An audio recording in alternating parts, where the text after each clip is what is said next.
Good morning, everyone. I hope that I can be heard. It's bright and early here in California. Welcome to Own Your Future Growth Edition. And thank you all for joining Flippa today from all over the world. We're seeing people from not just all time zones in the US, but London, Nepal, Mexico, Chicago, of course, Melbourne, Nova Scotia. Great to have you join us. It is 2 a.m. in Melbourne, so our colleagues at our Melbourne headquarters are either just woken up or have powered through the night and have yet to go to bed. But I have no doubt, regardless, that today's sessions will have everyone feeling quite alive and wide awake. My name is Christina Tanna, and I am the head of brand and community. And while some of you may know me, you will certainly know my teammate, Tori, who also joins us from Melbourne, from the daily emails that you may subscribe to. And the emails subscribe and showcase all of the best of Flippa's listings, as well as some of our news and the great content that we have on our new blog on buying, running, and optimizing and exiting an online business. You join over 2,000 others who made a very smart decision to join us today at Own Your Future. This is an annual event. And today is all about no sales pitches, no suits or ties. We brought together a great lineup of top shelf online business leaders, entrepreneurs, founders, funders, creators, investors, and visionaries who are slaying it by buying, growing, and successfully exiting their digital businesses. This is really a rare chance to not only attend such an information-rich day, but to also have access to this lineup through the Q&A feature and pose your questions. Today will no doubt inspire, provoke, and hopefully demystify a lot of the questions you might have about running an online business. And hopefully it'll get you thinking about the growth of your own business, your clients, your colleagues, and most importantly, growth of yourself as professionals. So welcome. A few housekeeping items. The sessions are around 20 minutes with speaker time and about 5 minutes for Q&A. There will be 9 sessions total with 11 speakers. So it's a big day, and we do hope you stick around for the entirety. As attendees, you are view only as participants, but you interact with us through the Q&A feature at the bottom of your screens. So if you don't get a chance to get your questions answered, we will collate them at the end and do a little bit of an overview and synopsis and post that on our blog. But we will try to get to all your questions. There will be, if you have any technical issues also, just put that in the chat room and someone on the team will attend to it. I see that there's some possible sound issues for folks, but others are not having that issue. So we'll have a look at that and see what's happening on our end possibly. This session is being recorded and it will be available to registrants after the event. We'll email those details post-event in an email, which will also include a survey. Please do participate in the survey. This is an annual event, and we really want to make sure that it is reflecting and delivering on the promise and what you seek as professionals. So without further ado, I am very excited to introduce our very own in-house business visionary who has led operations and strategy throughout the world, from Australia to the United States at companies like Xero, Luxury Escapes, Lonely Planet, and is currently the CEO of Flippa. He's a gentleman who I'm happy to call a colleague and a friend. Welcome, Blake Hutchison. Thank you very much, Christina. It's wonderful to be here. 2 a.m. here in Melbourne, Australia. So not so much of a pleasant time to be joining you all, but pleasant to be with you all, that's for sure. Did you manage to get some shut-eye, or did you power through the night? Look, I went okay. I had a couple of hours sleep between, I think it was 9 p.m. and about midnight. So not too bad. Not too bad. All right, we're gonna get punchy later on in the day, but we've got plenty of good topics to keep us all alert. A couple of things that occurred to me in prepping for today. It's only October, albeit the end of it. The year is not done yet, but it's been a packed year already at Flippa, and we've had our own tremendous moments of growth. Do you wanna reflect on that a little bit? Yeah, sure. I mean, super exciting time. Can't wait for the sessions today. I think we're going to all learn a lot from some of these awesome subject matter experts. Can't wait to hear their insights. Certainly here at Flipper, it's been a lot of fun. We've got a lot of disruption going on ourselves in this industry, and we're doing our best to make sure that we've got a really, really exciting and easy to use platform, remove some of the friction that typically comes from buying, selling online businesses, adding a bunch of machine learning to our valuation algorithm to ensure that small business owners around the world can get really, really accurate valuations for their businesses. We're doing a bunch of programmatic matching, almost like Tinder for buying a business, if you like, helping buyers get easily matched as much as helping those sellers get easily matched to buyers. So we're very busy, but not so much about us. And I can't wait to hear about some of the disruption that all of the subject matter experts have today. And well, we talk about disruption and growth, and we're kicking off with Fred. I'll introduce him in a second. But what are some of the disruptive moments that you think Flipper has demonstrated over the years? Well, I mean, businesses have been bought and sold for thousands of years, haven't they? And it's always been a complex process. And so what we're really aiming to do is enable simple access to a network of buyers and or sellers if you're on the buy side, and do that at a really hyper-specific level. So as I mentioned, programmatic matching, Tinder for buying a business, as I said before. The data insights layer we think is super, super interesting and important for people too, and that's becoming relevant across all industries, but certainly we think it's relevant in the case of buying and selling a business, and we think we'll set the market standard for what you should and should not need to know about a business, assess its performance, but also assess its performance from a financial and operational standpoint against its competition. So that'll be really exciting. You could be looking at a Shopify business on Flipper or a WordPress blog or an iOS or Android app and get very, very deep insights into how that compares against the industry set, which will be super fun to watch play out. The other thing that we spend a lot of time thinking about is quality score. It's not that different to the way Google thinks about its search results.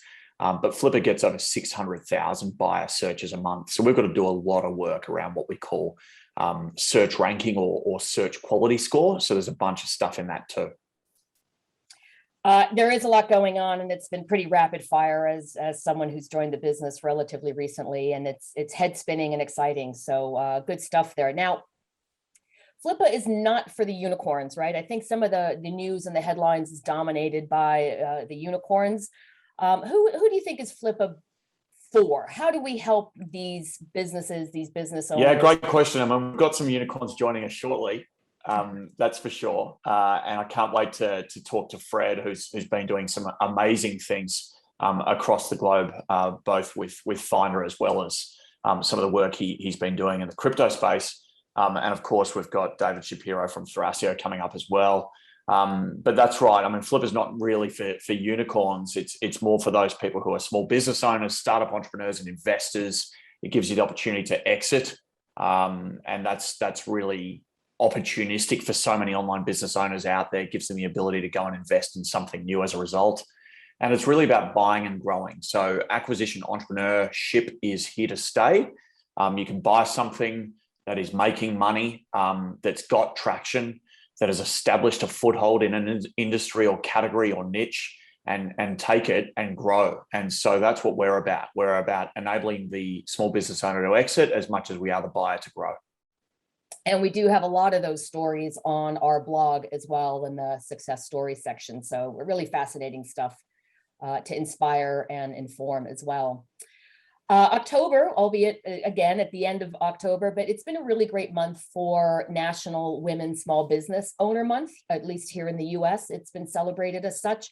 It's a great cohort of entrepreneurs, founders, and funders who don't always grab the headlines, but that's changing. Are you seeing any trends in sort of diversity and women-led entrepreneurship and funding on Flipper?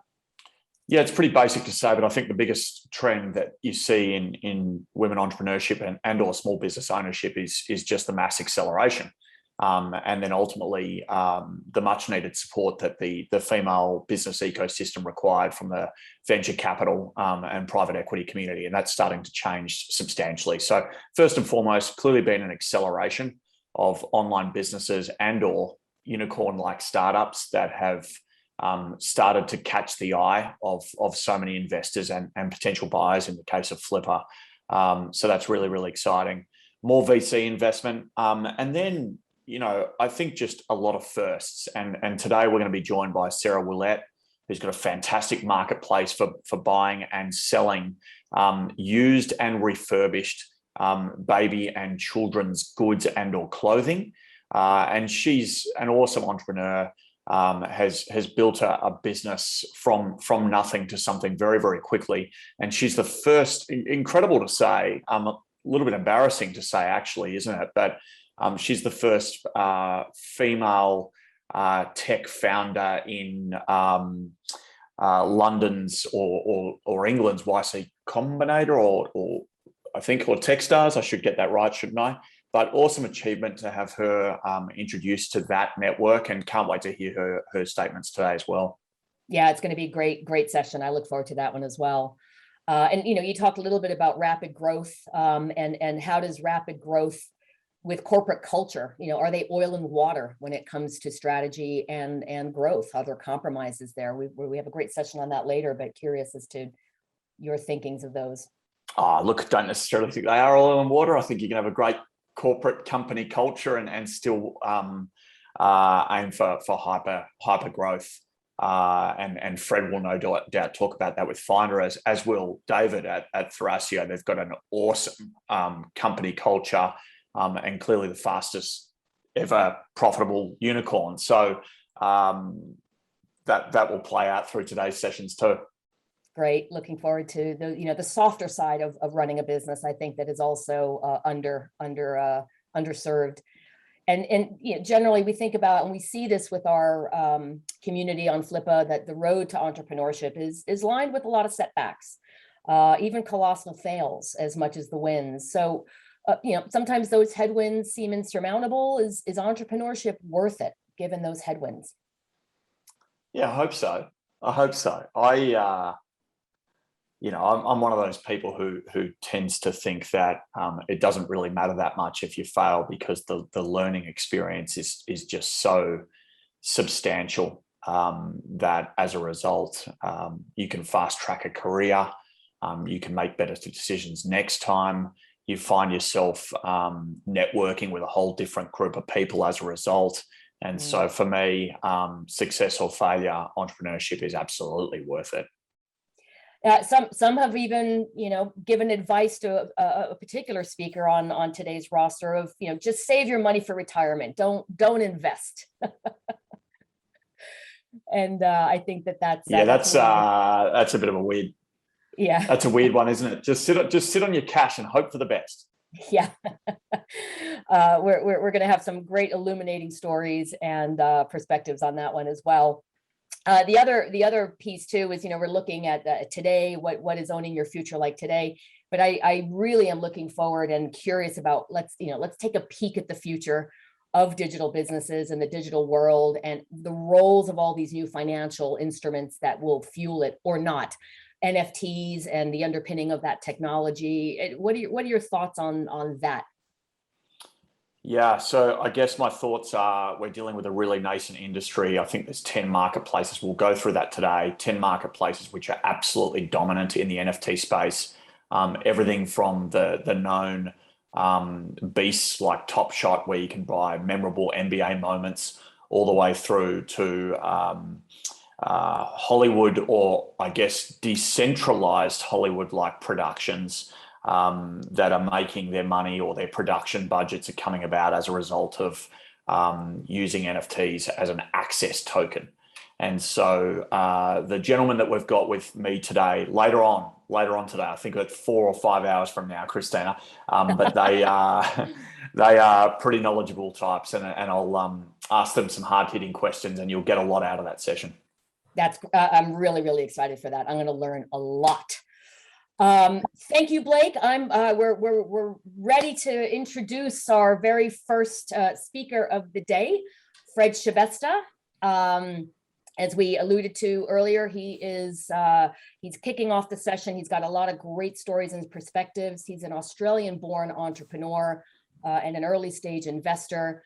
He's the founder of a global fintech business named Finder. It is now worth over $500 million. So yeah, unicorns indeed. He has 22 years experience in building businesses, and he recently released a #1 selling book on Amazon, Go Live, 10 Principles to Launch a Global Empire. So some good wisdom therein. He is an author, a blogger, award-winning digital marketer, media commentator, mentor, and active member of the startup community. And I know that he is one of Australia's most respected entrepreneurs, known for not just the business, but also building great high-performance teams, working in great ventures, very mission-driven, and disrupting stale ideas. He's also started a club of disruptors and high achievers, and he really is committed to helping others to bring the best of their life and build their ideas. Fred is actually joining us from New York City, where he is serving as the interim CEO of Finder's US business operations. And as per usual, I'm sure he will bring fresh ideas and take us on a journey. It's going to be a little bumpy out there, but it's going to be a lot of fun. So please welcome Fred Shebesta in conversation with yourself, Blake Hutchison. Hey, Fred, how you doing? Blake, how are you, my man? I'm very well, thank you. I burned the midnight oil till 3:30 in the morning last night, so I'm running a little bit behind time. So I hope everyone feels this is the real hustle. Got the coffee in hand, so I can tell you that I'm back to the real startup experience. So everyone, you got to take a step back sometimes and get back into it. And yeah, as much as you achieve things, I think it's good to go back. So here I am. Here's the real raw me right now. Yeah, this is a real raw you. I'm getting a unique insight to the size of your nostrils, Fred. It's there we are. Yeah. and the size of the newest buildings that are constructed in New York. Yeah, I'm like 2 minutes away from my office, but let's start. All right, let's do it, mate. So we've got 2,000 registered attendees for our sessions today. So a bunch of really interested people in your journey, as well as the journeys of all of the speakers today. So it's going to be really cool. But tell us a little bit about what's going on. So you've got this new book coming out, Go Live: 10 Principles to Launch a Global Empire. Most people who know you for your Australian entrepreneurship success. But there you are over in New York, I guess, starting the next chapter of Finder's very, very successful journey today. And I think you say, what do you say here? You say, as a startup, there's only one rule, and that's that there are no rules. So just give us a sense of your thesis, how Finder was built to this point, $500 million in market value, and what you're up to. I think what is important, and I think a lot of international companies experience this, is you've got your home market, and I think that's interesting, but then taking your product overseas is really, really challenging. There's lots of intricacies, lots of localizations, lots of all sorts of things that you need to do. And I think the premise of what I've always experienced is I think all throughout my life I started as a pretty rebellious child, and I went to school and I got into trouble a lot. And, and I sort of turned up and went to the university lectures that I wanted to go to. And eventually, actually, I never actually finished computer science, which I studied. And I actually coded the Finder website in the beginning. So I actually failed computer languages as well, just to give you the context. But I learned the ideas that I needed, and I knew the journey and direction that I wanted to go on. And so, I think there's patterns and heuristics that, I think there are great successful people, they follow and they go and they achieve. And I think in some small way, it's not to say that I can't do that. I just don't choose to do that. I choose to do it my own way. And I think that is the centerpiece. That's the beginning of my entrepreneurial journey. And the reason why I wrote this book is to actually write down not necessarily the rules, but actually write down the rules that I break the rules all the time, but the actual principles that I eternally believe. And what are those? They're really things which, no matter what circumstance or moment in time, when you're making a decision, what are you going to uphold? What are things that you're not negotiable about? And that's really what this book's about. It's trying to document that. And in some small way, I'm not saying Finder is not necessarily like a multi-billion-dollar company, but it is certainly, I think it's pretty remarkable to be, self-funded and get to the size that we're at. And I think we're still growing and we're still innovating and still creating. And that's really hard as well. When you're a bigger company to innovate and create again. And I think that's where some of these principles come from. And I think I'm happy to talk about them. And wherever else you want to go, Blake, I love talking about NFTs and cryptocurrency. I'm so deep into NFTs right now. It can't get much deeper. Well, I can't wait to hear your perspective on that. I will ask you, I promise I will, but I want to know something. So Finder's obviously a comparison search engine. Let me know if I got that description a little bit wrong and you've got a more perfect description for it. But you've now got so many categories and clearly you didn't start with as many as you now have. So how do you go from, what was the first category? Can you just tell us all? Yeah, we began, the start was an experiment of building our own website. So I used to run a digital marketing agency. We used to build people's websites. And, the first sites we thought, okay, hey, why don't we build some of our own? Because, I could imagine, that's sort of definitely one way to do a lot, better in the internet is to own the actual site itself and do the experiment. So we built a sports betting site, we built a poker site, we built the Mother's Day present site. Shout out to, is it Geist, who's a digital marketer? Big fan of digital marketing. I think it's like learning to drive in internet business, digital marketing. It's absolutely essential. It's not negotiable. And I think, well, I've got a story about Flipper as well, Blake. So just remind me of that. I met one of your founders in Las Vegas, but we'll come back to that. And those experiments, a lot of them, didn't work. And the one that did was the credit card comparison site. Okay. And that was the first niche. It was called Credit Card Finder. And we didn't actually own finder.com.au and we didn't own finder.com either. That's a whole other story.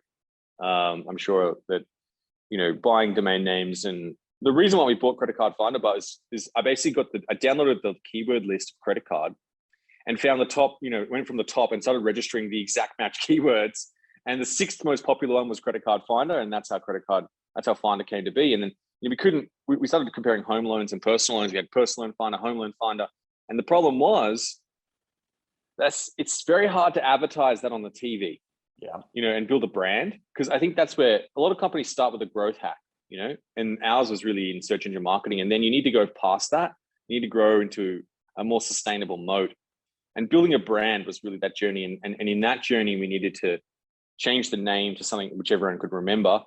And that was simple. And that was finder.com.au. You can actually sing it in Australia for anyone who's from Australia. Anyone out there would know that in Australia might know the jingle, not in America or the UK. It's a very significant jingle that every Australian has etched into their memory for life. So that's pretty awesome. But okay, so you start with Credit Card Finder, and how many categories are there now? Oh, it's thousands. Thousands of categories. You can actually compare the ways to fly to space on Finder. Okay. You can compare air conditioners. You can compare shampoos, barbecues. VPN services. Obviously cryptocurrency exchanges, where to buy certain coins, stocks. Particularly stocks. Stocks have been really popular of recent, with GameStop and all this kind of stuff.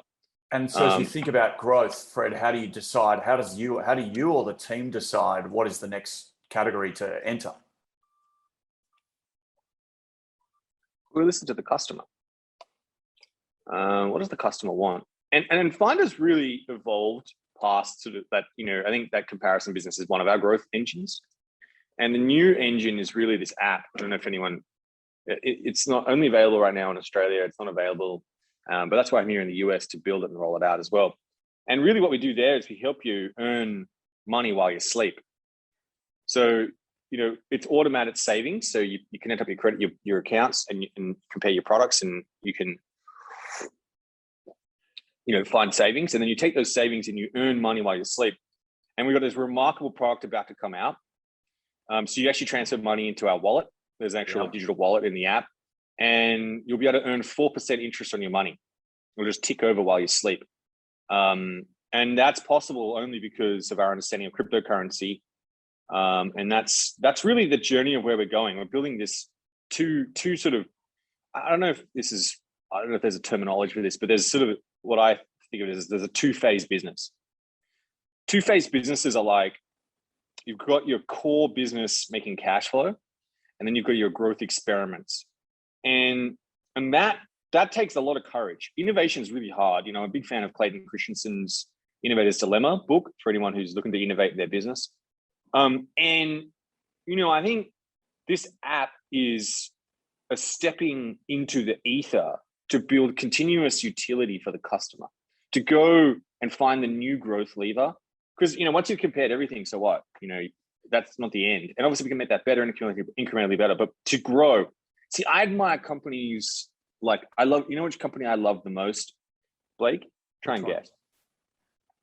Which company would Fred like the most? I don't know. Robinhood. I love Robinhood and I use Robinhood. I think it's great. It's a great product. I think that's an example of where user experience trumps product feature. Charles Schwab is $0. It's brokerage, but it's just hard to use.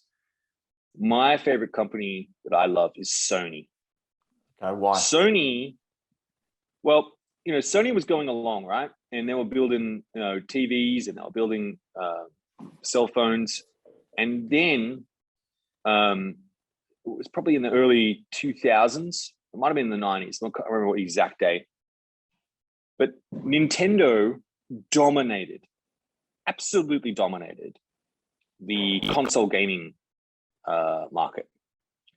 And they thought that there was a group of individuals inside Sony that believed that putting a 3D chip, because remember Nintendo's used to be 2D, by putting a 3D chip inside a console, they could gain market share.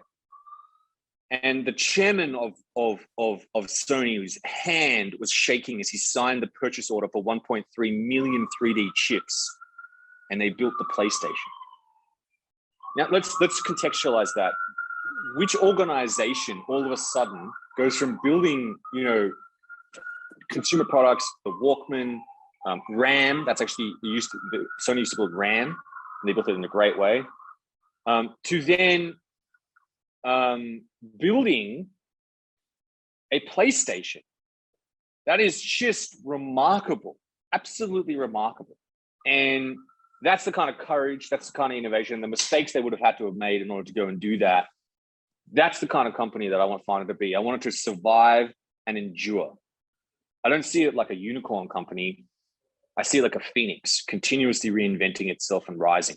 Finder is here for the long haul, 1,000 years of Finder. Mate, that's awesome. It's inspirational. You are currently in 70 countries. I think I've got this right. By the business is worth over $500 million. So you're in the US now. Does Finder exist in the US, or is this the 71st country? No, Finder exists here. When I do this, we'll just turn the. You can just see. There's the Finder office. There's New York City. It's right here. Yeah, and this is the actual. This is the raw feeling of starting up in a. This city's hard. This is a tough city. This is not an easy city. This is a tough city. And so, how do you think about growing the US market, given all you've just talked about building an everlasting company, celebrating failure, admiration for companies like Sony, which take major risk to get it right, and all of the failings they must have had to go through to get to that point. How do you think about dominating that market? It's a great question, Blake, and it's probably what I want to paint a picture of for everyone who's listening on this call, and I'm sure the replays are there, but I want you to think about, the color red, stained red. And I want you to think about, imagine an ocean of red, an entire ocean. And that red is filled with the blood of absolutely all the competitors fighting each other. That is the reality in America. That is the reality of most markets. It is just bloodshed, slugging it out against each other to gain market share, to trench warfare, gain an inch in with the competitor. But there is another way. And my submission is to go where the water is not so red, and instead go to where it is much cleaner and crisper. And there are less people. So in the US, we're very focused on cryptocurrency and money transfers. We're building this product that will be remarkable. And we need to innovate to create an edge, just like Sony. And it costs huge, founders put in millions and millions of dollars, and I feel that money because it's, my money. And I'm still taking the risk, right? Not just my money, but it's everyone's money in the company. But I mean, I take a big share of that and a big bet, right? Yeah. But what I'm trying to submit to you is that you need to go back to the customer, you need to go back to the problem and figure out, and this is something about America that I love, is you need to make something that you do or something nearby that you understand that's new, that doesn't have huge competition, and make it easy to do. Just make it easier. Convenience, people pay for convenience in America. They love it. They get everything delivered to them. Like literally, have you ever seen that clip in Netflix with the guy, put the pen inside my hand and then draw it for me, that's the level. But people are willing to pay for that. They like to make it easy. Humans love things that are easy, simple to do, convenient. And, there are ATM machines, I think in Times Square that charge 20% of the money you're taking out. Just think about that for a minute. And people are willing to do it. It's a crime. Well, it's not a crime. It's a trade, right? It's a trade of convenience that people are willing to pay for. And fundamentally, what are you going to do that's easier for the customer to ensure that it's a fair trade, that they are willing to pay for that convenience, that they will hand over their money, they will stop, and they will use your custom. And that's just the beginning, because here people are going to come and copy you, and then you need to go faster and you need to act with speed. And speed's important in business, very important. Don't hurry. Hurry, but don't rush. That's another thing. You take your time, think about it. It's not this is not recklessness. And thank you, Chris, for being here, and thank you everyone for listening. Again, I apologize for my slightly rugged approach, but I'm giving you the real deal. And, this is not a fake broadcast that I've wrapped up and I'm giving the real package here. And that innovation and that speed is what matters. Speed's important in business, real important. Now is better than tomorrow. Right now, what are you doing right now? That's important.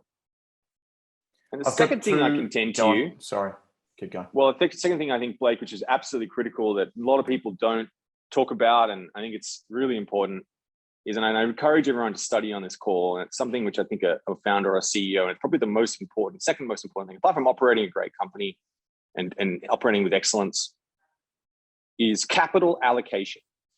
Capital allocation is probably one of the most untalked about topics. And my submission to you is that where you focus your energy and your attention, and when I say capital, it's not just money. I'm talking about the people, the time. What is the priority order of your tech team? What is the number one thing they're focused on? Because people can't be focused on 7 things. You have to choose the one thing that is the most important thing, and that is your most important decision and debate and counsel that you need to take. And that focus will determine where your company goes. And right now, my focus for this organization and growing in America is to innovate, to grow, to find the white space, to push into it. And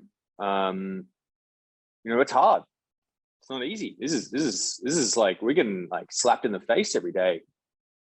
Things we've tried that haven't worked. Lots of failure going on around here, but I love that. Yeah, plenty of And failure, there are and no doubt a lot of hard work. Little green shoots, little opportunities come up, and we're pushing hard, and we're trying to find it. We're working real hard every day here. Every single person here is working hard. Fantastic, really good. I've got 2 questions for you. So, first one is, you mentioned that in your book that there was a point in time where you recognized that you might be a blocker to Finder's growth, and they say that you fired yourself, Fred. So put yourself under performance review and gave yourself a bit of a slap. So talk me through that very quickly. I'd love to hear that, and then I want to finish off with the NFT piece. Sure. Well, when we're born, from the age, when the human body is born, first comes out, and I actually have a new little son. He's 9 months old, and I'm watching him grow up. When we're born, we come out, and if you compare humans to any other animal on this planet, humans can't walk. They can't actually even see. They're helpless. And if you look at a horse, if it's born, I'd say within the first 2-3 hours, it stands up and walks around. And it starts running. Humans were evolved to, with this massive brain, this ability, which is unique to us, which is most of the stuff we do today, rather most of the stuff that you are doing in your day-to-day life, you learned. You learned that information. You didn't come out knowing it. And, one of the most powerful things in human, it'll take time until, thousands of years for humanity to look back, but writing down things is also just as powerful, and sharing that knowledge and learning. And I encourage everyone on this call, and great that you're here, and Flip is a great company to build your business with as well. And I think there's a question there, and we'll come back to that if I can, but learning is what it's all about. And when I was about 33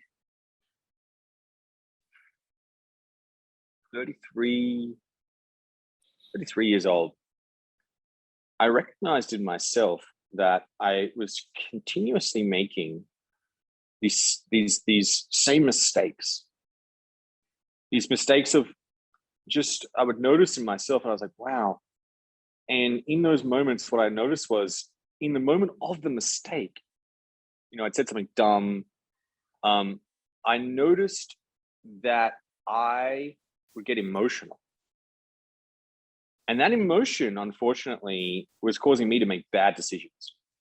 And bad decisions are, what is absolutely brutal and punishing for any company.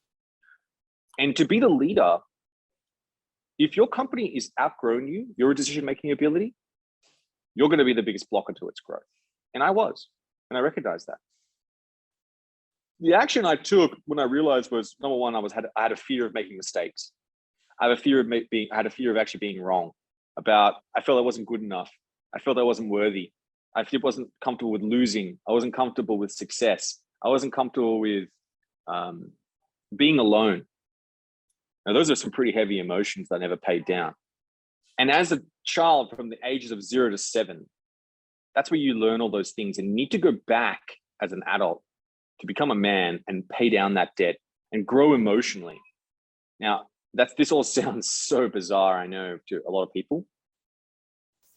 But I noticed, and I'm going to say this, but I've noticed in my life, as I've learned to grow emotion, I have an emotional coach, and I've been working with him for 6 years, that I'm going to say this, that males, unfortunately, tend to be quite emotionally unaware, and females are much more aware. And as I catch up and I start to hear what they're saying, I just so incredibly, I see this whole new world, and I'm able to speak to people emotionally and manage that. And when I think about yourself, and the reason why I fired myself is that I was emotionally incapable of leading the company. Incapable. I fired myself on those grounds. And I went and paid down the debt, and I did the work. And I did all the work on those emotions, and I continue to do the work. And I'm committed. I am not negotiable committed to my personal growth. And I feel now I am in that place where I can start to lead and go back to that place. And I started to innovate and create, interact. And the long journey of that was painful. But it was the road and the journey back home to where, I can contribute again to find it. And so if you find yourself getting emotional inside your company, and getting angry and frustrated and all those kind of things, I would think that probably, potentially, it just might be you, not someone else. And so take responsibility for that and unpack that. And that's what I had to do. Mate, that is super awesome, super enlightening, very helpful for people too, right? Because you're perceived as a very successful guy. You are a very successful guy. And then to hear the humility and the inner reflection that it takes to do something like that, fire yourself, that is, come out the other side and feel amazing about it, and then go and take on the US and build Finder there is very admirable. So thank you for that insight.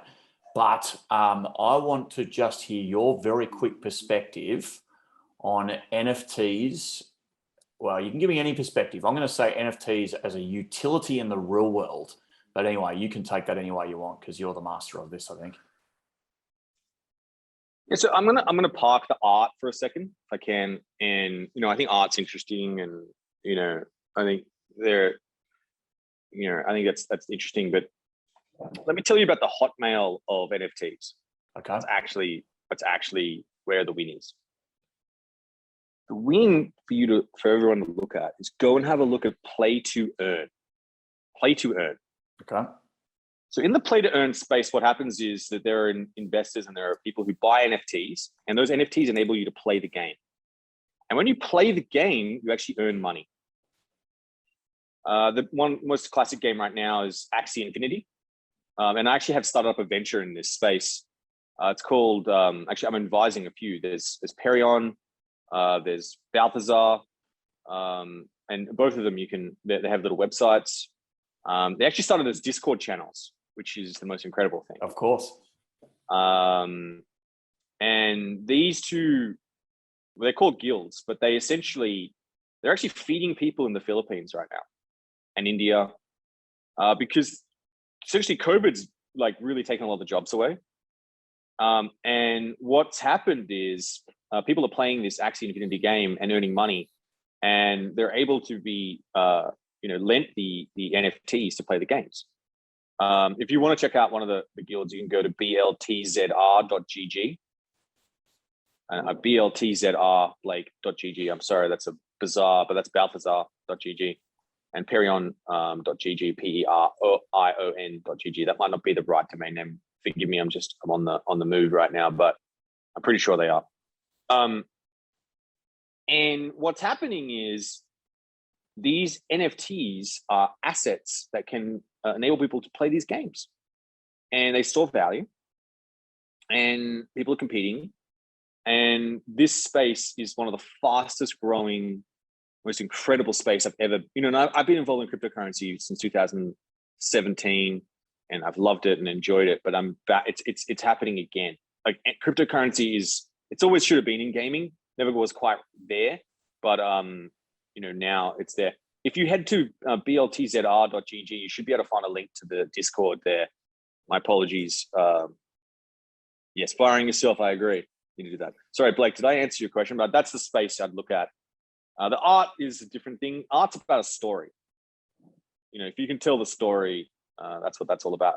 I'm going to say, I'm going to call myself out. I don't know that as well. I know the play to earn space, and that's the one that's growing so fast. I'm going to stop there, but. That's awesome, mate. This has been so good. Your insights are super helpful. Your honesty is helpful. The growth journey that Finder's gone on. Many people on the call today are from all over the world. They won't know Finder. They do now. They'll no doubt check it out. It's a really great success story. The evolution of the business is exciting. The fact that I think you said there's thousands of items that you compare from crypto all the way through to vacuum cleaners. So thank you so much for your time today. All the best over in NYC, and I would love to catch up with you in due course, mate. Well, thank you very much. And thank you for I know it's a bit unconventional. I apologize and thank you to all the organizers of this conference. I know how much work it is to put together, and such an honor to be here. I just want to leave you with one note if I can, Blake. I know I'm pushing the time, but let me just tell you this as you're starting out. I know there's a lot of questions there, but I want to give you one principle that I want you to take away. And that is this. In what you are doing, I want you to stay determined, because the universe rewards the people who are unreasonably determined to get what they want. And with that, I wish you guys all the best of luck with your businesses and what you're doing. Thanks very much, Fred. Take care. Thank you, Fred. That's a lot of note taking on that. Thank you for being vulnerable and for really sharing some tremendous thought-provoking ideas. Stay determined and unreasonable. I think that's a great note to end on with, Fred. Thank you for joining us and giving us a raw view of what it is to be a founder and a leader of a business that's rapidly growing. And I look forward to hearing the jingles all over the US as well. So looking forward to that. We turn our gaze now to a question that is often asked by entrepreneurs. And does it really need to be that complicated? And after 4 successful exits, Mike Finger has focused on that question, and his answer is quite simply, no, it doesn't. Over the last 25 years, Mike has built, bought, and sold multiple small businesses across different categories, and now he's helping other small business owners find that simple path to sell a business successfully. Please, everybody, welcome Mike Finger. Welcome, Mike. Thank you, Christina. Thank you for the introduction. I appreciate the opportunity. I'm excited to speak to the small business owners in the crowd today. I'm going to go ahead and share my screen. And I want to talk to you today about how you move from dreams to dollars when it comes to exiting a small business. Let me start by giving you just a real quick overview of my background. Christina touched on the highlights. And while I'm doing that, if you want to jump over to LinkedIn and send me an invite, I love connecting with small business owners, buyers, sellers, and the like. I have been lucky enough in my career to own 8 businesses. I've successfully sold 4 of those businesses. I've had 2 failures thrown in to keep me honest. And as Christina said, I currently coach small business owners who are interested in creating a business that they can sell when they're ready to. One other thing that you need to know about me is that I am unapologetically small business. Now, what does that mean? Well, what it means is that every business that I have ever owned has been small. The largest business I owned had $5 million in annual revenue. So for the sake of our conversation today, let's call any business 5 million or less small, and any business 5 million or more big. And if we use that simple definition, here's what I know. I know that 95% of the businesses that exist are small businesses. I know that most all of you involved listening in on the call today are ever only going to either own, buy, or sell a small business. I know our friends over at Flippa are in the small business. I recently learned that the average sales price for a business that sells on Flippa is just over $53,000. That's a small business. In fact, most all of the businesses that sell this year anywhere are going to be small businesses. Folks, we are the market. Small business is the market. But if that's the case, why is it that 95% of the exit stories that we hear about are big business exits, right? It's always about the big money. It seems every story we hear is a $97 million exit. And it can almost make you feel as a small business owner like your only path to success is to move your small business into being a big business. Like that is the only way that you can successfully exit. And I'm here to tell you that that's not the case. I'm here to tell you that there is a simple way to move to a place where you can successfully sell your business. It makes us ask why so many things that we hear about private or venture capital, private equity, acquisition groups, these are important things in the industry, but they touch such a small portion of small business owners. What we want to do today is I want to talk to the 95%. I'm not going to help you move into the 5%. I have a single goal for this presentation today, and that is to give you a simple approach to creating real-world, life-changing small business exits. That's what I want to do today. Now, to do that, we're going to have to start by you getting rid of two things. And Blake and Christina earlier alluded to this. I need you to let go of your unicorn dreams, okay? What does a unicorn dream sound like? Well, if you hear it advertised on a podcast, it sounds something like this. It's at the age of 14, Mary sold her business for $100 million and you can do it too, right? Or from the buyer side, it's Tom bought 75 small businesses since Tuesday, and this is how you can do it next week. These are spectacular stories. They're fun to listen to. They're inspirational. The problem is that for too many of us as small business owners, we also think that they are informational, that they are going to provide education to us in terms of how we create a business that can allow us to exit. The problem is that small business exits are fundamentally different than big business exits. Big business exits have tools and ingredients available to them that aren't going to exist in the 95%. And the critical thing for us as small business owners is that we not get lost chasing a spectacular vision of an exit at the cost of being able to create an actual real world exit. So what I need you to do as we're moving through this conversation is I need you to set aside that unicorn dream for a second. I also need you to set aside the complexity. Let's acknowledge that most people who work in the sell a business industry are compensated through the complexity.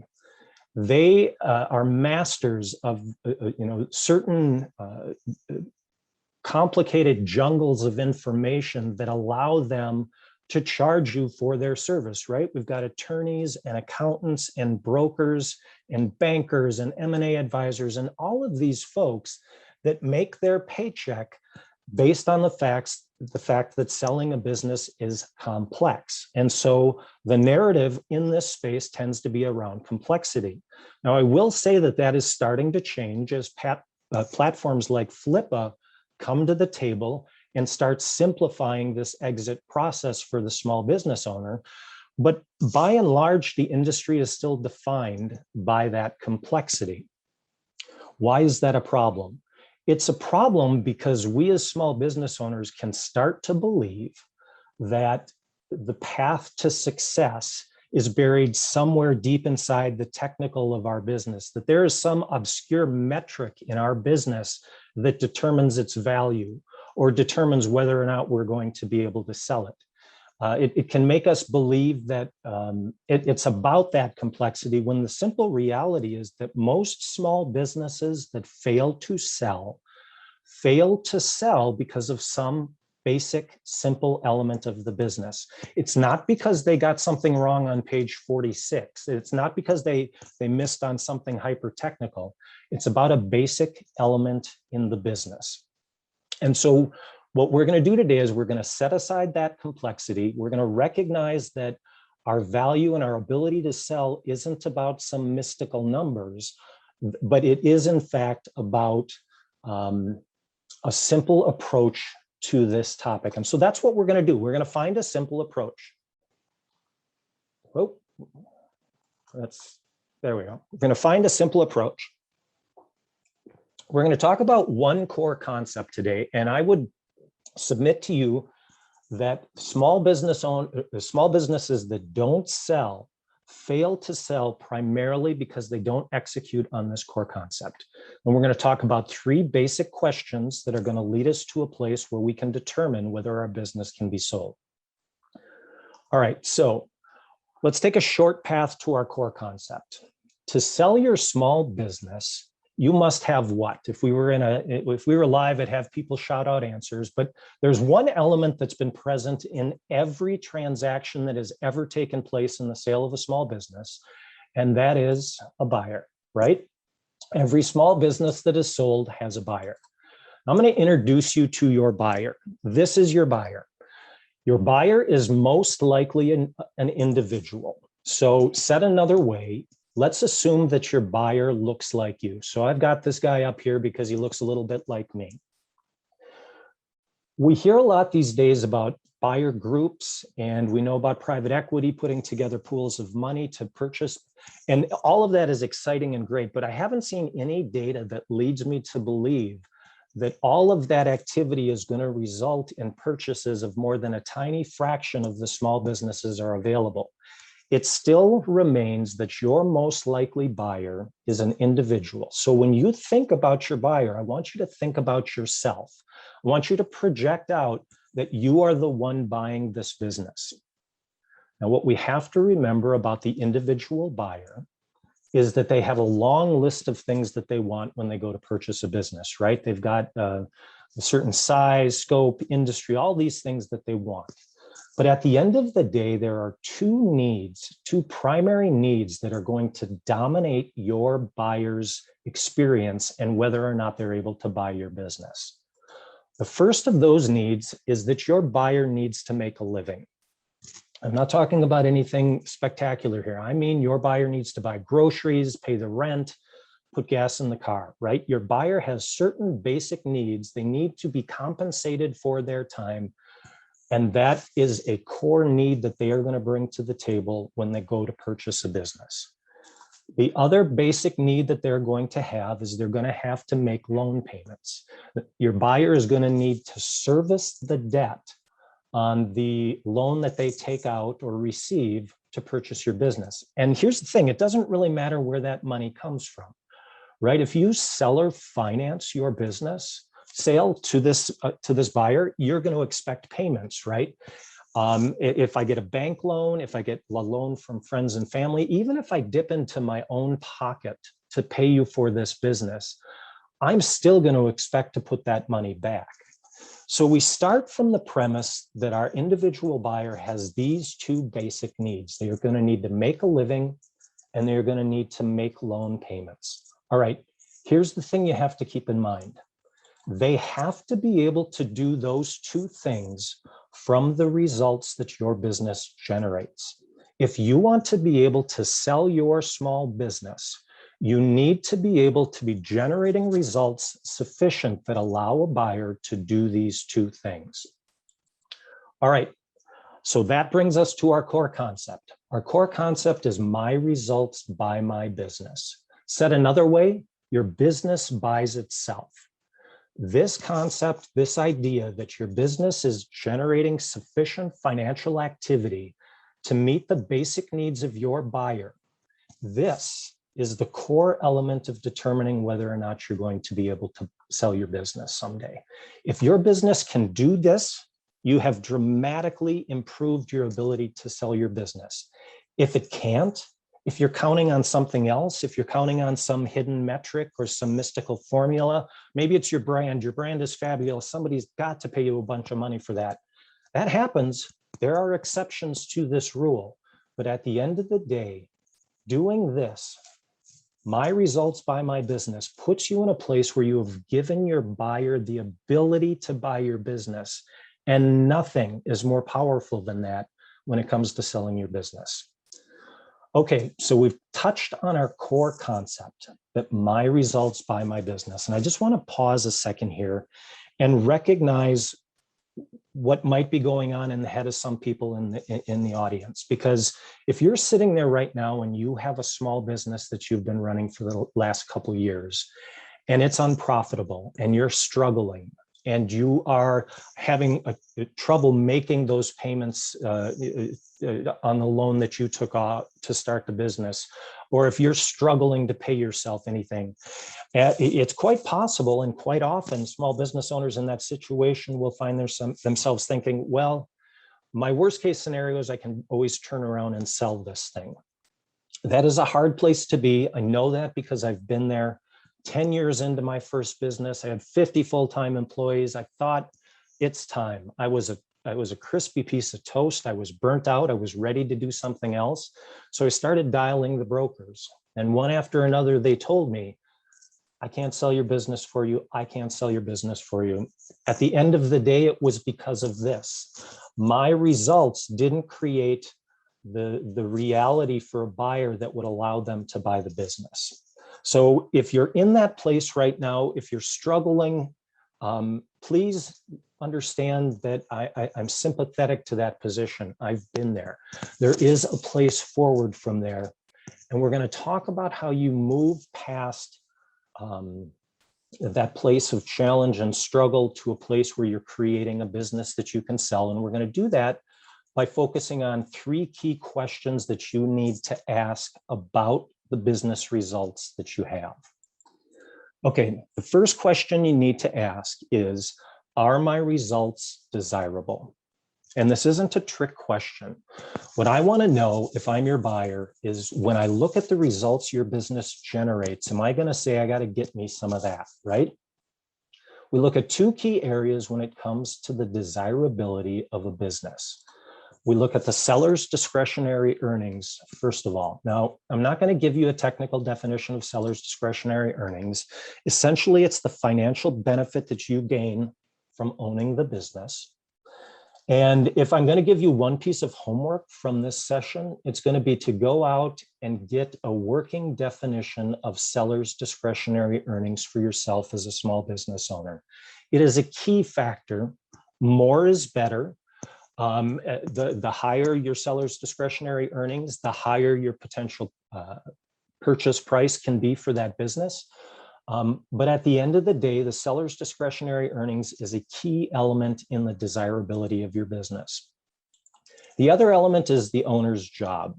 And it's funny, I can't tell you how many small business owners come to me because they're interested in making their business more sellable. And I ask them, well, why do you want to sell?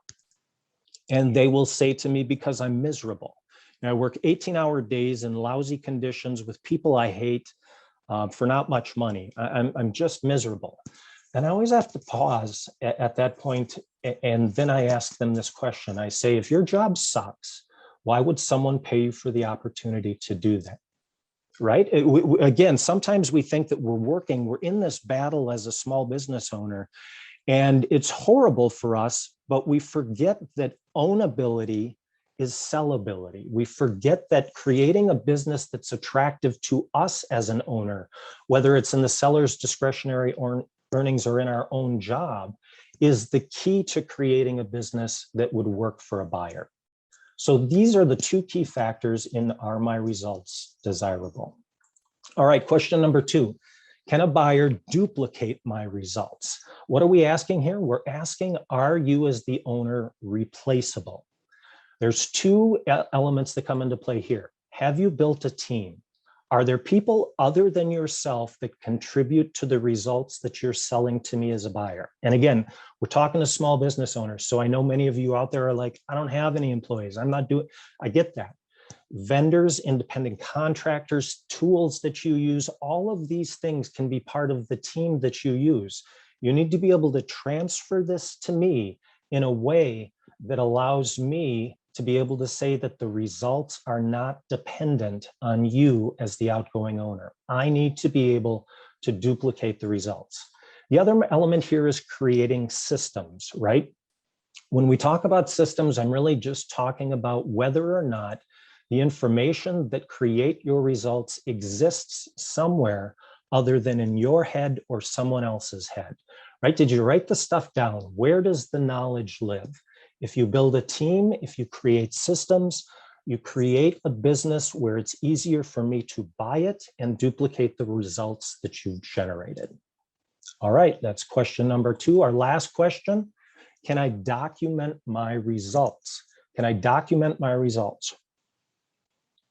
So when we talk about documenting your results, having an online business makes this question easier to answer, right? There's a lot of outside tools and features that I can use as a buyer to check out what you've told me. Is the traffic really what you said it was? Have the sales been what you said they were? I can document some of that stuff. But the basic element of this question is if you can't prove it as the seller, it didn't happen. So what I need you to do is you need to keep clean records. Now, we're not just talking about traffic records, right? We're talking about your financial records. We are talking about basic elements of your business operation. Do you have a contract with your independent contractors? Does the vendor have an agreement with you? Can you transfer those things to me as a buyer? If you know you can, that's of huge benefit to me because I know that the business is staying whole as I transfer it. So question number 3, can I document my results? All right, so that's our simple approach. We have a core premise of my results by my business, which just says that your business creates financial results sufficient to allow your buyer to meet their basic needs. Then you ask these questions about those results. Are my results desirable? Can a buyer duplicate my results? And can I document my results? If you can answer yes to those 3 questions, if you are in a place where you can say, my results can buy my business, you have come much closer to a place where a small business exit can change your life. Take a simple approach. Check me out at the website, exitoasis.com, or like I said, love to connect on LinkedIn. And with that, I will stop sharing my screen. Mike, awesome. Thank you so much for the insights. There's quite a bit of chatter going on actually, and people are certainly saying a few things. One, that all of your advice and insight rings true. And secondly, there's a bunch of people who are currently looking at businesses and they're using some of your insights to help there. I've got a quick question. It came from one of our attendees. Firstly, given all of this insight, you've made the point that the business needs to be able to pay the income of the prospective buyer, as well as it does need to be able to repay that prospective buyer's loan in the event that was what they needed to use to acquire that business. So we get that, and that's great. How relevant, though, are multiples and industry comp sets? And does that come into play a lot, or is it truly just a function of how that one particular business is performing and how that fits that buyer's needs? It's a great question, Blake. And from my perspective and for the small business owners I work with, what we look to do is we establish a floor. I want to be able to sell my business using a basic valuation, a low multiplier, and still achieve my goals, right? I would never suggest that someone go to market and list their business just based on what we've talked about here in this presentation, right? What we want to do is we want to have a business that can meet that buyer's needs. And then if the market's hot, if things are moving, by all means, let's sell it for more than that basic need being met, right? What happens, unfortunately, is I'll run into owners who are like, hey, I want to sell my business for $1 million. It's in a really exciting space. It's hot. And their business is losing money. And I say, okay, how's your buyer going to pay for it? And they'll say, they'll get a little grin on their face and they'll say, well, that's the buyer's problem, isn't it? And we lose sight of the fact that, again, that buyer's an individual just like us. No, they've got these needs they need to meet. So yes, the multipliers are important. All of those things come into play in the actual selling of the business, but creating that underlying strength of operation that gives us the place to confidently go forward. That's what we're talking about. Yeah, we see this a lot. People will talk about the fact that they've got a great brand. They'll talk about the fact that they've got a lot of inventory on hand and they want to make a multiple on the inventory value. We talk to a lot of people who have quite unrealistic expectations of of the value of their business, obviously. And so I think a lot of your insight rings true today. What about industry, category, niche? How much does that play into the outcome of a successful exit, in your opinion? Well, I mean, it can be huge, right? We know if you happen to be in a hot space at the right time that silly things can happen. And it's really exciting when they happen. And it's really fun when we hear those stories. And it can be terribly destructive to our ideas as small business owners, right? Because we can think about those exceptions. I did it, Blake. I had read an article that said businesses in my industry sell for 2 times revenue. And so I was all about the revenue, man. I was chasing that because I thought 2x my revenue. Go to sell the business, realize revenue has absolutely nothing to do with the value of my business. So that industry stuff, those specific hot stuff happens. If you're in a hot space, great, have a ball.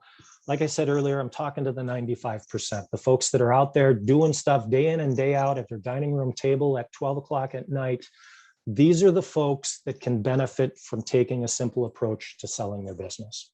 I think what we see a bit is some people confuse investment multiples and growth prospect with exit multiples for small business. Yeah. And so they'll say, well, SaaS businesses, NASDAQ traded SaaS businesses are trading at 15 times revenue. So therefore I want 15 times revenue.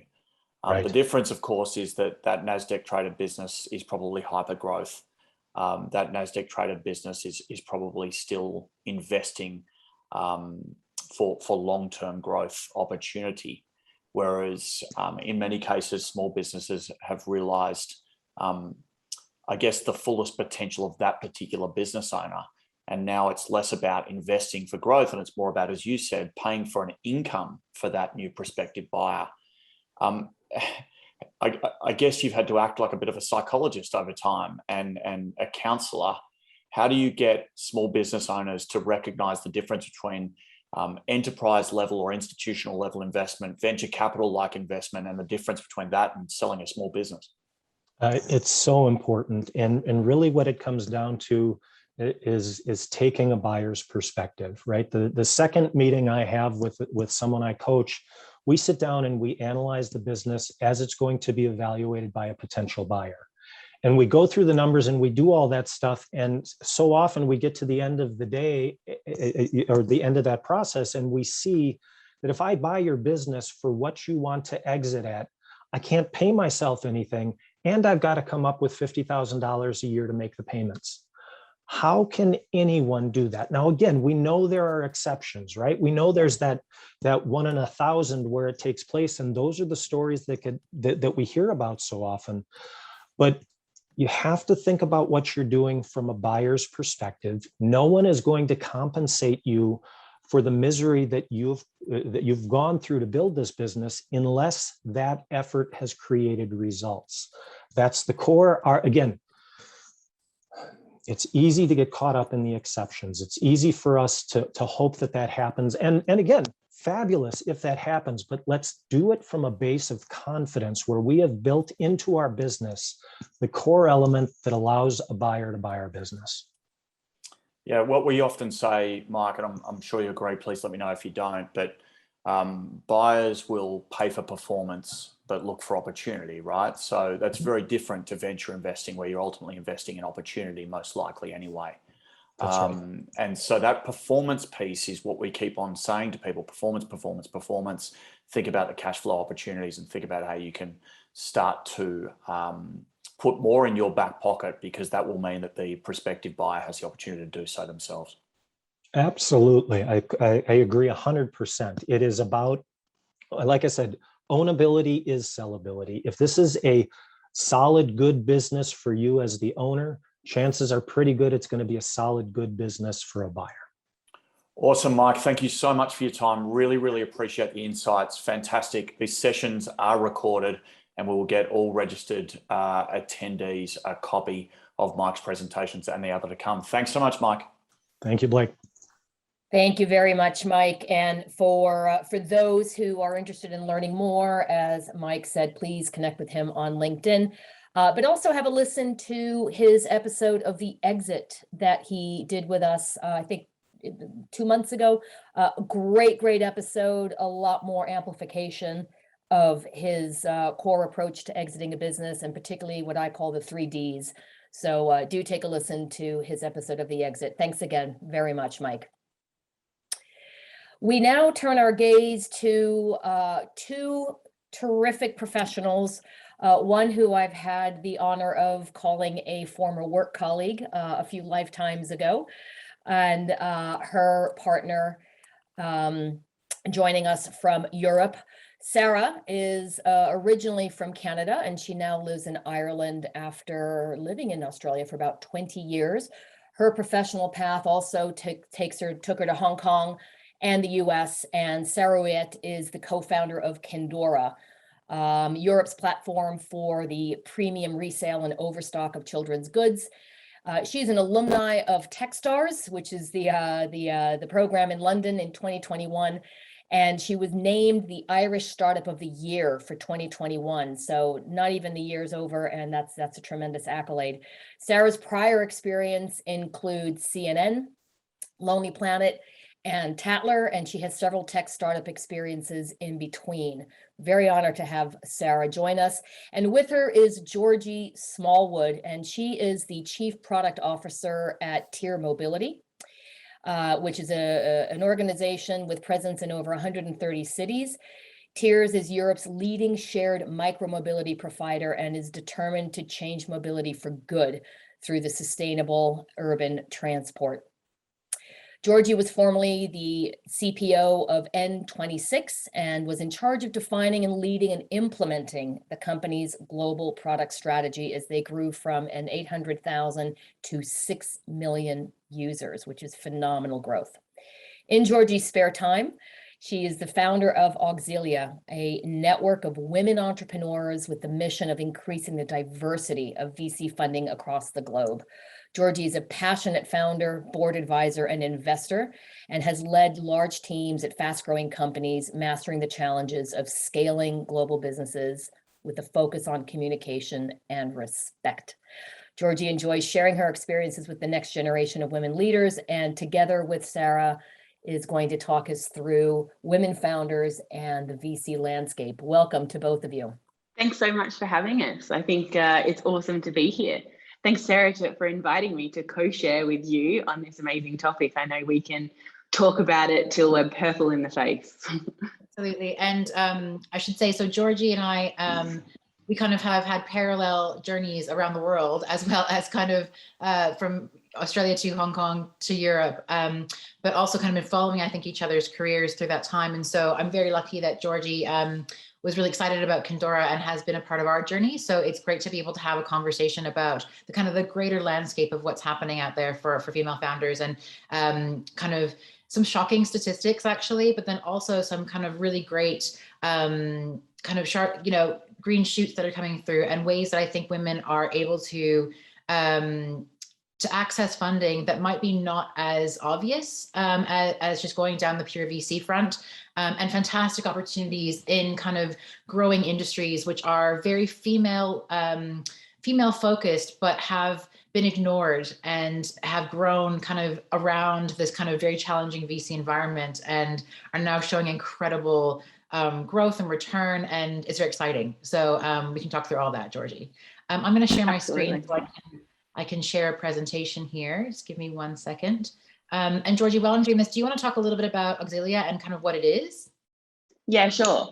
So you're getting two sides of the coin here. So I spend a lot of my time in my career working in kind of high growth scale up organizations, big numbers, big lots of users. But my family background is small business. My dad had an insurance broking company. My brother's a plumber and has a small business with six guys working together.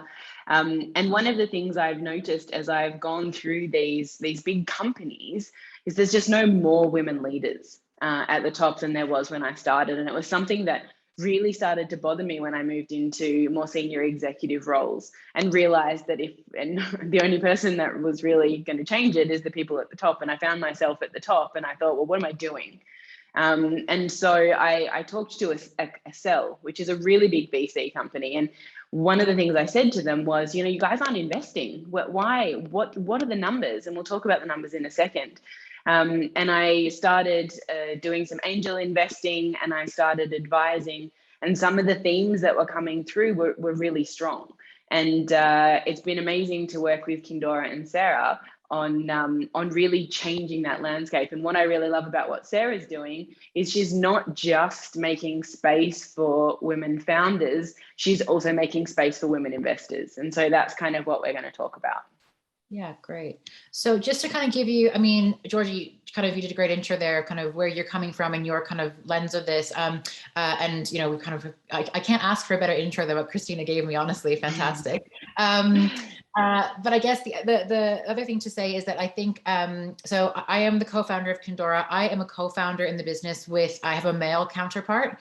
And what we're going to be talking about here, I think a lot of the time, Georgie, is around kind of either single female founded led companies or like female teams who have a very different challenge to, I mean, and we'll talk a bit about kind of where Kindora came from, but I underestimated that like the difference in having a male co-founder with me and the way that was going to change the conversations that we were having, and still it is to this day. I had 3 VCs approach me this week, and it's been very interesting having conversations around the fact that I have a male counterpart, a male co-founder, and the questions that are asked of him versus me. But look, let's talk a bit more about kind of the actual the numbers and what it looks like. So there's some interesting statistics, but 2020 was a really bad year for female founders with VC funding. And out of all of the funding in 2020, 2.3% went to female founded companies. And I think this is a global stat, not a US stat. So it's appalling. It's appalling. And on the flip side of that, like less than 10% of decision makers at VCs globally are women. So you can see how like the way that the decision making is actually being led, how this 2.3% number kind of ends up being reality. And I read a stat which I thought blew my mind, was that in 5 days, Robinhood raised more money than all female founded businesses had in 2020. Yeah, so absolutely. I mean, I know it's like outsized, but that's shocking. Yeah, and when I read this stat, when it came out from the PitchBook data in about February this year, what was really interesting was I work with a lot of VCs and a lot of proven founders and very successful people. And I went to them and I was like, "What? I don't understand. Like, can you explain to me why this is the case? Because if it's 2.3% for women founded companies, but it's also only 11% for founding teams with a woman in it, right? So that means that like 89% of VC funding globally last year went to all male founding teams, which is just like, it just makes my blood boil. And so one of the things that I asked, I was like, well, why is this happening? And they're like, oh, deal flow, right? We don't see the companies. I'm like, but that's rubbish, right? Like I live in Berlin. I'm surrounded by amazing women doing really phenomenal things, really commercial, really scalable products, and they don't know them, right? And so this is the problem. The problem is that the network that surrounds VC and surrounds kind of company building is archaic, right? It's generational. It's built on networks that men in general have built over generations through fraternities, through universities. And they honestly, a lot of it is unconscious. There is definitely some conscious bias. But let's work on the unconscious bit. And really, how do we break into that? And that's where Auxilia came about, because Auxilia is something that I started because we are now in a position where there are women, and like myself, who are in positions to help other women. Now, I can't necessarily do it through insane amounts of funding. Like maybe I'll be lucky with an IPO one day, but I can do it through connections. I can do it through advice. And there's this confidence element to it as well, because it's not just women founders that need to grow in confidence. It's also women in general. Like, it took me a long time to realize that I have a lot of experience that can help someone in even just a 45-minute conversation. Yeah, and I should do that. Yeah, it's I think that's really interesting. One of the things that was has been a learning curve for me is I think I assumed building a business in Ireland or starting a business in Ireland, which is a very kind of, it's talked about in the world as kind of being like a tech hub, right? And that the idea that this is kind of, it's a nation that is actually built on the idea of having amazing companies come and start here. And like, there's a lot of talent here. And international talent as well. And it was incredibly frustrating to be going out into the market and trying to network with other women. It was really hard to find female angel investors, to find advisors, to find people who were working in startups that were not just trying to, were not kind of considered just like, they were almost put on a shelf of, oh, that's just a nice idea, rather than taken seriously. It was a very strange environment. And it felt like it was a real throwback to something that was like a really old way of thinking. And so what was really interesting was like, and I'm just gonna go to the next slide, because I think this is kind of an interesting point, is that like we started Kindora in the middle of a pandemic. And one of the things that, when you read the data, people talk about the fact that like part of the challenge of women having visibility in deal flow, or women having kind of access to these networks in this most recent kind of 12 to 24 months, was that they were the most impacted in family situations by the pandemic. So many women came out of the workforce, and so many women had to kind of, figure out what they were going to do with their kids, and homeschooling and all kinds of things. And it fell on them to do that even their bit of visibility dropped back. And that was really, it happened globally. It wasn't just limited to Europe or, to smaller markets. And I think, are you seeing that in kind of the membership of Auxia, that women are coming back into kind of say, being able to now go back into full-time roles, or back into kind of pursuing ideas or business ideas that they might have had to put on the shelf for a period of time? Slowly, right? I think this is the point. So there's a lot of psychology behind this as well. So when you're getting momentum, right, and if you see the numbers, like, okay, they're still abysmal, but they were very slowly increasing, right? And we see some great inspirations out there, like Sarah Blakely with Spanx, like Whitney with Bumble. And this is fantastic. But what happened was, not only when women left the workforce or like stepped back from the workforce, sometimes it was just that, they also lost confidence coming back in. And so that is one of the things that I talk a lot about with women, which is, I was doing this, and then I was doing my job, and I was doing this side hustle, and I was doing the mum, and we were kind of running quite well. And then this happened, and I kind of lost my footing. And so we need to build that confidence back up. And the only way we can do that is by connecting with other people who are in the same position, but also with other women who can help get you out of that situation. Yeah. One of the things that I'm interested in is kind of like some of the statistics that I've read around so scale of raise. So the idea would be like, you talk about confidence being kind of knocked, I think, and then having to build that back up when you come back into that shifting gears in a way, coming back from kind of just having to focus very, very kind of on one specific thing, and then having to focus again on your career, your business. It's like that men are more, they ask for more in a raise. They're more kind of, they're less financially conservative. And I'm seeing that in different ways, in like through Techstar, certainly in our cohort, we're seeing in like the differences in the male and female founders. With your work with Excel, has that kind of, have you gone through a situation where you're saying to someone, you're actually not asking, you're not thinking big enough here? Almost every conversation. Right. So I think the combination is that in general, women ask for less and promise more, which is also the other side of the coin, right? Now, it's also because we're proving, right? Because it's not it's not the you were constantly pushing the boundaries, right? These are pioneer women, and we're constantly wanting to prove. But it's also not just on the women, right? It's also on the VCs, because what we also find, and there's great articles out there on this, there's some awesome stuff by an amazing group in the States, which is called All Raise. And what it is that actually when VCs are asking questions to women-founded teams versus male-founded teams, they also ask a lot about, like, what's your traction? Show us how much, you need to have bootstrapped for a period of time. Like, prove to us that you know how to do this. Whereas what happens in with the guys is, you don't need to prove it to us. You just need to sell us the idea. Absolutely. And so the conversation is completely different. And because of that conversation, women are then building pitch decks. And I had this conversation with female co-founders the other day. And they had this amazing deck, right? They're pre-seed, they're raising $1 million pre-seed. It's a no-brainer, right?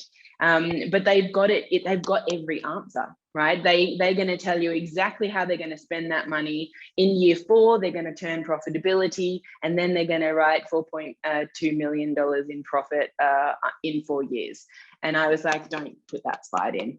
Right, because firstly, like, no, they're not investing in VC. Don't want to invest in a $4.2 million profit, right? If you want to put a slide in which shows how financially, fiscal you are, then tell me what it's going to look like in 2030, and I want to see a sky high rocket ship, right? I want to see that blow off the charts. Great that you can turn a profit with the $1 million that we give you now. I don't care. I don't invest $1 million for 4 million. I invest $1 million for $1 billion.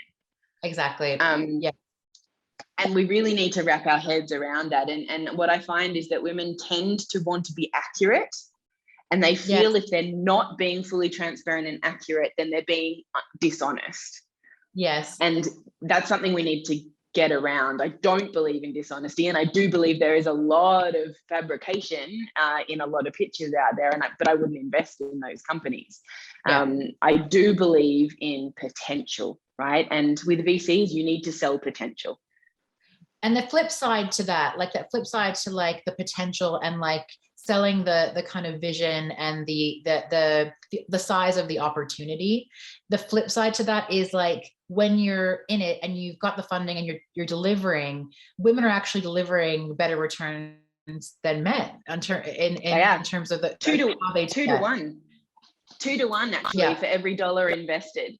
Now I have a lot of conversations with VCs about this because from my mind, it's about equality, but that's this holistic level. It's about like the future ideas that we're going to fund. Like I'm really concerned if we're getting, ideas from such a small portion of society, but that's too high to impact today's VC investment managers, right? Okay. The reality is at this point in time, the best way to improve your portfolio performance is to add a women-founded company.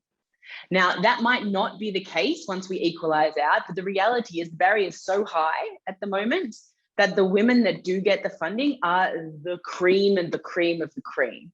And so really, if you're an investment manager and you want to, the reality is no one, unfortunately, is going to lose their job for not hitting their diversity quota at this point in time. That's a completely different conversation and whether that's the right thing. But they will lose their job if they don't hit their profitability margins. And it seems bloody stupid that they're not seeing that the most obvious way to do that is by growing women-founded teams. And I think this comes into like the opportunities, so the ideas. And the reason I put this slide in is because like this is a great example, right? Femtech, where I think that it was this kind of ignored sector that was bubbling away in the background, and certainly some VCs saw the opportunity, obviously, and got involved, and great brands like LV have like flourished, and it's been an amazing ride. But like it's a $3 billion sector right now. It's expected to be 60 billion by 2027. And like the ride that's on, and the people who got in early with that are the ones who really see that actually this was something that was ignored. And part of that is kind of the male, like the lens that people were seeing these opportunities with it wasn't relevant. It wasn't relevant. So why would you see that opportunity? And that brings in the whole conversation around decision makers and kind of variety of points of view. And that way you can't ignore the opportunity because it's so relevant to you. And so you dig deeper into it to find out more about what is the opportunity there versus, I don't know about this. It doesn't affect me. I don't want, like, why would I invest in it? Moving on to the next thing. And so I'm interested in kind of how, I mean, in Kindora is certainly, we operate in a very kind of, it's similar space where we're talking about kids and babies. And it's, yes, many people are parents. We talk a lot about the fact that families come in all shapes and sizes, and you don't have to be a parent to be a part of a family. But it doesn't necessarily resonate in the same way, even with men who are fathers or uncles. I don't think that resonates in the same way. So I'm curious about, like, I mean, you've backed and you've championed a number of kind of amazing businesses that are in industries that are very female centric. What is the advice you give them? So I think one of the things we need to do is, firstly, not lots of investors say, oh yeah, but a lot of women founders, they build products around mental health or women's challenges, and I'm just interested in fintech and SaaS. And I'm like, yeah, but we don't need another bank. We need these problems. And you're right, they're not on the forefront. Like, I'll give you an example. I've invested in fintech, like female investment platforms. I've invested in Oviavo, which is a fertility benefits startup. I've invested in multiple mental health platforms.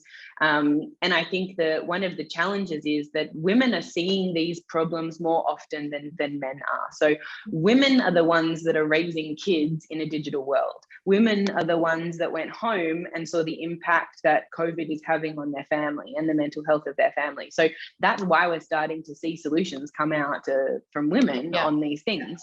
And these are the next pandemic, right? And if we don't have the right solutions. What's really interesting is that, for instance, when I pitched Oviavo and when I invested in Oviavo, that one of the partners from Acel reached out and he said, can you hook me up with them? We're going through this journey. So one of the things that women are doing is actually shining a light on some quite taboo topics from a societal perspective. And I think that is fantastic, because as we bring them out and we air conversation, actually we're going to get a lot more investment in it from men and from women. But one of the things I do suggest, because I know we're running out of time, is be hyper commercial, right? Like, create value-driven products, build the right things, build the right solutions, but be hyper commercial. And maybe you as a founder aren't hyper commercial, so find a co-founder that is, because we have to prove it, right? And we can, the numbers are there, right? But we have to get past the lump of it's a fluffy conversation. I don't know what's fluffy about fertility or mental health or women's reproductive system. There's nothing fluffy. But because they've been taboo topics, we need to overlay them with really commercial numbers. And you cannot fight data, right? And it doesn't have to be that you've proven it and people are paying already. It has to be total addressable market. It has to be penetration of the issue. It has to be. So I think be hyper commercial in these traditionally women founded areas. Yeah. And like that advice is like, we got that advice really early on. And like, just kind of, I wanted to walk through Kindora as a case study, just because like we're in this journey now. And like, so one of the things, like, this is what Kindora is. We are a digital platform that is like a resale and overstock platform for babies and children's goods. The whole idea is we are the Vestiaire collective for baby goods. So it's all the premium end. We have authentication, we have quality control. We do all of the hard work for people to be able to unlock the value of these things. So like the antithesis to mass marketplaces. And I think what's been interesting for us is like, we got into Techstars this year, which has been fantastic and has supercharged us. We obviously won some awards, but more importantly, like we were able to kind of make the case that like these baby goods that maybe, surely there are parents who are pushing a pram that cost to buy brand new, almost 2,000 euro. And people have no idea how expensive these things are. So for us to try and kind of build a narrative that was like, sure, these might look like they are baby goods, but if you put them on par with what the other items in the same price range are, we're talking about a brand new iPhone, or we're talking about a great camera lens, or luxury products. And so a lot of times when we were talking to male investors, trying to draw those parallels was so important, because the conversation just went, they weren't even able to get their heads around the size of the opportunity. I actually had an investor say to me 45 minutes into a pitch, after like really getting out to brass tacks and talking about solid commercials for 45 minutes, say to me, "Oh, but when your baby gets older, you're just going to get bored of this, right?" And I it was one of those moments where I thought, no, surely he's kidding. Like, surely this is not a serious comment. And it just blew the whole conversation out of the water. And it was like those kinds of moments, they just remind you of the fact that you're just not on the same level or playing field in this person's mind, that your idea isn't even on the same level. So even like doing all the work you're trying to do to get them there, some people just won't get there. And like for us, like, again, like this is just kind of showing like kind of how we were showing people why this is important to accelerate what we were doing. We were really fact-based, and we were talking about the fact that resale in fashion is growing 25 times faster than, like, all these facts you can't dispute. And ultimately we raised $500,000. We did not have majority female investors, but the women wrote the biggest tickets. So actually 64% of our funding comes from women. And it's been a stat that we're very proud to talk about, but it also, for me, shows two things. It shows us that, like, we spoke to a number of female angel investors who are also linked to funds, VC funds in some way. And that was a really interesting path for us to start those conversations with the right funds, rather than just having to, like, I don't know, prove ourselves every single time with a new conversation. Some of our best investors, including you, Georgie, like you get it, and you're with us from the beginning. And so people who want to take us further, they will understand the performance and the fundamentals of the business. And they kind of, it doesn't matter that that I'm a woman and this is about baby stuff.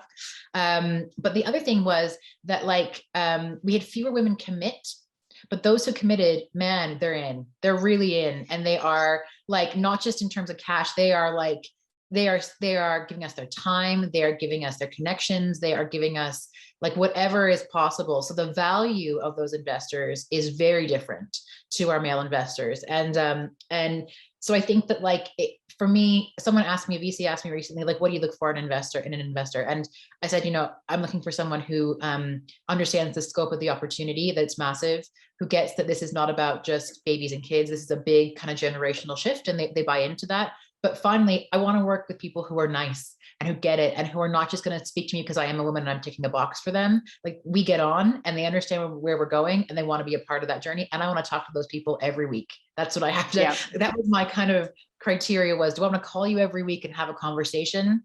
If I don't, it's going to be hard. We're going to have a hard time. So it's been a journey. And I think it's hard to find those. I mean, you did an amazing job of finding people, right? And really looking out and really saying, okay, and who else should I talk to, and manually going through that. And it is a bit like that at the moment. So one of the things I would recommend, so join Auxilia. I just posted the links in the channel. We have a number of different things, right? It's like work out what level you want to be a part of it. There's a great LinkedIn group, which has got like 1,000 people in it, and there's a heap of really helpful content in there. We actually surveyed the group and asked what kind of content they were missing, and then I went and had that content created. So the Medium page has that content on it. It's got a lot about product market fit, raising money, do you need to worry about legal stuff, that kind of thing. And then we have a great community platform where I'm about to start a new channel called Pitch Me. Right? Because we have a lot of women who are part of starter programs or angel investments on their own. And one of the things that we want to see, like, we want you to pitch us. So if you have something ready, if you want to talk about it, you can pitch us there, or you can ask, right, in the other channels about help that you might need, and there's real life meetups happening in London and Berlin and Paris all the time, being self-organized by the group. So I think you need to surround yourself with people who get it, like Sarah said. And I think what you're doing is you are building those networks that have been around for generations for men who are in the investment side of things. You're starting to, like, essentially kind of you're building that for women. And I think that's really powerful. And so I think more of that is happening all around us. And so I think one of the things that I have learned in the last year, I would say, and I've had a few people come to me who are just starting out with ideas, and they asking how we raise our angel round and stuff. And the thing that I always say to people is, you got to get past the idea that it's scary to reach out to somebody you don't know and have a conversation and ask outright, like, where do I find female investors? Where do I find women who are going to have this conversation and back me and understand what I'm doing? Where do I find VCs who are committed to having female decision makers, who are not just saying it and then, investing in a couple of female founded companies because they have to tick a box and that looks good for them? Like, who's really doing it? And interview, if you're talking to VCs, interview them. Is the other thing that I think is really great, is like, ask them all the questions, because they're going to be your best friends for a while. And if you don't buy into what they're telling you around their diversity play and their real kind of their real ethos around kind of supporting different points of view in their portfolio, they're not going to do it. So yeah, I think, I hope that hopefully this was helpful for people who are listening, and they can kind of see that, like, it is a challenging climate, but it's changing, and we're all very lucky to kind of have each other to help each other through it. And like, the next set of women coming through, just kind of being able to help them through that whole process is super important. Wonderful. Thank you so much, Sarah and Georgie. Appreciate that. And Sarah, great to see you again. Yeah, you too, Blake. Hope you're doing really well. Nice to connect with you, Georgie. Thank you so much for the enlightening presentation. Sarah, I want to start with the cringeworthy. I'm so sorry to ask this, but you said questions that were being asked of him were different to the questions that were being asked of me. Yeah. Tell me a little bit, please. So I was asked a lot of questions about my personal life, about my baby, about my, a lot of questions more around me as a person than about what I brought to the table in my professional experience, or what why I was fully kind of equipped to lead this company. And my co-founder, who is also a father, was never asked about his kids, was never asked about, what was it like when you were a new dad? None of those questions. So we've got to a place now where we have a dynamic to kind of be able to highlight that difference in a way that kind of, it almost like makes people feel a little bit uncomfortable, but in a good way. Do you know what I mean? So it's like really just saying, hold on, are you really doing this? Do you really want to go down this path of like asking me all these questions about my kid and then asking Barry all the questions about, like, on the business side? You don't want to do that. Let's flip that around a little bit. And that's kind of the way we play it, but it happens. Yeah, good approach. Sorry to hear that those questions come at you and that's still happening. A little bit pathetic, but congratulations on the raise. Have been watching your business from afar and makes a ton of sense. I agree that there's a massive target addressable market for you. So all the very best. I do want to ask a quick question, Georgie, about this concept of being hyper commercial. Can we dig into that a little bit? If you're talking to any founder, what is it you mean when you say hyper commercial? Is it understanding the TAM, the target addressable market? Is it the unit economics? Is it all of the above? How do you think about encouraging someone to be hyper commercial? So I think one of the things I look at when I'm investing in a company is potential multiple revenue streams. Because if one thing we've learned in COVID is that if you have one revenue stream, you're probably going to run into trouble at some point. And so being able to articulate the potential revenue streams, and yes, you need to understand your unit economics and your cost base and things like that, but also use commercial language, right? So this is the other thing, like, you need to talk about cohorts, right? Whereas what we would talk about is actually, well, our first users did this, right? Where if you can say cohort 1, and we're talking about monthly cohorts here, cohort 1 performance was X, we made some changes in cohort 3, this is the performance uptake that we saw, and now we're getting a return on investment of X and a customer lifetime value of Y. And I think, just listen to some of the great Shark Tank pitches, right? Like, and the stuff that, not the bad ones, just the good ones, just the ones that win investment, maybe. and really think about how you speak about things. And it's a bit of extra work, unfortunately, right? So you do need to learn it, and then you need to be comfortable learning it. So don't try and, turn into an investment banker. Yeah. But know your key numbers, know what language you want to use so that they understand it. I mean, and this applies to everything, right? So I'm a product leader, and we talk a lot about discovery and hypotheses and research. And if you go into an executive team of a scale-up commercial business and you start talking about hypotheses and research, they just see cost, right? So all I do is say, okay, if we were an investment company, no investment company invests in every pitch that crosses their deck, right? You do due diligence. So you have different layers of DD. So you have, you do a first layer and you cut out all the people that you don't want to invest in. Then you have a list of people that you think you want to invest in. You do additional due diligence on that. And then you invest in the ones that you want to. Discovery is due diligence. And they're like, okay, I get it. Because what we don't get is that sometimes when you're talking to people who are like so stuck in this hyper business world, they only think that way. So when you start to talk about stories and context, often you can throw them off their game, and they do not like that, right? So if you want the money from them, you need to adjust to their language and bring it in, because I promise you, all the stuff that they want to know. You might just be speaking different languages. And just to jump in, Sorry, just to say that, like, that advice that Georgie's given, I think one of the things that really helped us was, like, when we started to kind of to do our fundraise, it was like learning a new language. I was always telling that to people, like, I didn't know what these acronyms meant. I didn't know, there were lots of terminology that was just like, I didn't know. And what helped us was we had some really trusted advisors who we could go to and say, like, what is it that what are the actual words that I need to say here to get these people to understand what I know is a strong idea. And so having that kind of set of people around you who are going to give you that direction is so valuable. Even if they're not investors, they're advisors, and it really helps. Sarah, just quickly on that then, how many no doubt you learned through each of the different pitches you had to do and meeting different types of investors, the round sizes that were typical for them, the series and the categories that they liked.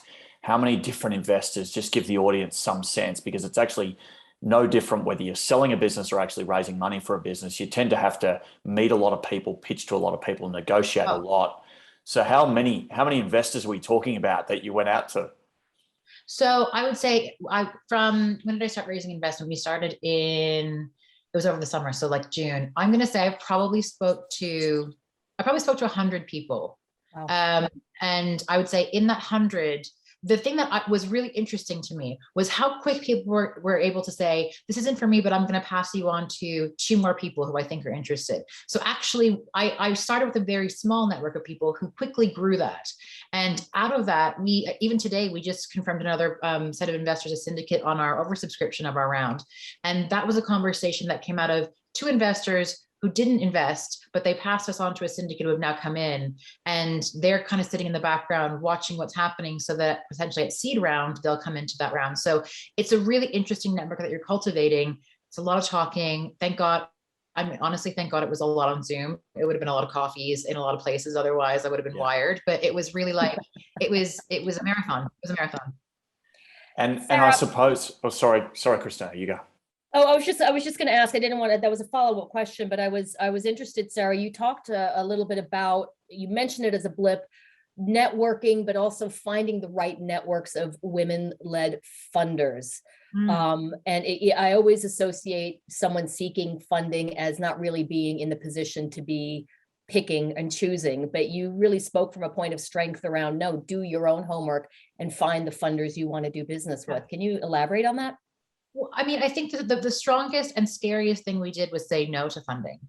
And it was because as we were kind of doing that, we were interviewing people as much as they were interviewing us about the business. And I think from the beginning, we knew that we wanted to have people on the journey with us who, like I keep saying, like, I wanted to be able to talk to these people weekly and feel like we weren't doing it out of just because we had to. It was because we wanted to. And I know that's a luxury that not everybody has, but we being able to go in and say, okay, this person wants to invest in us. Are they the right fit or not? And also, like, I think just being a little bit brave and having to say, look, are you interested in investing, or are you doing any angel investments, or do you know someone who is interested in doing some angel investments? Understanding things like various kind of tax arrangements for individual angel investors in various markets, or wherever you're based, or wherever you're looking for funding. That's also really important, because the motivation for those angels is different. And it also feeds then into the bigger VC kind of conversation. So that was all stuff that we learned as we were going. And I wish we'd known it before, but we learned it as we were going through those conversations. And there's also something that you speak to culture, and how the women led and women at the leadership of a business really influences the culture of an organization, such that, to your point, you want to be able to speak to people every day. I see Georgie nodding her head, the impact of women on culture. Yeah. I mean, Georgia can speak to this more than I can, but certainly I think one of the things that we were already seeing in our investor set, which is quite diverse, but like I said, it's not majority female founders or investors, is that within that, though, we have a good diversity of viewpoints. And I think that that's where we're seeing this really nice culture is developing within our investor set, I would say, that is forming, it is reflective of what we are as a business. And one of our kind of key brand values actually is that we're for families of all shapes and sizes. So it's very important for us that our investor set reflects that. And so really, actually, at the moment when we're talking to VCs for our seed round, it's a question we openly ask, are you investing in, what is your diversity kind of, what is your diversity thinking? Are you actively investing in women, in kind of minority founders, in ideas that are not just, they are kind of social responsibility ideas? How are you actually doing this? And if we don't believe them, we don't continue the conversation. Yeah, I do. You've given some great inspiration. Packed session of content, and I think you've inspired a resource area for potential resources for particularly women who are looking for funding and/or founders and running businesses on the blog section of Flippa. So I'll be circling back to you and Georgie for some good resources that we can build out as part of a follow-up to your session. So thank you very much on my behalf. Blake, anything else to add?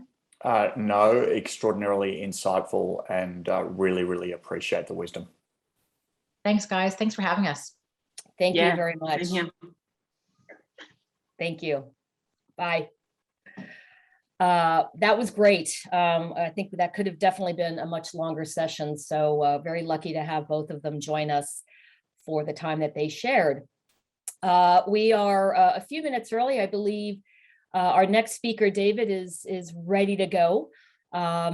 David Shapiro is a proven business leader with over 20 years of broad-based experience driving cash flow and enterprise value creation for publicly traded and privately held media, internet, and technology companies. He is currently the Senior Vice President of Corporate Development at Thrasio, which is a consumer goods company reimagining omnichannel commerce and consumer products. With the experience of evaluating more than 6,000 Amazon companies, acquiring over 200 top-rated brands, and managing the scale of tens of thousands of products, Thrasio is the largest acquirer of Amazon FBA businesses, and also is coming off tremendous news of a significant funding in the markets. So without further ado, I will hand over to Blake and to David. Welcome.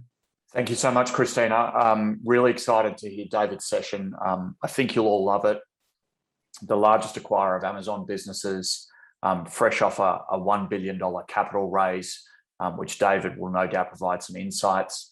I've had the pleasure of getting to know David over a couple of months now, in a super influential position at Thrasio, very knowledgeable, he's had a history in the affiliate space as well. So I think you'll get a lot out of his session today. And David, if you're available, I'll let you take it away. There he is. Sorry, I thought we were taking a break. Sorry.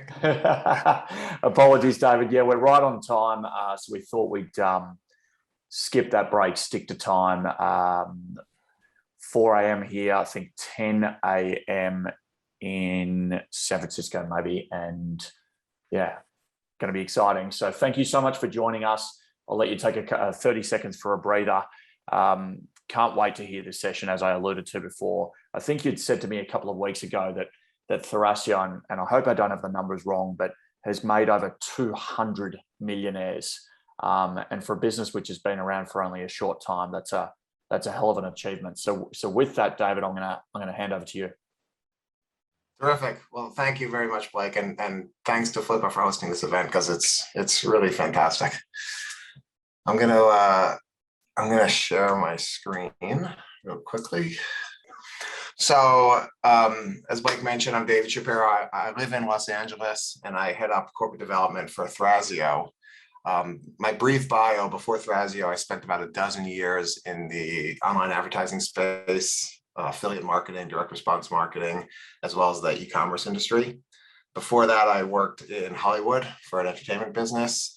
And prior to that, I worked for a technology SaaS business. Every company I've ever worked at has had a successful exit.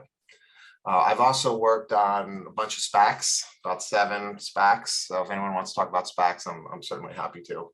And I started my career as an attorney, as a lawyer. So Thrasio, for those who don't know, Thrasio is the largest acquirer of Amazon businesses. We acquire e-commerce businesses more generally, but we focus on acquiring Amazon businesses, and we acquire and then grow them, obviously. We've had a big week this week. So this slide's actually out of date. I didn't get a chance to update it. 2 days ago on Monday, we announced a $1 billion capital raise. And shortly before that, we announced a $650 million debt raise. Again, if anyone wants to talk about the pros and cons of raising debt versus equity, I'd be very happy to have that conversation. But anyway, so the $2.3 billion figure is actually outdated. The other item that's a little outdated here is that I says that we buy more than one brand per week. We're actually buying about a business and a half per week, about 1.5 businesses a week. So we're acquiring businesses at a very significant scale. And as Blake mentioned, that's resulted in us making lots of millionaires. The actual figure is well over 100 millionaires, and we're very proud of this, right? It's just fantastic. The best part of my job and my colleagues' jobs is that we get to talk to a lot of entrepreneurs, right? Sometimes several a day, every day. And that brings a certain perspective, which hopefully I'll share some of it today. And it's just, we're very proud of it.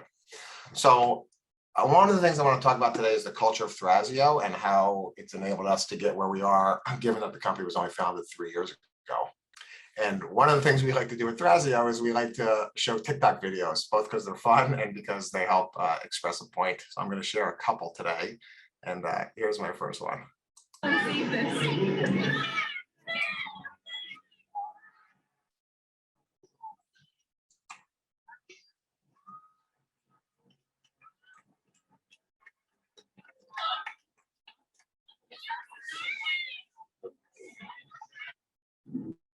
So I was thinking about what to talk about today, and I was watching a football game, American football, and I saw a wave, right? Does everyone know what a wave is? It's when you get everyone in the stadium to, just like in the video, to stand up, and it goes round and around in unison. And when it happens, it's pretty fun to be a part of.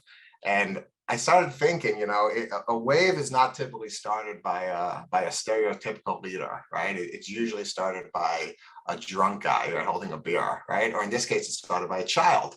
But what they had is they had a vision, right? They had a vision that said, we're going to get 100,000 people in this stadium to stand up, and we're going to create this beautiful thing. And of course, they can't do it alone, right? They have to enlist all 100,000 people in the stadium to do it with them. So then I was thinking, it's very apropos for every one of you, right? Because each of you is already taking the steps to start your own wave. You've taken the leadership step. You're starting to enlist colleagues and suppliers and customers, and of course, your friends and family, et cetera. And if you're successful, similarly, you're going to create something amazing. So as I start my talk, my wish and my blessing for every one of you is that you shall be successful in starting your own wave. So Thrasio, how did Thrasio get started 3 years ago and start its wave? It all started with our CEO, Carlos Cashman, who is a visionary on this topic, well, on many topics, but particularly on the topic of creating the right culture that he wants. And he's been very focused on this from the beginning. And fast forward to today, it's one of the reasons why we've been named, one of the best places to work, and we have high ratings on Glassdoor and greatplacesToWork.com, and low employee attrition, all that stuff. And if you ask my opinion, it all starts from the culture. And I want to share a few of the components of our culture with you today. And my hope is that, well, first of all, I hope you find it interesting as it relates to Thrasio, but my real hope is that it'll help you in your own businesses. So first and foremost is we have a no egos, no assholes rule, right? Life is short and nobody wants to work with people with egos. Nobody wants to work with assholes. And it's important because, you have to create a team environment, obviously, and no one wants to work with these people. So first and foremost, that's one of our values. The next item I want to talk about is a concept called letting go of your Legos. And if no one's familiar with this, I suggest you Google it, because it's really an interesting idea. And it's a concept that's been popularized by a woman named Molly Graham.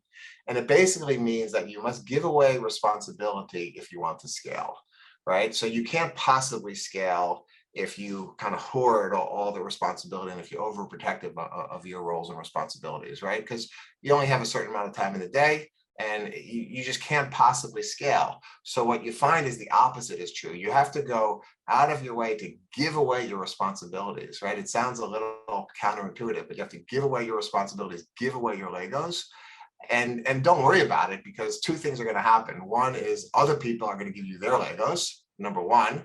And number two, as your company starts to grow because you're doing this, there's going to be more opportunity and more Legos are going to be created, all of which is designed to help you scale quickly. The next core value that I want to talk about is blaming up and crediting down. And this is important. You should go out of your way to credit others. It's fun. It's amazing how much this improves the company culture and cohesiveness. And then blame up, right? When something goes wrong, take the blame for it, right? It's hard to do sometimes, but it's so important. Your team will love you for it. The company culture will improve. And it's just something that at least I always try to remind myself, right? And you should always remind yourself to credit everyone whenever you can. And let's talk about data for a second, right? Data talks, bullshit walks, right? Data. Far too many of us, and I'm certainly guilty of this myself at times, make decisions based on our gut. And it makes sense because it's easier, right? It's hard to make data-driven decisions. It's hard to gather the data, to analyze the data, to make a decision. It's easier to make a split-second decision based on your gut. But of course, we know it's not the smart move. So hire a data scientist if you have to. Really go out of your way to make sure you focus on the data. You'll make smarter decisions. And then, of course, don't be afraid to fail. I'm going to show you one more TikTok video right here. Here's a quote by Michael Jordan that I really like. I've missed more than 9,000 shots in my career. I've lost almost 300 games. 26 times I've been trusted to take the game-winning shot and missed. I've failed over and over and over again, and that is why I succeed. Learning and growth is impossible without failure. Keep going. So this concept of failing forward is so important because you want to embrace failure, actually, and then importantly, you need to learn from your failures. But you can't learn from your failures unless you embrace them, unless you acknowledge them, unless you talk openly about them. And of course, as we all know, if you're not failing, almost by definition, you're not taking risks, because no one's going to bat 100%, right? So one of the things we do at Thrasio to make everyone feel empowered to take risks and of course to not be afraid of failing is on the very first day, my very first day at Thrasio, I was in a cohort of about 30 people that started that day. And everyone went around the room and we each had to talk about our most spectacular business failure, right? And it was funny and everyone laughed. And then we voted on a winner. And then the most spectacular fail among our group at the next company all hands meeting in front of the entire company shared their fail. But it sent an important message because it shows people that we could talk about it, we could even laugh about it, and then we could learn from it, very importantly. Here's a quote by And then the last one, of course, is just to have fun, right? when you think about what a corporation is, right? Every one of you has or many of you have started a corporation, but a corporation's, it's really a legal fiction, right? You sign a piece of paper and all of a sudden you have a corporation, right? And a corporation by law operates as just like a person, right? A corporation could own real estate. A corporation could get sued. But a corporation is really, like I said, just a legal fiction. It doesn't really exist. What exists is the people, right? And the culture that makes up that organization.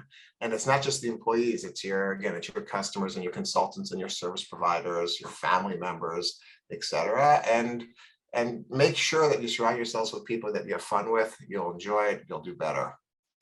So these are some of the key core values that I think we live by in Thrasio.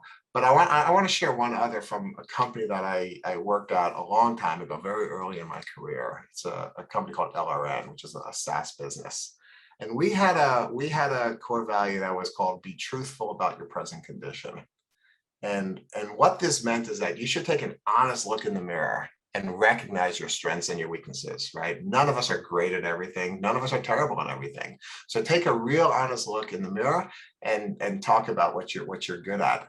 You know, it reminds me of my kid's school when the head of school says to the parents, like at a parent gathering, who thinks their child is above average, right? Every single parent raises their hand because everyone thinks their child is above average. But of course, we know that's not true, right? Statistically, only half the people are above average and half the people are below average. So in my case, what I tried to do is I tried to differentiate myself when I was in college by working hard, right? I played a game with myself where I stayed in the library every night till the last person left. And then I would stay for another 30 minutes after the last person left. And I did that for really my entire college experience. So the point is recognize your strengths and recognize your weaknesses, and then hire people who complement your strengths and who make up for your weaknesses. And don't just hire anybody, right? Hire smart people. You're gonna have to pay up to hire the smart people, but it's very, very, very worth it. A side benefit, incidentally, of hiring smart people is who are smart people friends with, right? They tend to be friends with other smart people, and they tend to refer other smart people to work at your. And then before you know it, you're going to be surrounded by smarter people.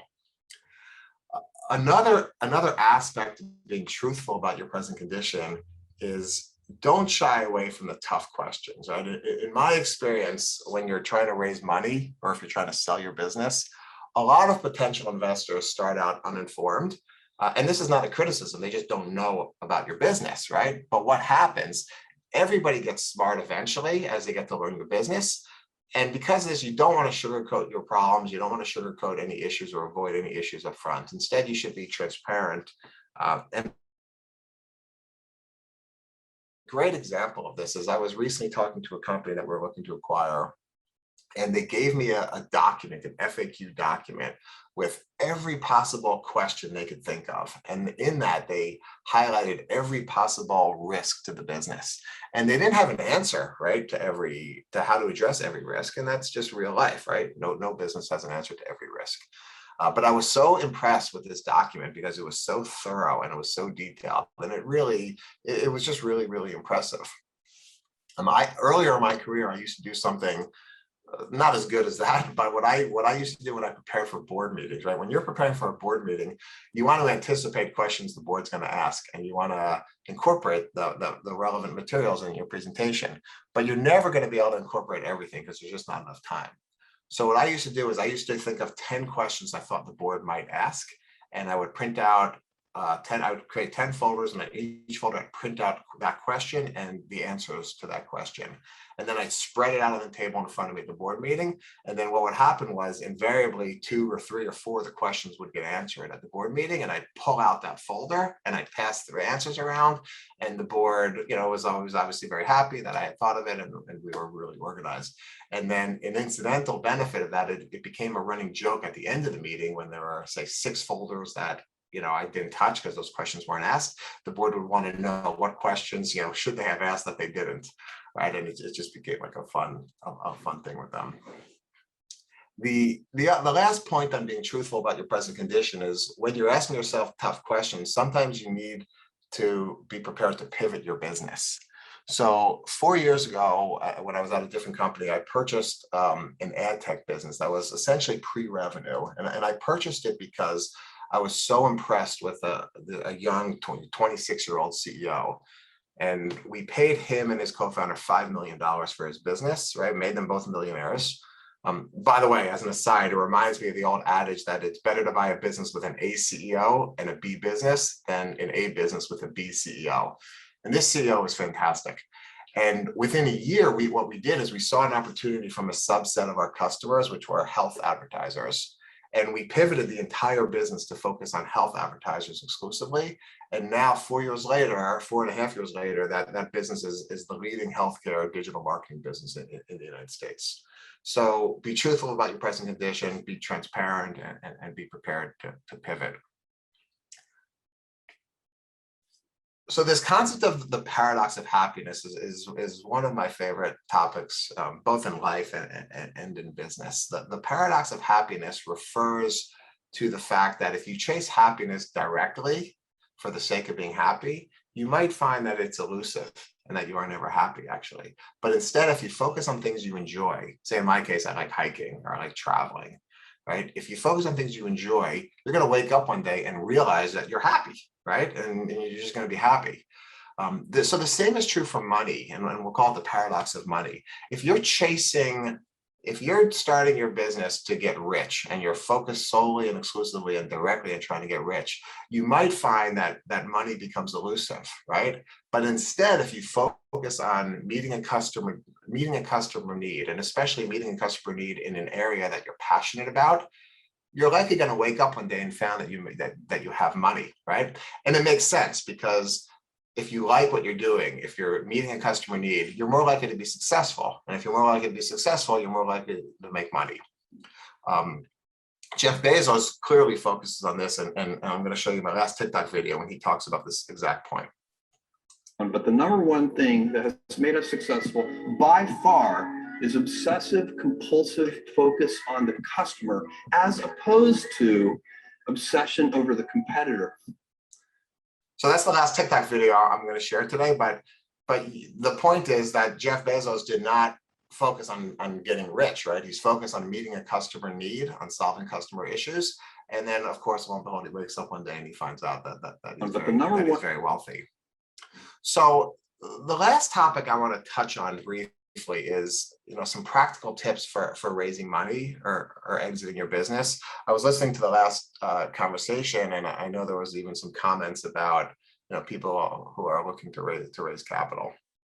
So look, obviously you have to focus on business performance, and you have to make sure there's profit margins are X, you're profitable, you're growing addressable market, etc.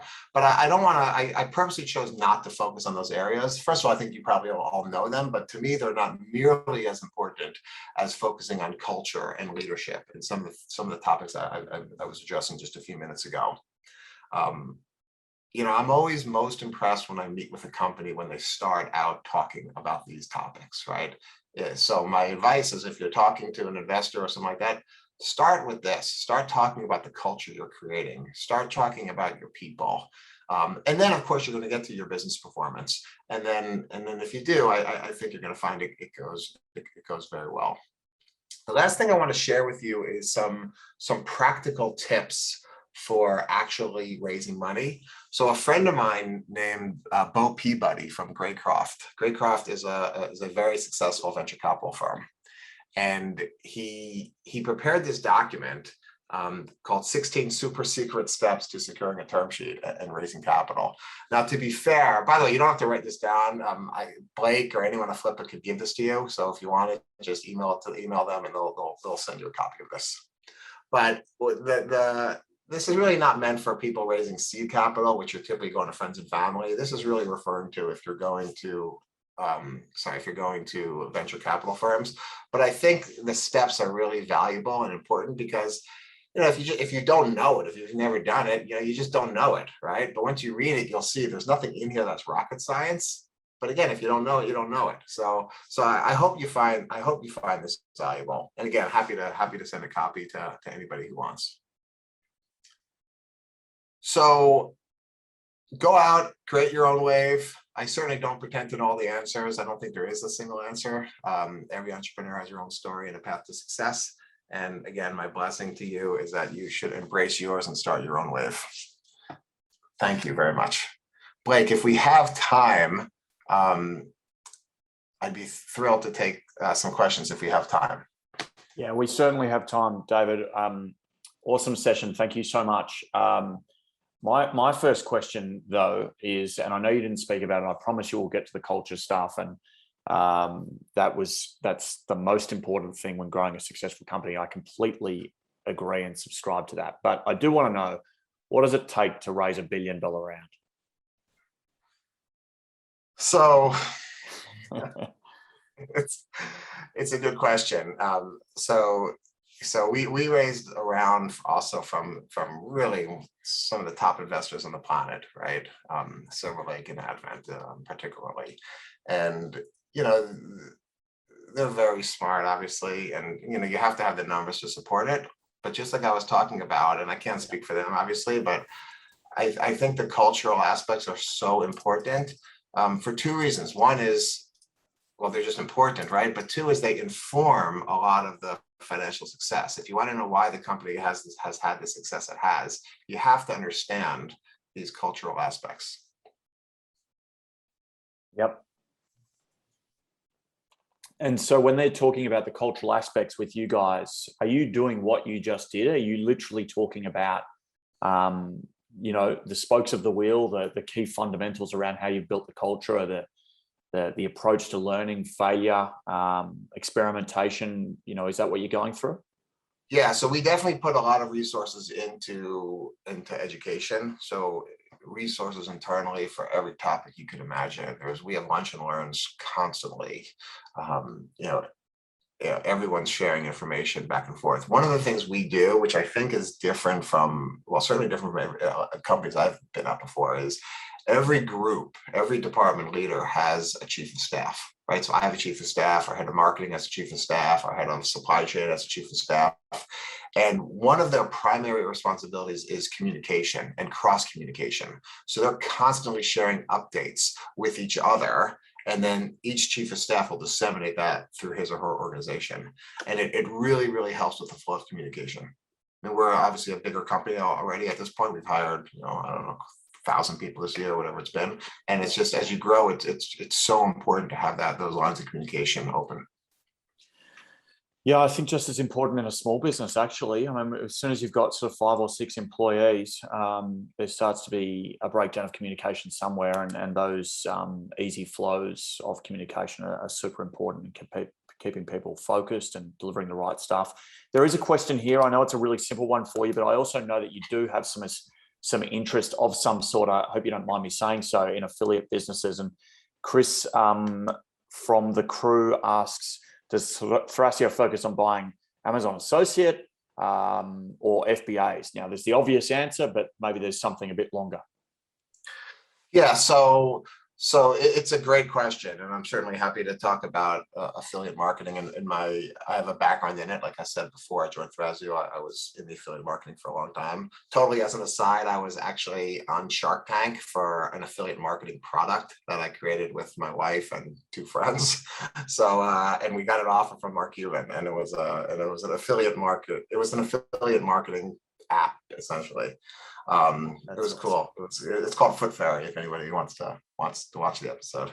But so yeah, so we'll look. Obviously, our bread and butter is buying FBA businesses or e-commerce businesses, but affiliate marketing is critical. If you look at businesses like the New York Times, right? They're putting a lot of effort into their affiliate marketing programs. They have Wirecutter as an example.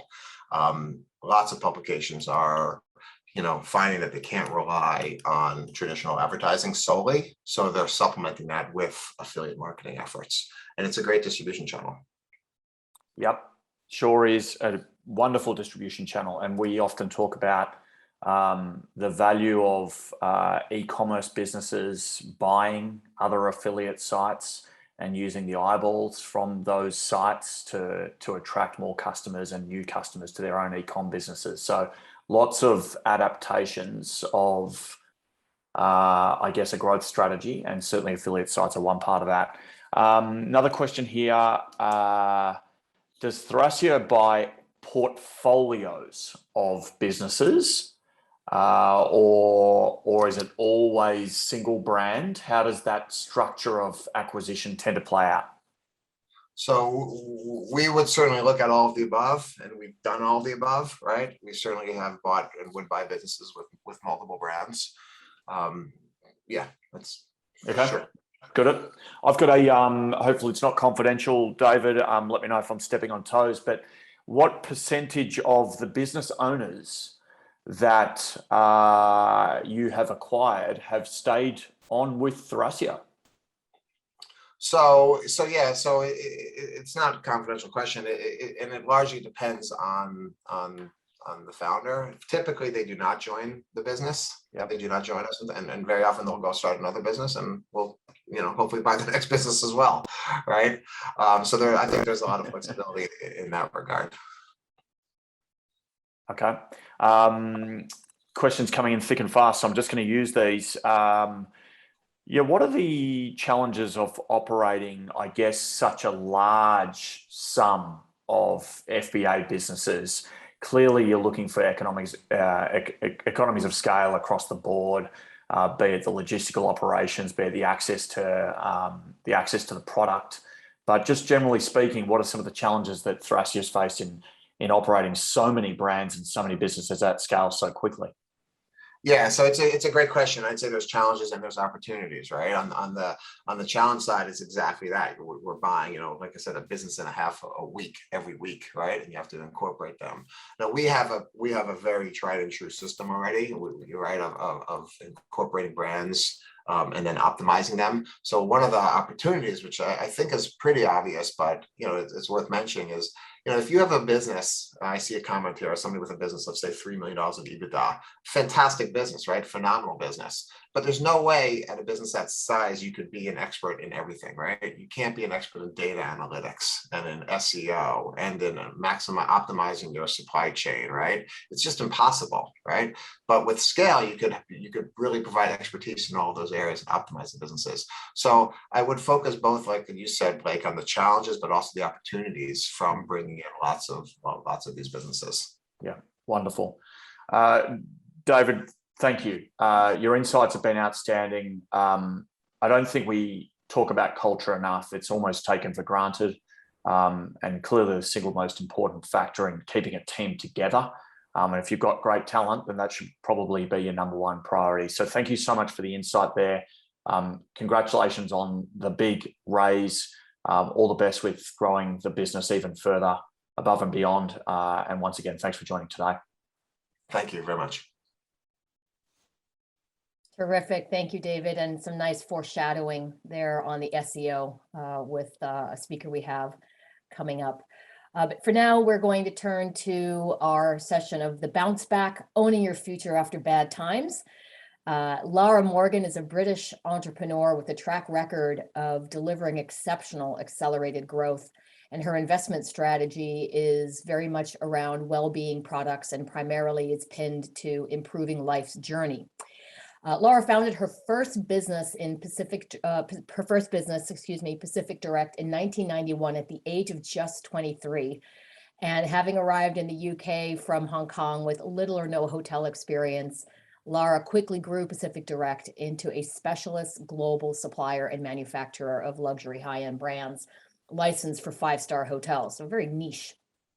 Since selling a majority share of that business for £20 million in 2008, Lara has been investing in British brands such as Centred.com, Wellbeing Ritual, Gate 8 Luggage, and Global Amenities Direct, which is a remarkable twist on Pacific Direct and has considerable focus on the eco-conscious and sustainable waste reduction.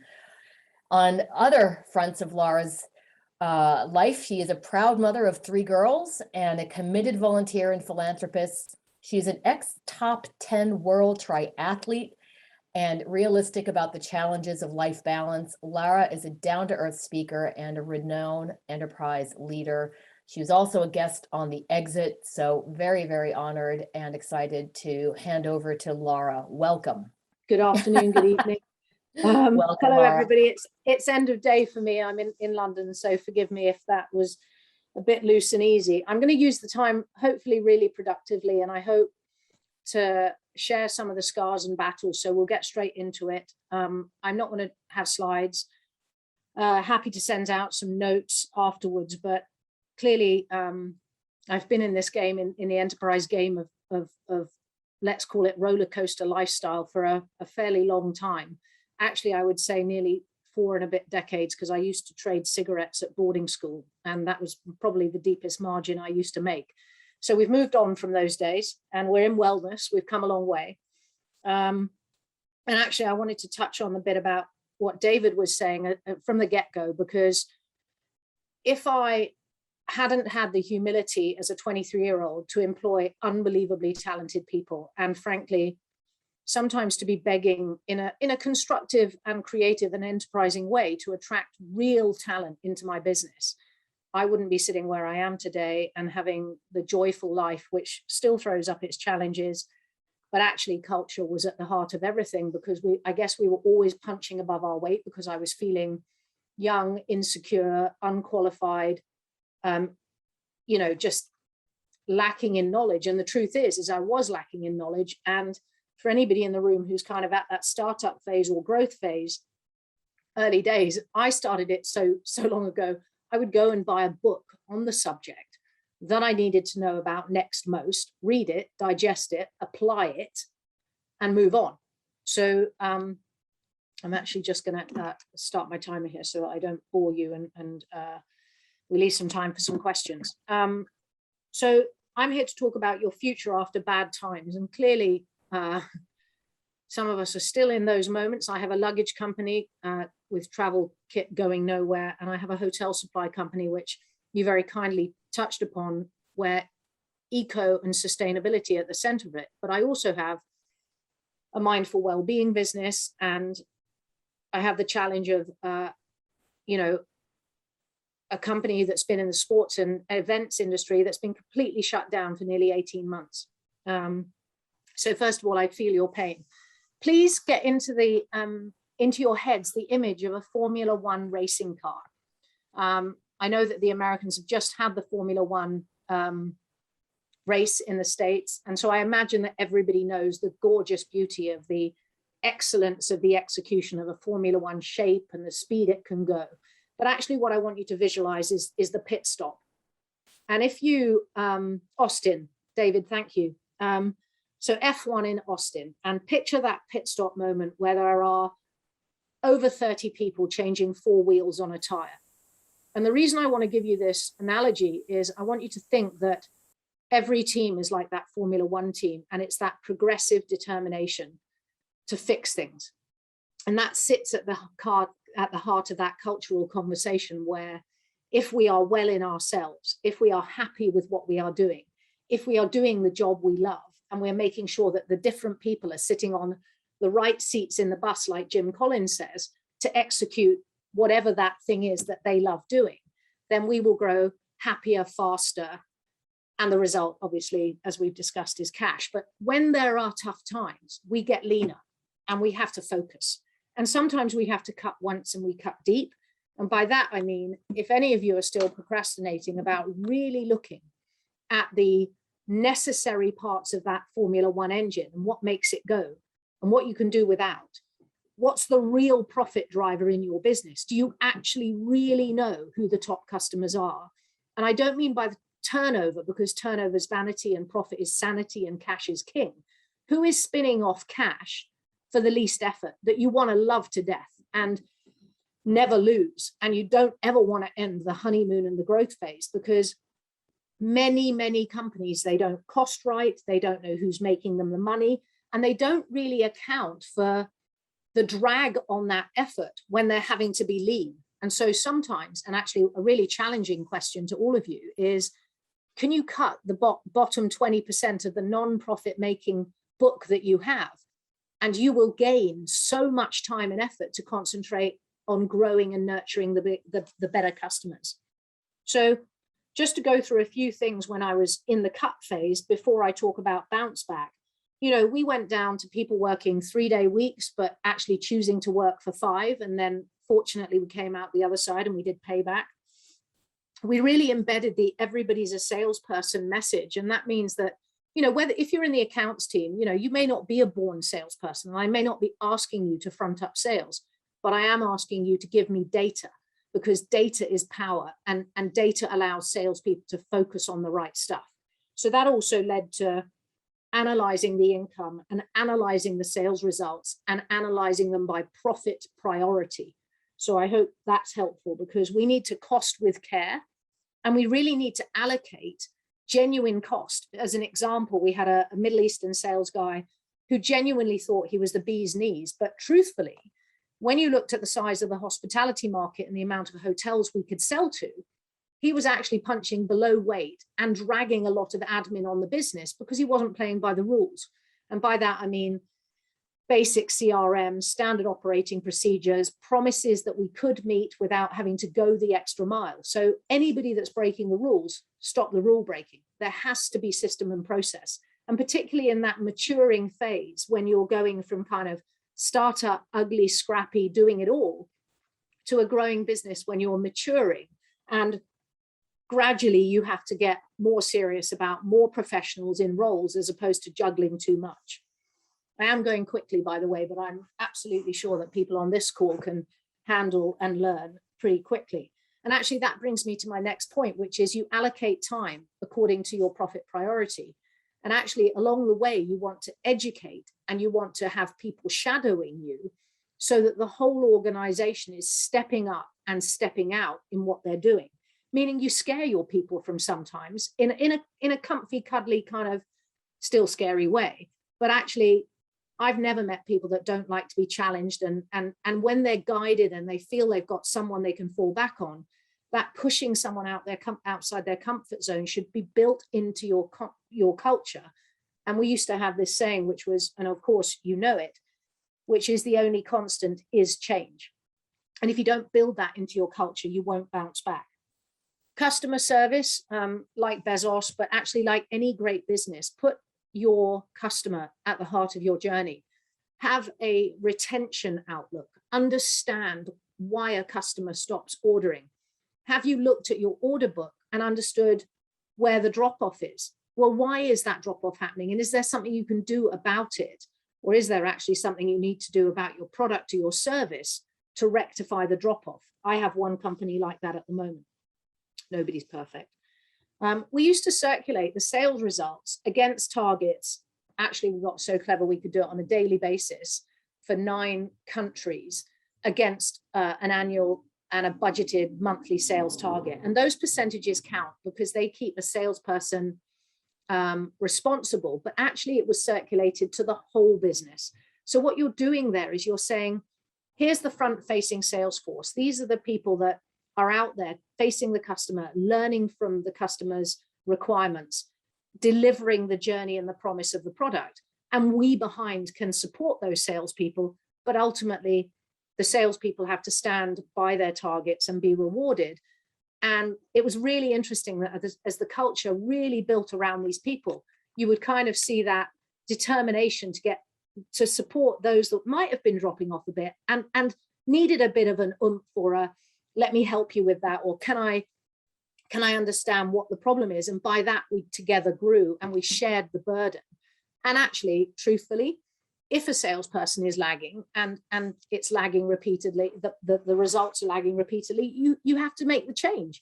And that's also something where when you've had tough times, if there is any doubt in your mind that you are still carrying a less than A grade player, then I promise you, make the change. And tomorrow morning, you will have a lighter bounce in your step, however hard that conversation is, however miserable it is to say, hey, we've got this challenge and we need to move this person on. It is both better for that person. So don't be afraid. There's, a different and more suitable role, but it's time that they moved on. So hopefully you've come out reprioritizing where the profit's coming from, and you're really lean. And you've got a team of people that understand that we always have to be selling, but actually we can continue to squeeze the lemon. I mean, we went from just historically, to give you some context, in 1991, I started the business. That was a recession. I didn't even know what the word recession was. I was such a donut. And I was 23 and a one-man band, and I was a lonely one-man band for 2 years. The next time I hit a really major recession after 1997, we were kind of agile enough and we sold our way through the mistakes. But when it came to September the 11th, hotel occupancy went from 88% in New York City to 6% overnight. And I was stuck in LA and trying to get to Singapore, but the whole world just stopped. Now, actually, we know that the pandemic has been much tougher than that. But the truth is that those principles of business, where if we singularly focus and we look at the data and we sell what we've got in stock and we look at our margins and we're really careful about understanding sort of what the top customer profiles are and how we can find more of those, but hearing what the customer needs as a solution all of the time, then hopefully we can come out the other side. So we're at the moment talking about data and selling what we have in the run up to Christmas, but also we're constantly looking for how do we get cleverer? How do we do better deals without affecting the margin? So for example, on Amazon, you're bundling goods, you're incentivizing with possibly free ASINs. Perhaps that's something you guys know. But we got to the stage where we literally had to cut the window cleaning. And today we understand that culturally it is more difficult because we're not daily in an office environment. So I guess those calls and those lunch and learn sessions have become even more important for our business. When is the cadence of meetings that makes communication successful? When are you absolutely getting the team in the room, and who's taking the notes for those that can't make it so that they feel part of that journey? In the bounce back, communication is going to be absolutely critical, but so is the reporting of momentum. So for example, in all of my companies, we have WhatsApp groups that report even the smallest order, because we can do a shout out and we can, in the old days in an office, we used to squeeze a chicken teddy bear and it squawked, but can't, well, maybe I could do that and publicize it, but I think you understand what I mean about celebrating even the small successes as we start to build momentum once more. And don't forget that everybody in your business sees things going on around them. So there are ways of multiplying up your leads. It isn't just the salesperson who can spot a customer, but everybody in your network knows how to spot a good customer if they know what the customer profile is. So things that you must do coming in the bounce back is do a SWOT of the strengths and weaknesses, opportunities and threats, and spend an unbelievably disproportionate amount of time on your strengths. Why your strengths? Because that's when you're going to beat the competition. So I've just brought out a product with my husband. He's running that business. It's Parker, PARCCA.com. It's a sustainable outdoor sports robe. And what we've done is we've taken a look at everybody else in the universe, and then we've gone to our team of sports people and said, wear the prototype, keep wearing the prototype, ride on a horse, go camping, be in a triathlon, and give us feedback. So one of the things that I would say in the bounce back that you really need to get savvy about is ask your customer and ask your team what they're thinking about what the gaps and what the progression can be, and gather round and have no fear that you should look for what should we celebrate, what's not so good, and what can we do better. And actually, let's finish on the positive. And in Britain, we call that the shit sandwich, but I imagine, knowing all good things business, that it started in America. Keep training. When we bounce back, there's often been a really horrendous period of hard work and change. And more now than ever, we need to be training, but you don't need to spend a huge amount of money. We have a lady at Pacific who was both barking mad and a brilliant genius on Excel. Her name was Carol Fake, and she would do lunchtime learning sessions with Excel, because commercially, your people need to know where the profit is coming from. How can they know the profit if they don't know the costing of the service proposition and they can't get their head around how do we as a business make money? And I think that transparency and that trust with culture is really important for you to accept that it is a team effort, and thereby when you are in this bounce back phase, you need to rekindle those role descriptions and align those to key performance indicators in a pretty traditional business way. Because if people don't know what they're there to do, if they don't know what they're spending a disproportionate amount of their time doing, and they don't know what they're going to be rewarded for, then you're not going to get what you expect. And by the way, I would delegate that to a professional HR person. 80% of the work can be filled in between the individual and your people person. And then the management and the leadership are not completely distracted. And then you top and tail it, you have a conversation, you rev up the individual, and you get going. So that's another, I think, bounce back tip. Very importantly, you've just got to keep milking the numbers. I was looking at a talk I did the other day, and when I go back to the SWOT and I think about, you know, really look at the key relationships that are making your money. I keep saying that, but when you then are growing again, think hard about the quality of your induction process. And when you induct someone, formulate a template, really engage with that individual, get them to love your business. Why is your business called what it's called? I've got a wellness company, and we make balms. I thought I'd show you this because I'm always selling, but also because scented is spelt with an S.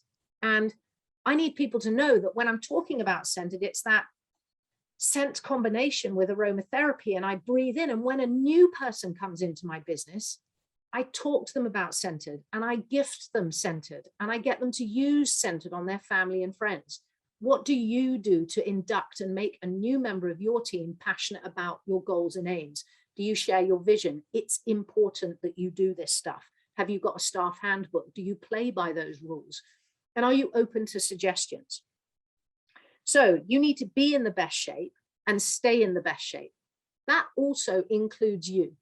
And I would challenge you that you still should be putting on the best shape of your business the most important thing that we can do today for the planet, which is think about sustainability. We've recently invented a refillable candle. What have you invented that is different or better and going to help you in the message to stay ahead on sustainability and the economic and social promise that we need to make in a modern business? You need to be thinking about that in the bounce back phase. And you need to be milking video and Amazon Live and live stories about how you're going to embrace your community. And you need to build a community, probably in Facebook groups and not through advertising, so that it's a truly engaged crowd of consumers that are going to stay with you on your journey through thick and thin. So you get in the best shape, you put sustainability at the heart of what you're doing, you think about your team. And then, of course, you have to retain life balance. And in that, I will come to an end, and hopefully we can ask some questions, but think strategically about the energy and the application of time, money, and stock, because cash is king. And if you put it into stock and it isn't going to sell through, great businesses go under because they get their stock wrong. Please remember, the finances are at the heart of every decision you make. Whoa, that was quick. You packed a lot in there, Laura. Thank you so much. There's just a lot of different points to start with on the questions front, but I'm going to go back to something you said earlier in your session around, everybody in the business is a salesperson, whether that be someone in finance who was, ostensibly back office, to those who are in the front office, which really speaks to the brand. And I'd love to learn a little bit more about how do you instill in your workforce this sense of we're all the vanguards of the brand? How does someone in finance kind of ingest that and become as much of a brand ambassador as someone who is frontline sales? So, I mean, first of all, great question, because actually I stupidly forgot to mention this, but actually we need to recruit for success. Something David didn't say is, I will guarantee you he can spot a Thrasio person from a mile, by which I mean culturally. We kind of have a heart that says, what is our style? What is our attitude? What are our values? And when we recruit, we rather ignorantly sometimes leave out the really sensible questions that are the more intuitive questions that get to know the person. And so when we're recruiting, we want to get someone to respond and prove that they have that intuition that is part of our club, part of our culture. So we're agonizingly annoying on recruitment, but we want people that can respond to a customer complaint in the right way. And we want them to do it naturally. And a friend of mine once taught me that the only training we need to do in customer service is, would your granny like it? Would your grandmother like the way you're treated, right? And if your staff from any position in your business have the freedom to make decisions knowing that their grandmother would approve, they'll never let you down, right? That's all because that kind of feeling of, we know when granny wouldn't like it, right? So I think the recruitment thing is the answer to the question about, you get that right by building it from the ground up. And I was lucky, right? I was just ridiculously lucky. And then I learned to ask better questions. So a salesperson, if I'm recruiting a salesperson, I actually always talk about sports. I want somebody who's competitive. I want somebody who accepts targets and likes, organization. And that sports person has lots of qualities around, how that links into a sales behavior. So I think there's things that you can build into your recruitment process that will give you better clarity on, have you got the right person for the job? Good insights there for the key, those not gotcha questions, but just the insightful questions that help you glean that part of a person's character. The other piece that I was intrigued by was cutting off that 20%, that bottom 20% of your customer base, and you will be freed up to focus on other more profitable endeavors for the business. Is there a particular, maybe not naming names, but you have to fire customers?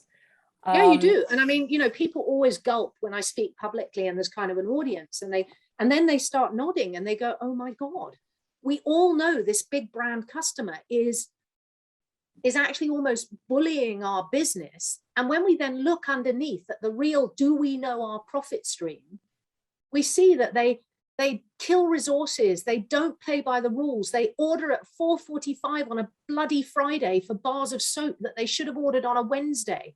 And that starts to become really unfair on the business. And I once sacked one of the greatest 5-star hotels in London, and the credibility that created for me and my team about, actually, there's only so far that we can be pushed. I think that was really a telling moment. And, I genuinely mean it. You'll see much more responsibility around, if you all get what you're trying to do with that key customer, and then you just look for other ones like it. And that's very hard to do. And I think that's a lesson that applies to any size business, especially that smaller entrepreneur who might feel that they need every customer at all costs in order to thrive, when you're saying, learn to say no more than yes. And I hate to say it, but, transparently, I think we say too much yes and not enough no. And yes, of course, the selectivity is painful, and sometimes the decision-making period is longer, but you've got to have vision on your finance to know that you don't need to make that desperate decision. And that's how you should plan your growth. Laura, we're running a little over time, and so I have to unfortunately say thank you at this point. But to everybody, please listen to Laura on the Exit podcast. Amazing story of your early days in Hong Kong as well. And so again, thank you very much. We'll move on to our next session. Nice to Thanks meet you. again, Anna, for joining us in London. Thank you. Take care. Bye-bye. Thank you to Laura again for that. And we will very elegantly and swiftly, I hope, move on to a session with Anna Rose, speaking on the growth funding and entrepreneurship. Anna joins us as a lead seller success manager at Yardline, and she brings to the table quite a few number of years worth of small business and direct-to-consumer e-commerce insights, having been an integral part of growing her own family business that was focused on beauty brands. Besides being a well-established seller herself, Anna is also touts years of agency experience launching, managing, and growing brands on Amazon and Walmart. And as a seller success lead, Anna is an expert on operational efficiencies and best practices for expediting growth and increasing profits. So we welcome Anna Rose. Hi, thank you for the great intro. I'm going to go ahead and share my screen. I have a little presentation for us today. Awesome. So today we're just going to go over how to scale smart. So really actions that you should take once you secure growth funding. So I know that I just had a great intro, so thank you for that. But just to provide a little bit of more context here. So my name is Anna Rose. I am a seller success manager at Yardline.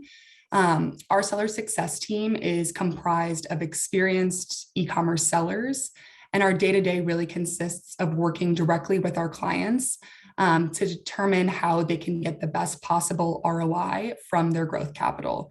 So everyone on our seller success team is an e-commerce seller and entrepreneur themselves.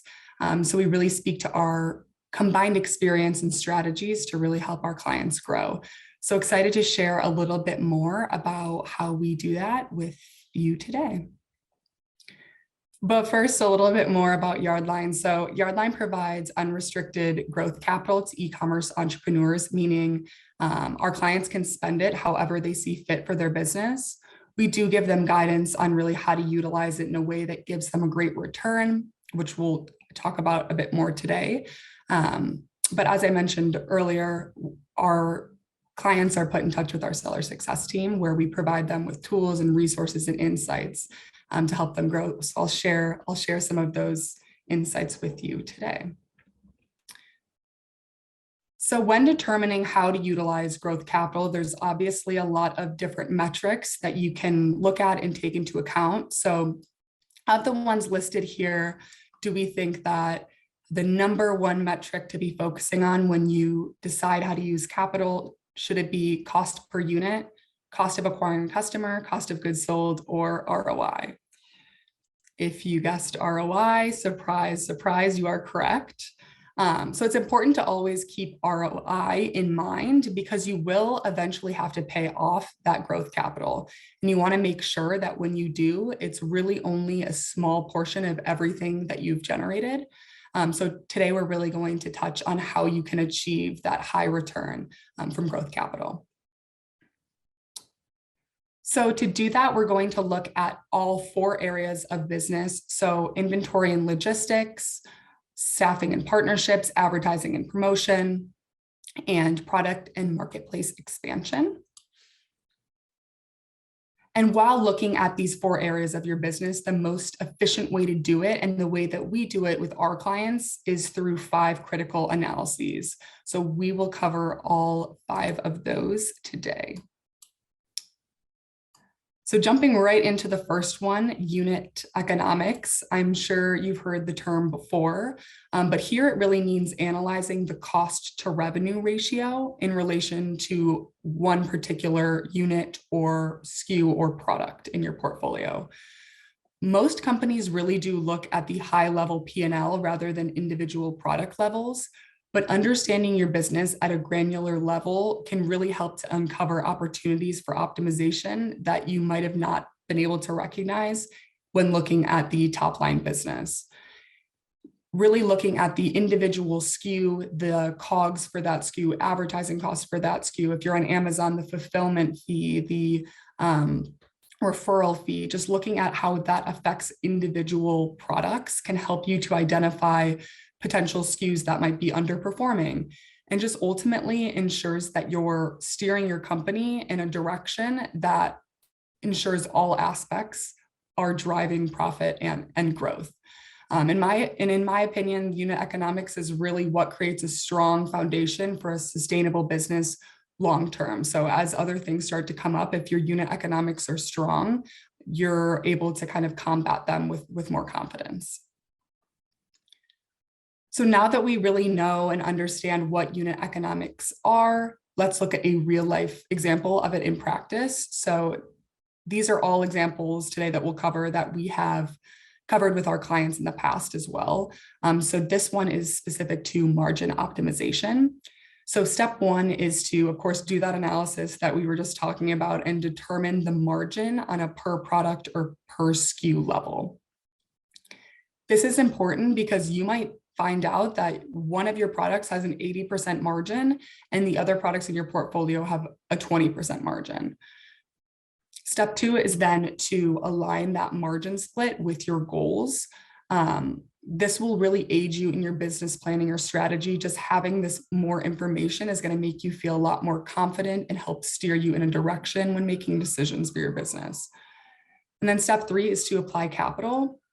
So applying capital is really what puts all of this into practice, whether that's doubling down on advertising for those high margin products or identifying ways to decrease the costs and increase the margin on those low performing products. But in either case, understanding that breakdown will really help to inform what important business decisions to make as you move forward and grow your business. So the second analysis here is COGS and supply chain. So taking a deep dive into COGS and supply chain is important because there is almost always room for optimization, whether that be through time, like lead time, or costs. Even if you think, hey, I have really strong lead time, great costs, there's probably room for it to be optimized a bit more if you take a really deep dive into it. So what we really look for in this analysis is specific areas that have long lead time or require a lot of money. And when doing this analysis with our clients, we actually have them request a BOM or bill of materials from their supplier to really see a breakdown of the costs and lead times of their products and the costs and lead time of the subcomponents of their products as well, which I'll get into in the next slide. But this might seem very granular, but it's the extra step that a lot of business owners aren't taking that will help you push your business forward and maybe help you get even a tiny bit more margin so that you can price more competitively in this space. So let's look at another real life example of this, component stock-ups. So step one here is to determine which areas of the supply chain have costly or time-consuming steps. In our analysis with our clients, we find that one of the most immediate boosts to margin is buying actually packaging in bulk ahead of time. Step two is then to identify opportunities to decrease those inefficient areas, whether that's cost or time. And while there might be other subcomponents of your products that you could buy ahead of time, purchasing packaging is very easy to do and typically a really easy way to do this because it doesn't require a whole lot of space. So you don't have to worry about the trade-off between storage costs or buying in bulk. And it also doesn't typically expire. So it's something that if you need to buy it in bulk for 4 months, it's not an issue. And then step three here is to apply capital. So purchasing packaging in bulk, whether that's boxes, sleeves, inserts, it's just one of the easiest ways to increase efficiency without increasing your costs and achieving economies of scale. So this example is, of course, packaging, but this can often be done in other areas as well. So really think about, hey, what's my product type and what subcomponents of my product are there, and really analyze if there's ways to make costs or time more efficient, even down to the subcomponent level. So moving on to the third analysis here, expansion analysis. So this is essentially identifying which marketplaces or product launches you may have been holding back on due to capital restraints. This can be anything from new product launches to product variations or launching an entirely new marketplaces or even international expansion. And this analysis is important because continuing to grow catalogs is one of the, if not the fastest path to revenue growth. As you introduce more products, you're developing your brand, but you're also making there more opportunities for sales. And that's really one of the ways that I've seen in my experience, brands grow really quickly by continuing to launch variations and new products. But one big mistake that I do also see often and that we see often at Yardline is expanding too rapidly. So it's important that you're really taking into account are my existing products and marketplaces fully optimized, or would extending to a new marketplace require me to take some resources away from that in a way that's inefficient? So we'll get into that in the analysis a bit more, but that's something that should always be considered as well. So for this example, we'll review marketplace expansion. So step one is to identify if your products are a fit for the new marketplace. So really looking at, hey, is this marketplace somewhere that my customers and my target audience is shopping? Does my product really have a fit here? Because not all marketplaces are great fits for all products. So don't just launch in a new marketplace to do it. For example, Amazon, we work really heavily with Amazon clients, and I have some experience personally with Amazon as well. And I will say that not all products are a great fit. For example, if you sell really luxury watches and you think that you want to launch on Amazon, you'll be competing with a really saturated, low cost market. And it just might not be an efficient marketplace for you to be on. So step one is identifying, is this marketplace a fit given my brand and my product type, my pricing and my audience? And that will kind of lead you forward to be successful once you really have done your due diligence on that. Step two is then to determine the level of investment required. So this includes both the level investment of time and capital. So really determining how much time and money is going to be required to launch into this new marketplace. Can I take some of resources from my existing marketplaces and products and apply that strategy to the new marketplace, but really determining the time and money that's going to go into the launch is very important. And then step three, of course, apply capital. So use the capital to launch in a new marketplace without having to worry about stealing resources away from your existing successful channels. And that's really a great part of growth capital, is that you can really do these new opportunities without worrying about cannibalizing or taking resources away from the parts of your business that are already performing well. So that's expansion analysis. Now over to the fourth analysis, advertising optimization. So after you analyze individual products, the business, and the marketplaces, then you can look at how to optimize advertising across those three levels. And this is important because advertising is a great way to spark immediate growth and scale, but only so long as it's efficient and you're yielding a high ACoS or a low ACoS and a high ROAS. And for those of you who don't know, your advertising cost of sales, your ACoS, so you don't want that to be super high. Otherwise, your cost of acquiring your customer is extremely costly, and ROAS is obviously the return. So first, in order to do this, you really want to make sure that advertising is efficient, because no matter how you're allocating the capital or how you're applying the capital, whether it's to supply chain or advertising or marketing, if the advertising piece of it is not efficient, you're not going to see the return that you want. So when you're really looking at your efficiency and your advertising mix, whether it's post capital or in preparation for capital, you want to, one, check in on your pacing, make sure that you're pacing efficiently, that you have a healthy ACoS and ROAS, and that you would determine, hey, if I were to then invest in advertising, what marketplaces would be the best to do that, which we'll talk about a bit later. But obviously this is very important because advertising is a really quick way to boost sales if it's done efficiently. And on Amazon specifically, once you boost sales, that's helping with longer term rank, SEO, reviews, etc. So while pouring fuel on the fire and investing more in those advertising strategies that are already performing well, it's also important to analyze how to utilize capital to test new advertising strategies. So similar to the previous analysis, you want to find that balance between, I've already optimized my existing advertising and now I'm going to use growth capital to then test new strategies. So step one here is to identify your target audience. So basically apply what you already know from your previous strategies or channels, but tweak it slightly.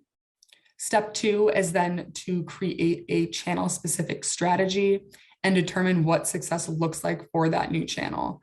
This is very important because if you don't know what success looks like for the channel, you can't really create a strategy that will be successful. So if you don't know what success looks like for that, or if it's not something that you can handle on your own, whether it's a new strategy, a new channel, there are a few different ways that you can address that. So you can address it through doing your own personal research, utilizing your network, through partnerships, or through hiring. We'll talk about that a bit more in the next analysis. But it's really just critical to understand what success looks like before you implement any new advertising strategy. And then step 3 is to apply capital. So again, capital is great because you can diversify that media mix without taking away from what's already giving you a really great return. And then the 5th and final analysis here is partnerships and staffing. So there are a lot of back office processes such as graphic design, customer service, sourcing, product research, that are often inefficient and pretty costly. So it's important to identify if there's room for improvement with current partners or an opportunity to bring new partners on to increase efficiency. Because obviously you want to have the most efficient business possible, because then when you're applying the capital to it, you'll have the highest return. And if there are areas of inefficiencies, identifying how you can address those, whether bringing someone on or outsourcing, is going to be really important to get you that full return. So at Yardline, we have a Rolodex of vetted partners in various spaces, from 3PLs to warehouses to advertising or fee auditing. So I recommend that you do that as well and really go through the practice of knowing what partnerships do I currently have? Is there room to optimize those partnerships? And what areas do I not have partnerships or staffing in that I need additional help with? Because having strong partners that can really grow with you makes the daily operations and day-to-day growth just so much easier and sustainable long-term.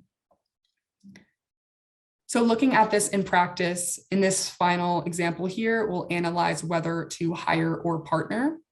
So the first step here is to identify the area of the inefficiency. So this might be marketing, supply chain, operations, can really be in any area, but step 1 is to identify what's inefficient and what specific inefficiency area it is located in. And step 2 is then to gather information and weigh your options.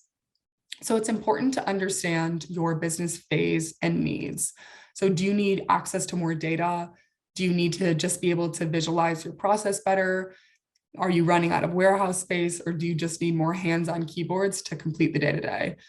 Asking yourself this, as well as whether or not you have the time and resources to train a new employee if they do come on, or if it's better to outsource, is something that you should be asking yourself in this step here.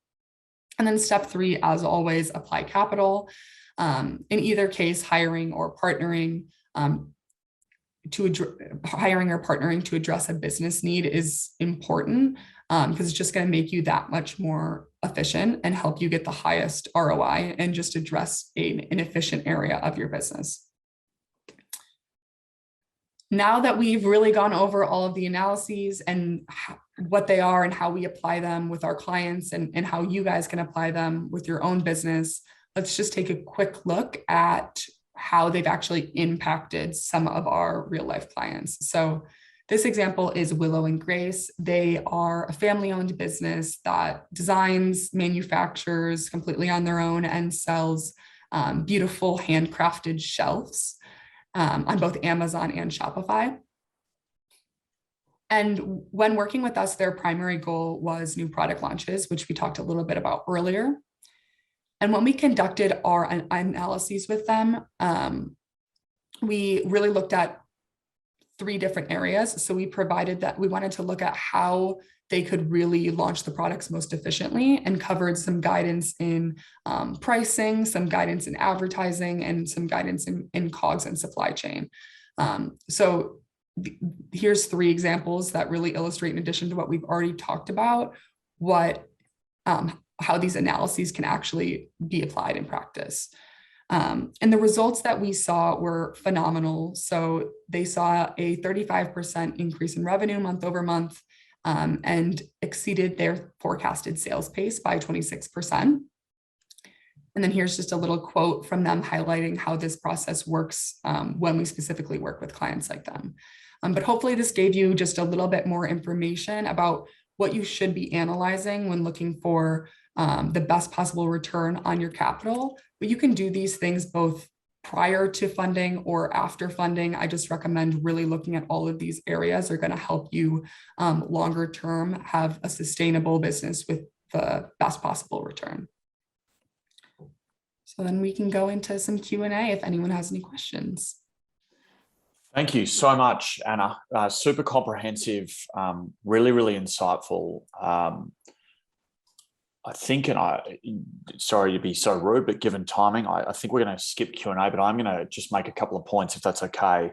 Love the key piece around don't expand too rapidly. I think we see that a lot with e-commerce businesses on Flipper that go very, very hard spending on Facebook, spending on Google, and haven't necessarily gone and optimized either the site or that spend for ROAS performance, return on ad spend performance.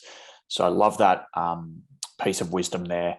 And then, asking yourself whether the existing products and marketplaces are perfectly optimized before you go and consider new. We see a lot of people say, oh, I'm on Amazon and I'm just about to go to Walmart as well. And it would be worthwhile thinking about the timing in which you did that and making sure that that's right. And then, of course, going direct versus the marketplace play. I think that's a really important consideration as well. So thank you so much for a really, really comprehensive presentation. Really appreciate your time today. And no doubt people got a lot out of it. Thanks again. Yeah, no problem. Thanks for having me. Thank you, Anna Rose. As with all the sessions, a lot of information-rich content there, which will, of course, be available for people to consume after the event. So thanks again for that, Anna. It is now 5:15 in the morning in Melbourne, so I have to give a little bit of a nod to my colleagues in the headquarter office who have been up since 1:30 a.m. in running alongside and supporting the back end of the event. So I have to say our next guest will be a shot of caffeine. Unwittingly well-timed to join us at this time, Don. By way of brief introduction, I do want everybody to know a little bit about you. You were born in Brooklyn, New York. Not that that's a bad thing. Go Brooklyn! And you started quenching your entrepreneurial thirst at the ripe age of 12. So you've got at least 10 years under your belt of entrepreneurship. You have built successful companies in various industries from finance, publishing, mortgage, real estate, entertainment, and now you have developed a unique way to provide capital to Amazon sellers to grow their businesses. So nice follow-up actually to Anna's words from Yardline. It is unique. You reverse the risk for the seller and you do not require any interest or monthly payments and no loss of ownership for the seller. So we're really keen to learn more about that. AccrueMe, which is your business, has $100 million to provide to Amazon sellers to grow. And it seems that every economic downturn creates new models like never before and opportunities for AccrueMe. And you are definitely at the forefront of all those types of models and opportunities. Don, welcome. Thank you, Christina. This is great. I'm excited. I love the whole idea that you said, a dose of caffeine. I love it. I've known you to be no other way. Blake said to tell some stories. I imagine I'll probably will. It seems to happen every once in a while. I have a few. Yeah. So as Christina said, and by the way, I've enjoyed these speakers today. This has been exciting. I love the quick hits, 20 minutes or so. Great insights, great information. I think what people are going to find is that what I'm going to be talking about is probably a little bit different than most of the others because I have a different way of looking at starting businesses. But let me dig right in. I'm going to tell you what I'm hoping to explain to you today is the mindset of an entrepreneur. Everybody thinks they have that or know that, but I'm going to give you what my personal perception is. how to use leverage properly. And many people don't even know what leverage is, but I'm going to explain a little bit.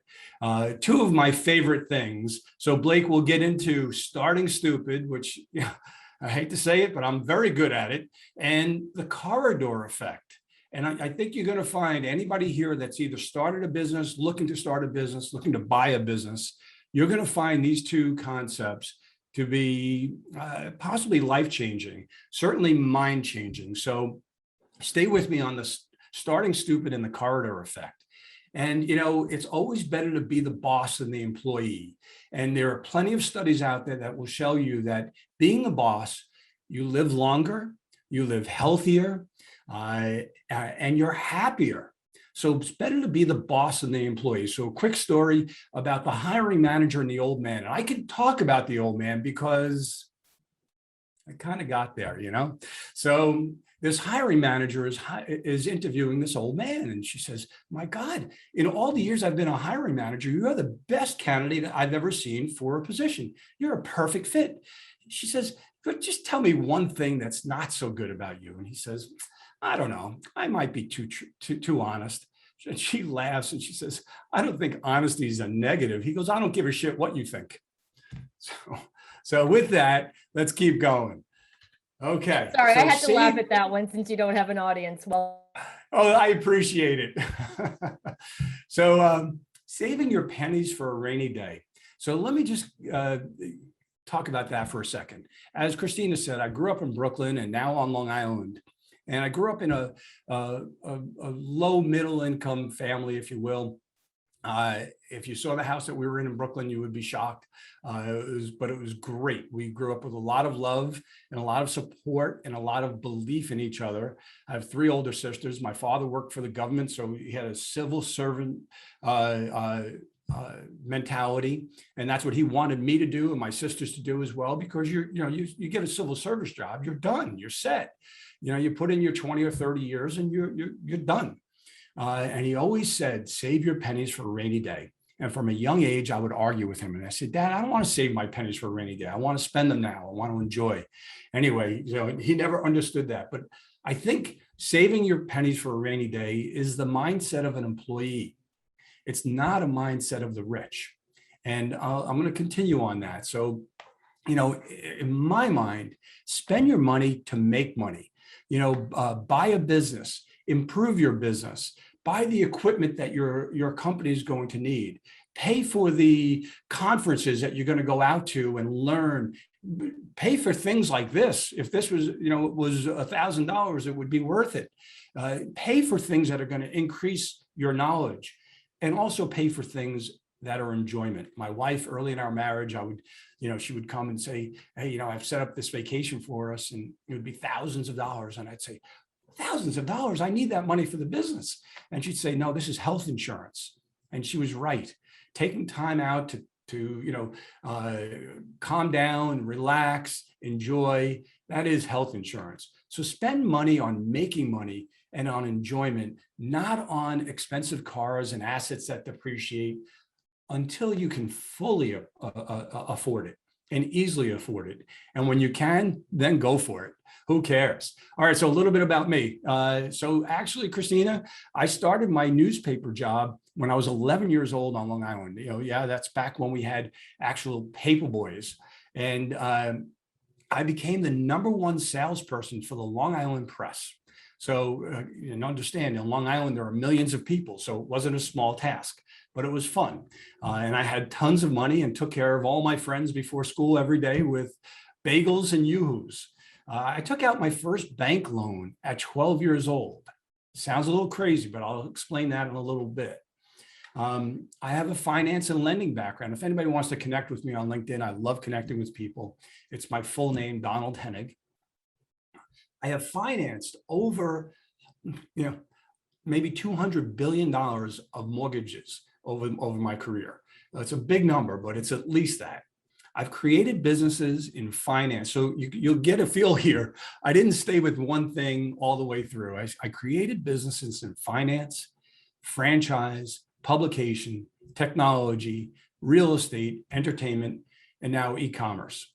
Sounds a little crazy, but I came out of retirement now for this new opportunity with AccrueMe. And I'm going to explain to you in a little bit how we got into AccrueMe and the thinking behind how we started this new business. I think you're going to find that pretty interesting. So save zero and retire a multimillionaire. I have to tell you flat out, I'm living proof of that. And it takes a lot of different things, but one of the things it takes is leverage and using other people's money. It could be family, friends, banks, credit cards, whatever. But using your own money to start the business is smart. But once you prove the model, go out and get the money that you need and build that business. Don't hesitate. Go all out. Go all out. And as a general rule of using leverage, only use it when you're profitable and you have a good business plan, something that you know is going to win. Because then that money, that extra money from, Yardline, from AccrueMe, from anybody, is going to help your business grow like wildfire. The worst thing you could do is use leverage when you have an unprofitable situation. That will hurt you really, really bad. So as a mentality, employees, like my parents, they strive to pay off debt, right? You hear it all the time. Oh, I can't wait. I've got 6 more years to pay off my mortgage, things like that. Or hey, I'm excited. I just paid off my student loans. Again, I have a different way of thinking. I believe in using that bank's money. I believe in using other people's money to grow. So my first loan in student loans, let me explain. When I was 12 years old, I came home one day. It was a Saturday, and I said to my father, Dad, will you take me to the bank? He said, why? I said, I want to take out a loan.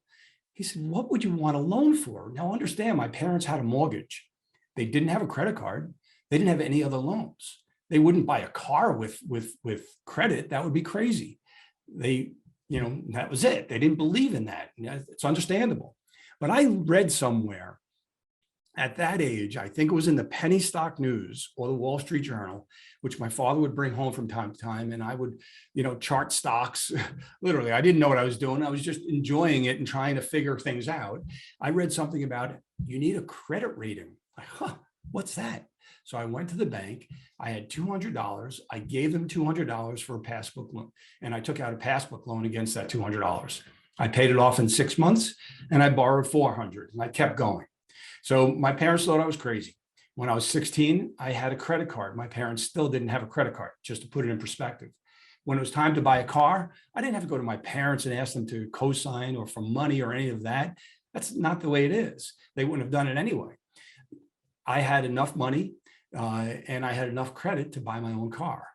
When it came to student loans, so think of the timing, the early 80s. Here I am, I'm working full-time during the day, going to school full-time at night, and I learn about student loans. I also learned that, it just doesn't take much to learn these things. I learned that banks paid 80% of college education if you got a B or better. So I was like a nutcase. I'm going to get a job at a bank. I'm going to, have them pay 80% of my school. Perfect. So I get a job at a bank. They're paying 80%. I'm making enough money to pay the other 20%. Well, now there's this thing called student loans. It was fairly new, or at least the government was getting involved in them at the time. To put interest rates in perspective, I got my first mortgage around that time at 16.5% plus 6 points I had to pay to get that loan. Okay. So now I didn't need a student loan, but I borrowed the money on a student loan because it was at 2 or 3%. It was totally deferred, no payments until 9 months after you graduated. I'm like, geez, this is a gift. Why wouldn't I take a gift? So I took the money, I invested it in the stock market, and I made money. And I was able to buy my first house, not long after, while I was still in college. I bought my second house also while I was still in college. But this is the mentality of getting a loan, not being afraid of it, and investing it. All right, so the number one obstacle to starting a business or buying a business is fear. And that fear is, I don't know enough. So I've heard many speakers talk about, gathering all the information, analyzing it to the nth degree. I spoke to a group of Amazon sellers recently, and these are all top-notch sellers with businesses worth millions of dollars each.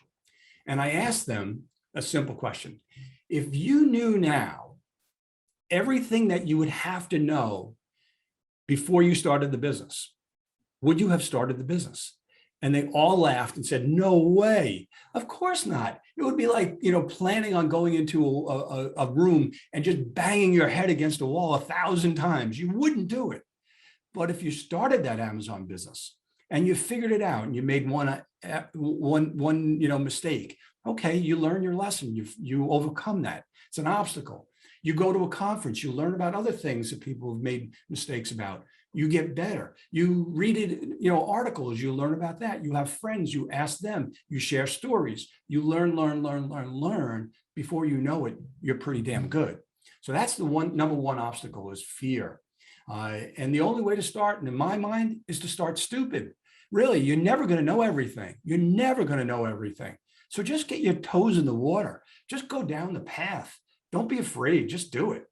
And the best way to learn, we all know, is by doing. So there's something that I've always referred back to is the corridor effect. All right. So the corridor effect, if you think about it, corridor is a long hallway and there's no lights on in this hallway. Just picture it. So you're at the beginning of it and you're ready to walk down this corridor, which is starting a business. You can't see a hell of a lot. You might be able to see 5 feet. You don't know what's down there. You don't know everything. So, but you start putting your foot in the corridor. You start taking the next step and the next step. Before you know it, there's an obstacle there. You've got to step over that obstacle. You figure out how to get over that obstacle. There's another one. There's another one. There's another one. Wow, this was tough. If you knew about all these obstacles in the beginning, you might not have done it. But now there's also something else down that corridor. There's a door and there's some windows. And now you look down this, open this door, and you're like, wow, there's an opportunity over here that I wouldn't have seen. I wouldn't have known enough. Your knowledge now is at a level where you can now take advantage of this other opportunity. Good example. I started an Amazon business. I run my business. I become very good at PPC. I build some tools around it. Wow, here's that door. That door might be, now I'm going to train others. I might sell my tools to others to help them with their PPC issues. I wouldn't have had that chance unless I went down that path. So take that shot. This is something I put together that I thought people would have a visual that they will, for me, I don't think you can forget this. You see the success on the right, and you see the comfort zone on the left where we all live. And you can see in the middle, this brick wall called fear. And this is my visualization of the way this is. And people want to go to success. So you can see they're walking towards success, but they run into fear. And what do? They turn around, they go back to their comfort zone. Can't blame them. We all have done it. We all do it. And sometimes it makes sense to do that. But the only way to get to success is to overcome that fear. And it's hard, but that's what we all have to do. That's an entrepreneur. So let me keep moving here, and some examples of starting stupid. All right. I didn't know anything about financial planning. So I studied as best I could. I got all my licenses. I did everything I had to do. I started a financial planning business. I bought my first house. I bought my first new car. It was great. While I was a financial planner, something happened where interest rates dropped, in a big way. Well, all of a sudden there was a mortgage refinance boom that never happened before. Financial planners started asking me about mortgages for their clients. I don't know anything about mortgages. I had a commercial lending background. So I started a mortgage business. Again, think about that corridor. I never would have even gotten there unless I went down the path. I started a mortgage banking business. I sold it 10 years later. From there, I started I knew nothing about starting a franchise. You can all go out and buy a franchise. We all understand that. But starting a franchise where you're going to go and build this and all the legal documents for every state in the country, you're going to have a marketing plan for everybody. You're going to look at the demographics for every little market in the country and how many franchisees you can have, and then sell it. I built it to 760 units nationwide in 18 months, or roughly 18 months, and sold it. It worked. I took some time off. I love being out in the fields with the kids. Well, I love being on these soccer fields. So what do? I don't know anything about publications, but I could see there was nothing in New York that educated anybody on soccer. So I started a soccer publication. 6 months later, we were the official newspaper for New York State Soccer. There was no digital at the time, full newspaper, 32 pages, 50% ads. I was the only employee. I did the pictures. I got all the pictures, the articles. I sold every ad, put the whole thing together, distributed 167,000 copies a month. It made money from month one on, sold that. Never started an entertainment company, never even imagined it. A friend of mine who's a producer in California asked me to invest in a movie. I said, how about I invest in you? And he said, what do you mean? So I said, let's start a company. So we started an entertainment company. We did 8 feature-length films with the biggest name stars like Tom Cruise, Natalie Portman, Mark Ruffalo, on and on and on, and the Broadway show Rock of Ages that we created and produced Rock of Ages. I think it ended as the 26th longest running play of all time. Didn't know anything about it, but I started stupid. I had no idea on how to flip houses, but it always intrigued me. So I had some time and I had some money and I went to somebody who was good at it. And in 18 months, we did 300 houses, every one of them for a profit. And then I took 5 years off. I thought I was retired, but now we're funding e-commerce merchants and I knew nothing about it. So let me explain to you, starting stupid with a crewmie right now. I think you'll appreciate it. So we looked at Amazon. One of my partners explained it, or a few of my partners explained to me Amazon merchants. I thought everything came from Amazon. Over 60% comes from individual mom and pops. I had no idea. So I asked my accountants, they gave me 3 merchants. I called them all. At the end, I asked them all, what do you need? They all said the same thing. We need capital. There's no good source of capital. Beautiful, right up my alley. Brainstorm the problem and possible solutions with my partners. So think about a mastermind group. You want to do something, get together that mastermind group, brainstorm the problem. We outline the problem. We outline the potential business. We develop a spreadsheet. And what happened with that spreadsheet? It was all going good. And then we did the spreadsheet and we learned that Amazon merchants do better with our funding than anything else. Wow, we were pretty blown away by how good this is. And we also learned that we do better than a bank while helping the Amazon merchant. Fantastic. It's a true win-win. You know, it doesn't get better than that. So now let's do it. Right? That's the extent of the background. So here's the model real quick. We'll provide capital to merchant to Amazon sellers. We charge no interest, no fees, no credit check, no personal guarantee, no required monthly payments. I'm going to come back to that. All we get is a small profit share. We don't own any of the business. And so the theory behind the no required payments, think about this. Everybody should think about this because there's a problem with banking that has been going on for 2,000 years. Think about an Amazon seller in Q4. Shouldn't they use all of their money to buy inventory that they're going to make money on very, very shortly and almost overnight?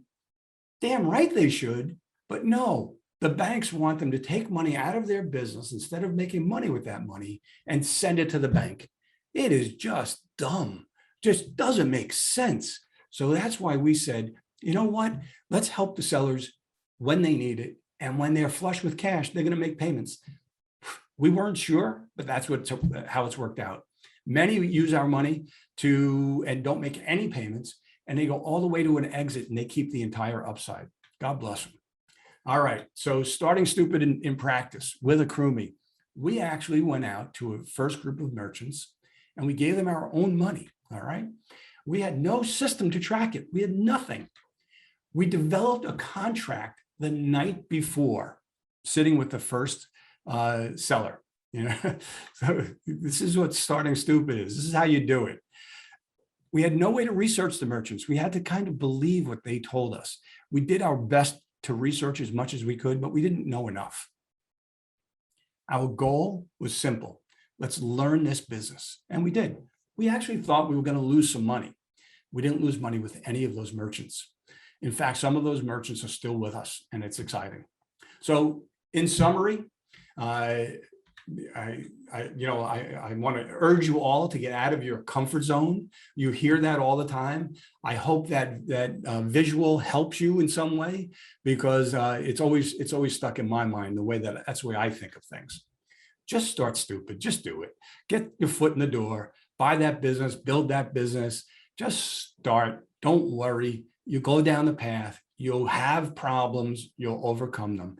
Everybody on these sessions today has overcome so many problems. It's unbelievable. Just do it. Have a plan, but keep it fluid. Don't forget that corridor effect. Whatever you think your business is day one, I guarantee you one thing, it will be different down the road. You have no idea on what it's going to look like until you get down there. Save for the purpose of starting and owning a business, not for retirement. Retirement's going to be bigger than you ever imagined. Just start that business and keep going down the path.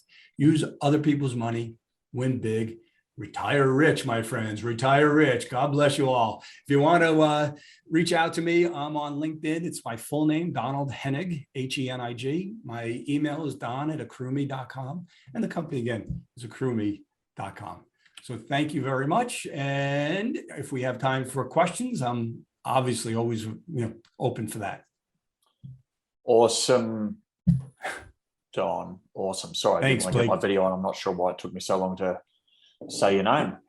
It's okay. Hope you're well. 5:41 a.m. here in Melbourne, Australia. So sorry I'm a bit slow. That was awesome. I loved it. I want to know, just remind us, how many businesses have you started? Well, I don't know the number, but probably 10 or so. How many have you sold? Have I sold? Did you say? Yeah, how many have you sold? Probably, Yeah. some of them I basically gave to partners and just kept an interest. And so, they would run them and they would cash flow for whatever, and then they would sell eventually. Others I sold. I never, looked at the numbers, but I'm going to say at least 5 or 6. Right. So maybe 50 or 60% hit rate. Yeah. And in most of those cases, I imagine that, you sold, you were happy, but you realized and recognized that there were probably even more substantial opportunities to grow should you have held, but for whatever reason, you chose to exit at that point in time. You are 100% correct. I will tell you that when I sold my first mortgage company, I sold it. I'm going to tell you exactly what happened, if you don't mind. I think people will appreciate this. I was doing very, very well. And I got a little too big for myself. I was spending too much money on advertising and things like that. I thought I was a big shot. And next thing you know, 1 month I lose, the market changed. I didn't change with it. I lost $100,000. The next month I lost $100,000. I'm like, I'm a tough guy. I can handle this. I could do a couple more months like this. Then another 100,000. Then another 100,000. It's like, oh my God, I better make a change.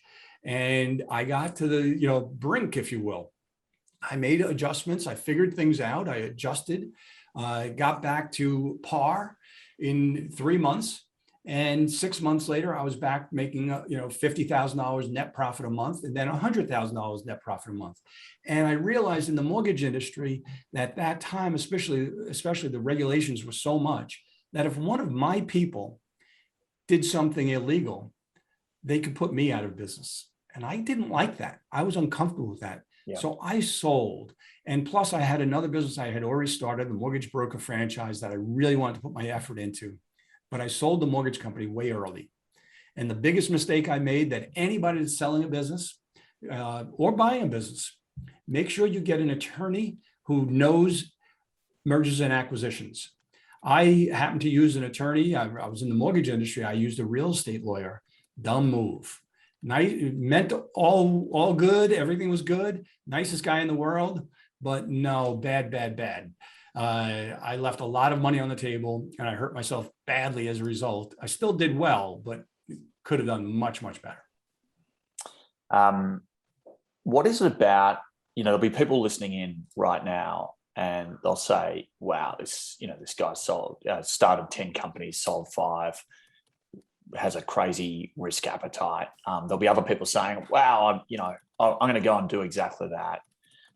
What is it about taking risk or starting a business or your personality type you think that sets you up uniquely? Because clearly some people have the guts to do it and other people less so. I don't know. Maybe that stupid word is applied to me a little bit more than it should. I don't have that kind of fear necessarily. I believe in taking that shot and looking really big, and I hate to say it, but whether it's, the stock market and a company drops 20%, I look at that very quickly, and that's typically where I'm going to buy because I can see the upside is huge. If I go to anything, I like to see a big return. So if I'm looking at a potential business and it looks to me like it's going to be 100 to 1, I'm going to put, $100,000 in and I might make $10 million from that. I'll do it all day long. Awesome. Yeah. If I'm putting $100,000 in and I think I'm going to make $100,000, I'm not going to do it. Not a chance.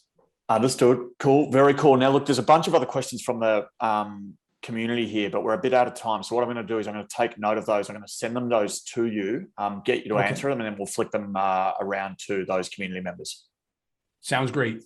Thanks and very if much. anybody wants that slide on, overcoming your fear and success, getting out of your comfort zone, I'll be happy to send that to you. You can share that with anybody you would like. Wonderful. Thank you very much. We'll get that out to all registrants. Thanks again.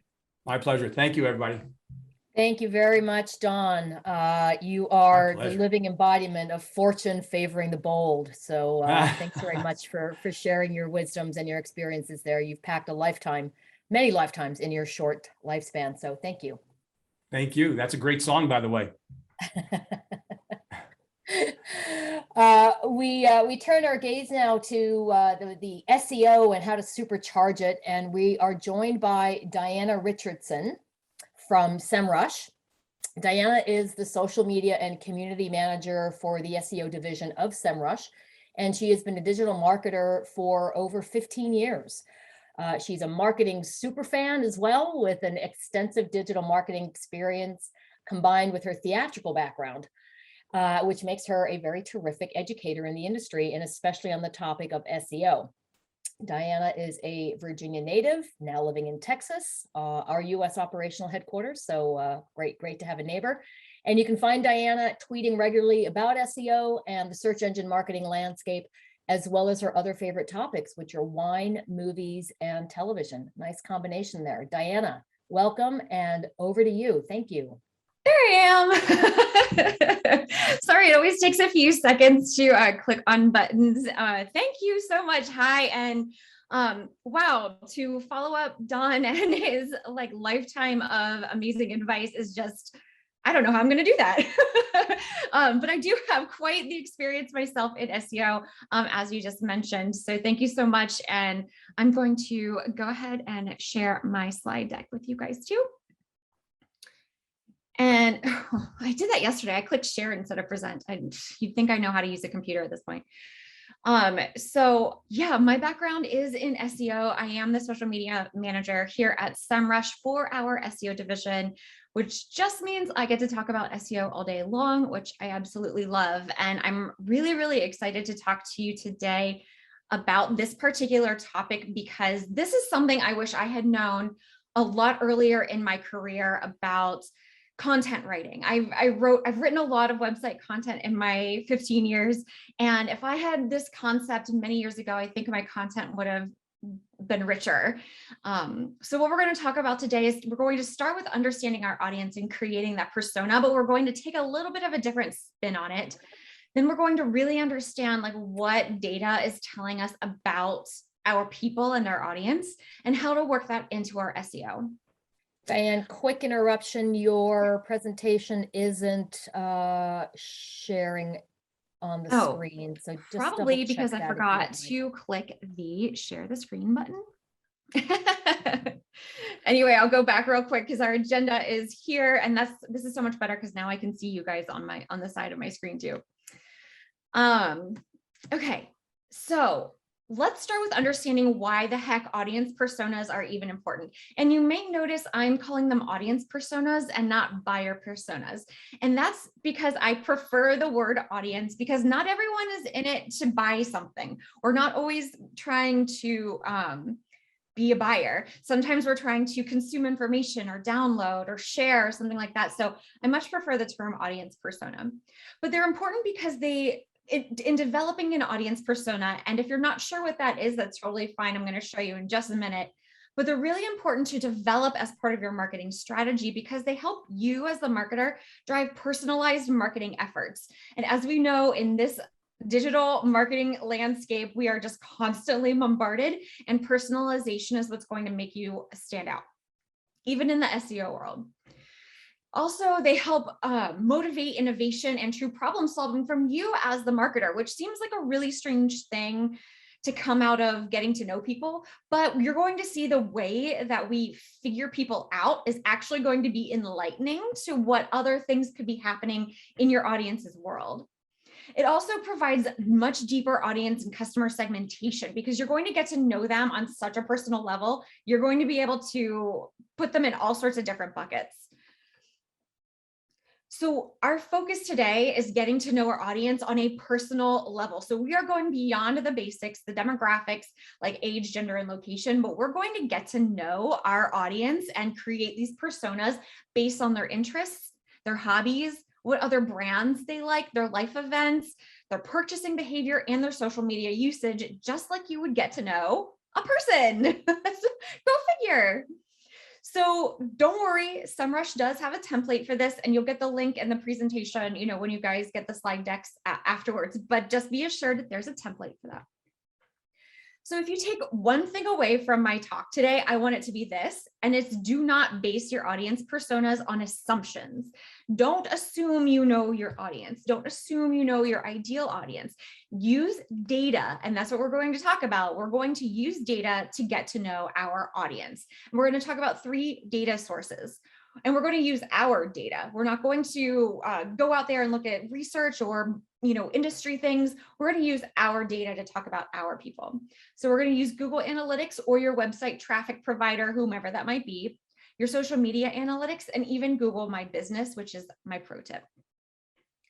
So how does the audience create, the persona creation enhance your SEO? So just getting to know your audience on this level is going to inspire new content ideas. Because have you ever just drawn a blank on what kind of content you should create? Me, I'm sure everyone has. So this is going to help inspire you. It's also going to provide new opportunities for the longer tail keywords, and long tail keywords are keywords that are 3, 4, 5 words long, just like the phrase in and of itself. And those tend to have higher conversions. They tend to be more niche-y and more specific and have more intent, as opposed to just trying to rank for something that's 1 or 2 keywords and it's broad. It's also going to shine a light on newly discovered and high conversion keywords, because we're going to be able to see what keywords are actually converting based on our analytics. And the most important thing of all, it's going to enable us to have a personalized tone throughout our content. So we are literally going to know who we are talking to. And that's the second thing I want you to take away from this, is that you need to know who you're talking to. Notice I'm talking about people and not the search engines here. Like, this is search engine optimization, that's this session, but the search engines don't do business with you. It is these people and these relationships that do business with you. And that's why we're focusing on them. Sorry, I keep having to move my little sliders so I can see you and see my presentation.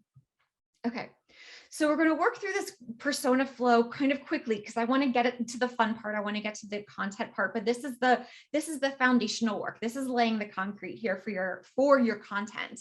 And we're going to start with Google Analytics. And so Google Analytics or your website traffic provider, I'm just going to use Google Analytics because it's the most common, and that's what I use. That's what SEMrush uses.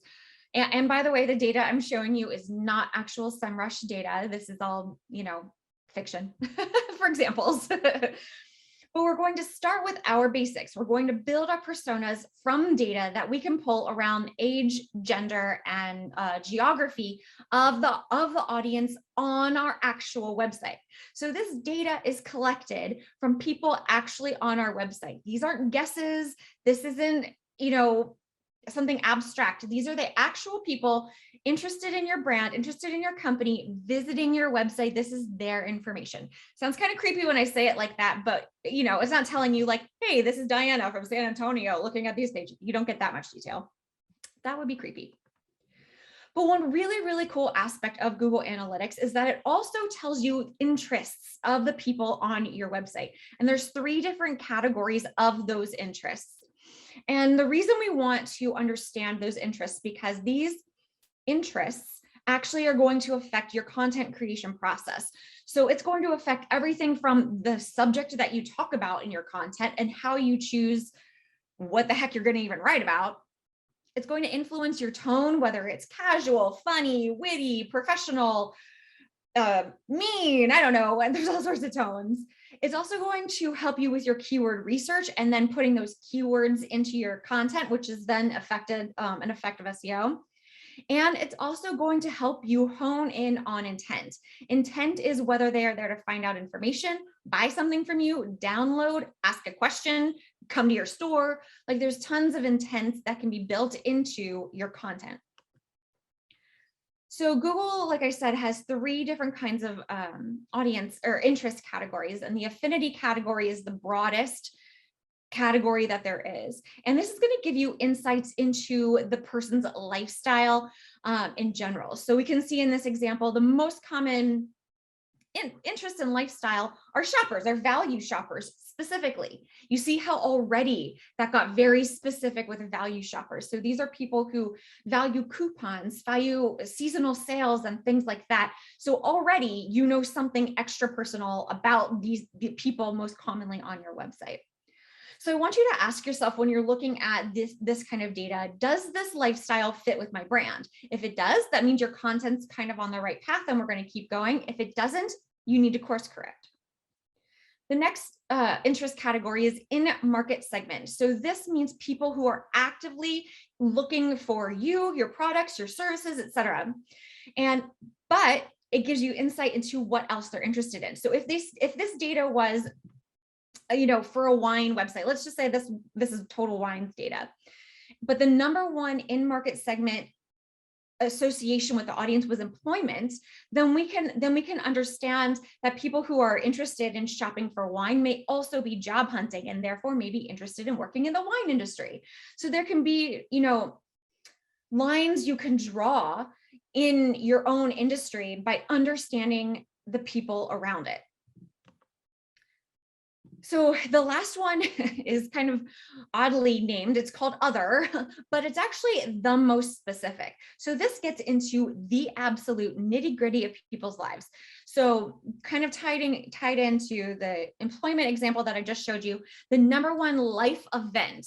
Think about that. This data is recording life events. The #1 life event happening on this particular website is people who are recently starting a new job. So that is an incredible detail that you now have about the people you are reaching out to. So how can you tie that back into the content that you are creating? What if you are a library? How do you tie in? How do you connect with people who have recently switched jobs if you are writing the content for a library's website or social media? This can apply to social media as well. So those are the questions I want you to be asking yourself as you're looking into the data, because again, this is real people, like real people interacting with you.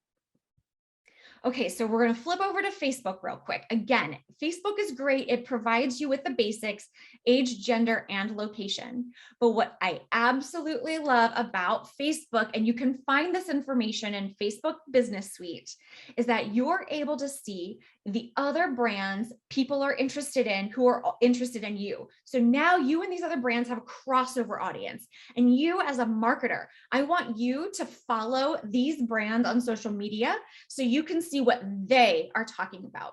Because it's safe to assume that if somebody who's interested in you, who's interested in Tasty, for example, is going to like Tasty's content. So is Tasty visually attractive? Are they posting more than just recipes? Are they showing off how-to videos? You can use that for content inspiration for yourself, and not just in social media, on your website content, which will then enrich your SEO performance. All right, Google My Business is my pro tip source for insider details about your audience, and you can use the data in Google My Business for this. If you don't know what Google My Business is, that's totally fine. You've seen it. You know what it is if I showed you. Google My Business is the profile that shows up on the right-hand side of Google when you search a business name. So if you search for SEMrush, for example, a little box will pop up and it'll say we have a location in Boston, and it'll have some questions and how long we've been around and our website and reviews. That's Google My Business. So in that profile, you get data on what keywords trigger your business profile. So these are people who haven't not necessarily been to your website, but are still interacting with you as a brand. So you can use things, and I'm using my uncle's website. Actually, in this example, my uncle owns a record store in Baltimore, Maryland. So I'm using his data. He doesn't mind. But we can see here that people are doing a lot of near me related searches. This is insight into your audience's intent to visit. Now that's really important information, and you'll want to incorporate that into your SEO content, because now you want to recreate the in-person experience on your website. And you might not know that had you not looked at this data. Okay, so what is the data telling us? Here's a breakdown. I won't go into it again because we just talked about it, but here's a great breakdown of what each data source is telling us about our audience. Number 3 thing I want you to take away from this presentation: your SEO content is meant to start conversations. You want it to rank because that's kind of how the conversation can get started. But if it doesn't create a conversation, if it's bland, if it doesn't resonate with people, it's not going to go any further. I say this a lot.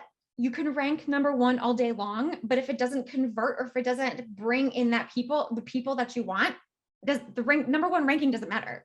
So it's really important that we bring in the right traffic and not necessarily all the traffic. And again, that's where understanding who you're talking to is going to influence your SEO. Okay, so now we're going to get into the SEO flow, how we're going to bring the personas into our SEO content. So we're actually going to start with topic research. And this might sound a little strange because a lot of people start with keyword research, but I like topic research because this not only brings up additional questions people could be asking, but other keywords, synonyms that you may not have already thought of. So you can use like the topic research tool, like in SEMrush, to kind of get ideas as to what are hot topics, which are indicated by these little flames, but you can also understand some questions, what people are asking. So the 10 interesting questions, and understand at a deeper level what these people want to know. And then you can shape your content around that and answer those questions in your content. So when you do this kind of research, I want you to keep one persona in mind. After you've looked through all of your data, you're going to have more than one audience persona, and that's totally fine. You absolutely should. But when you do the research, when you start with your topic research and then head into your keyword research, and you even start the content writing process, you should have one persona in mind. It's going to keep you on track. It's going to be clear, in your storytelling who this is for, and then somebody else in another persona, if they don't get it, that's okay. It wasn't written for them. It wasn't meant for them. So it also helps shape your goals for that content too, if you keep that one person in mind. So just one person in mind at a time, okay? So now we're going to start creating the content. This is the fun part. This is where we get to bridge all of our gaps. And we're going to take what we know about our audience, and we're going to answer their questions. So keep that person who just started a new job, keep them in mind as you find questions that are being asked, and you take the tone to approach that person just like you would if you were in person. So the workflow I want you to work through when you're creating your content is I want you to start with the list of questions that you just researched through the topic research tool. And then I want you to write. I want you to brain dump. I just want you to write. And then I want you to come back and I want you to edit with that one person in mind. And knowing now that you know who they are with your data, I want you to write with their intent in mind. So you're just going to blah, you're going to throw up all over your Google Doc, and then you're going to come back. So in working with clients and working with just companies in general, everyone gets, when I ask them to write their homepage content, when I ask them to write their About Us content, like everyone just freezes because they don't know how to write for SEO. But the truth is you have to write for the person on the other end. And when we're talking about this kind of content, because About Us pages don't really rank, high, especially if you're in a competitive market, and you don't really need it to. What you want is this rich content that's full of answers and graphics and videos. You want that to rank. And for that to rank, you have to write for that person. So I also want you to keep in mind incorporating CTAs or calls to actions. Like, what do you want this person to do? And if it's, subscribing to your newsletter or reading the next article or contacting you with a question, make it clear. Always be optimizing this and always be testing this. One of my last pro tips of the presentation, though, is all of this research that you have just done, it doesn't just affect the words that you choose, it should also affect the visuals that you choose. If you uncover that the people visiting your website love dogs and then they are, following Chewy on Facebook, choose images of dogs through your content. That's going to, again, make the content feel much more personal than using a picture of your staff or a picture of your building or something like that. Use the data that you just spent all this time researching and incorporate it into your visuals. All right, so I won't read the recap to you because that was just a lot of information and I want to get to some questions too, but hopefully you can deep dive and sink back into this, after the session is over. But start with your foundational work, get to know your audience on that personal level using your data and craft your personas in that way. And then take one person, maybe you stick them up on, your second monitor and you write for that person. And that's what's going to create this really, really personalized content that not only is going to attract the right audience, but resonate. It's gonna ring true to people. It's gonna actually be helpful to them. And that's what we want, in the end here.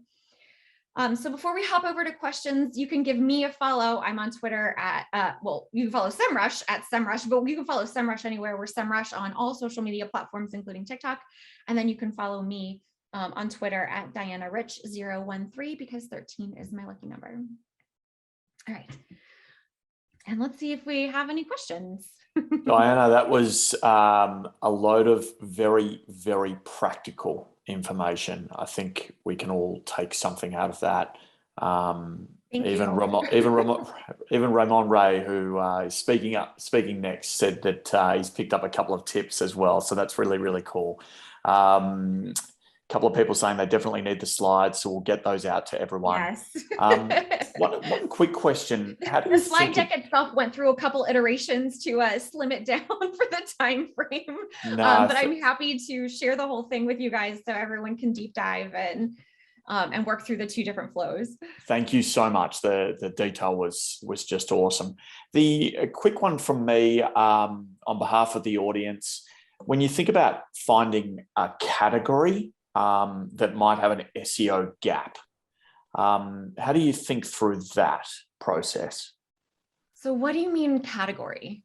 Like, vacuum cleaners, maybe you're creating a blog about that's designed to make affiliate revenue, and you're looking for a category where you think there might be, long tail keywords, but not as much competition for them.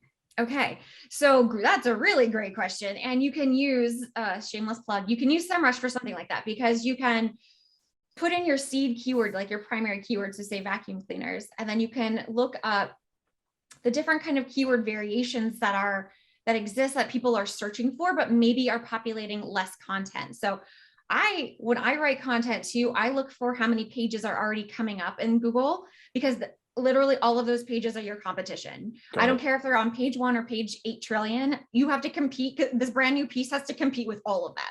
So you can use something like that to understand how much is actually out there. But you can also use like the topic research section to find questions about vacuums that you could answer that maybe isn't addressed, or maybe you have a really cool take on it. Maybe you use vacuums to suck up bugs instead of dirt. Like, I don't know. That's what I do. So maybe that could be like a really interesting spin on that sort of content. And again, if you keep this audience person in mind, then this piece of content getting 8 trillion visitors is not the priority. It's attracting the 8 visitors who this actually resonates with, who will now buy your vacuum because it also sucks up bugs. That's So awesome. that's the important thing. And I want Fantastic. people to get away from the mindset of the more the merrier, because Yeah. the more traffic is great. Of course, we want to grow, but grow is subjective, Yeah. and grow depends on where you start. And a growth could be 1 visitor to 8, and then your conversions went from 0 to 8. That's huge. And that's awesome. really what matters at the end of the day. So you want the right traffic and not necessarily the most traffic. And I think we just need to make that shift from an expectation setting standpoint in the SEO world. And I promise you that's the right mindset. Yeah, Like, that's awesome. That's awesome. All right. Well, look, given time, we might get your slides in the hands of all of the registered people for the event. As I mentioned, over 2,000 people registered for the event. So lots of handy help for that group. And Christina, hand over to you to introduce Ramon. Thank you very much. And sorry, I'm gonna hop into the Zoom chat and answer some questions. Thanks very please much. Please do. Thank you, Diana. I mean, just, constant wealth of knowledge and willing to share it beyond a very brief time. And just for everybody also to know, we'll be working with Diana, hopefully to have her come back and do a masterclass of an SEO session for all Flippa community members, which is terrific. But without further ado, I am very thrilled to introduce Ramon, who is an in-demand expert on small business success.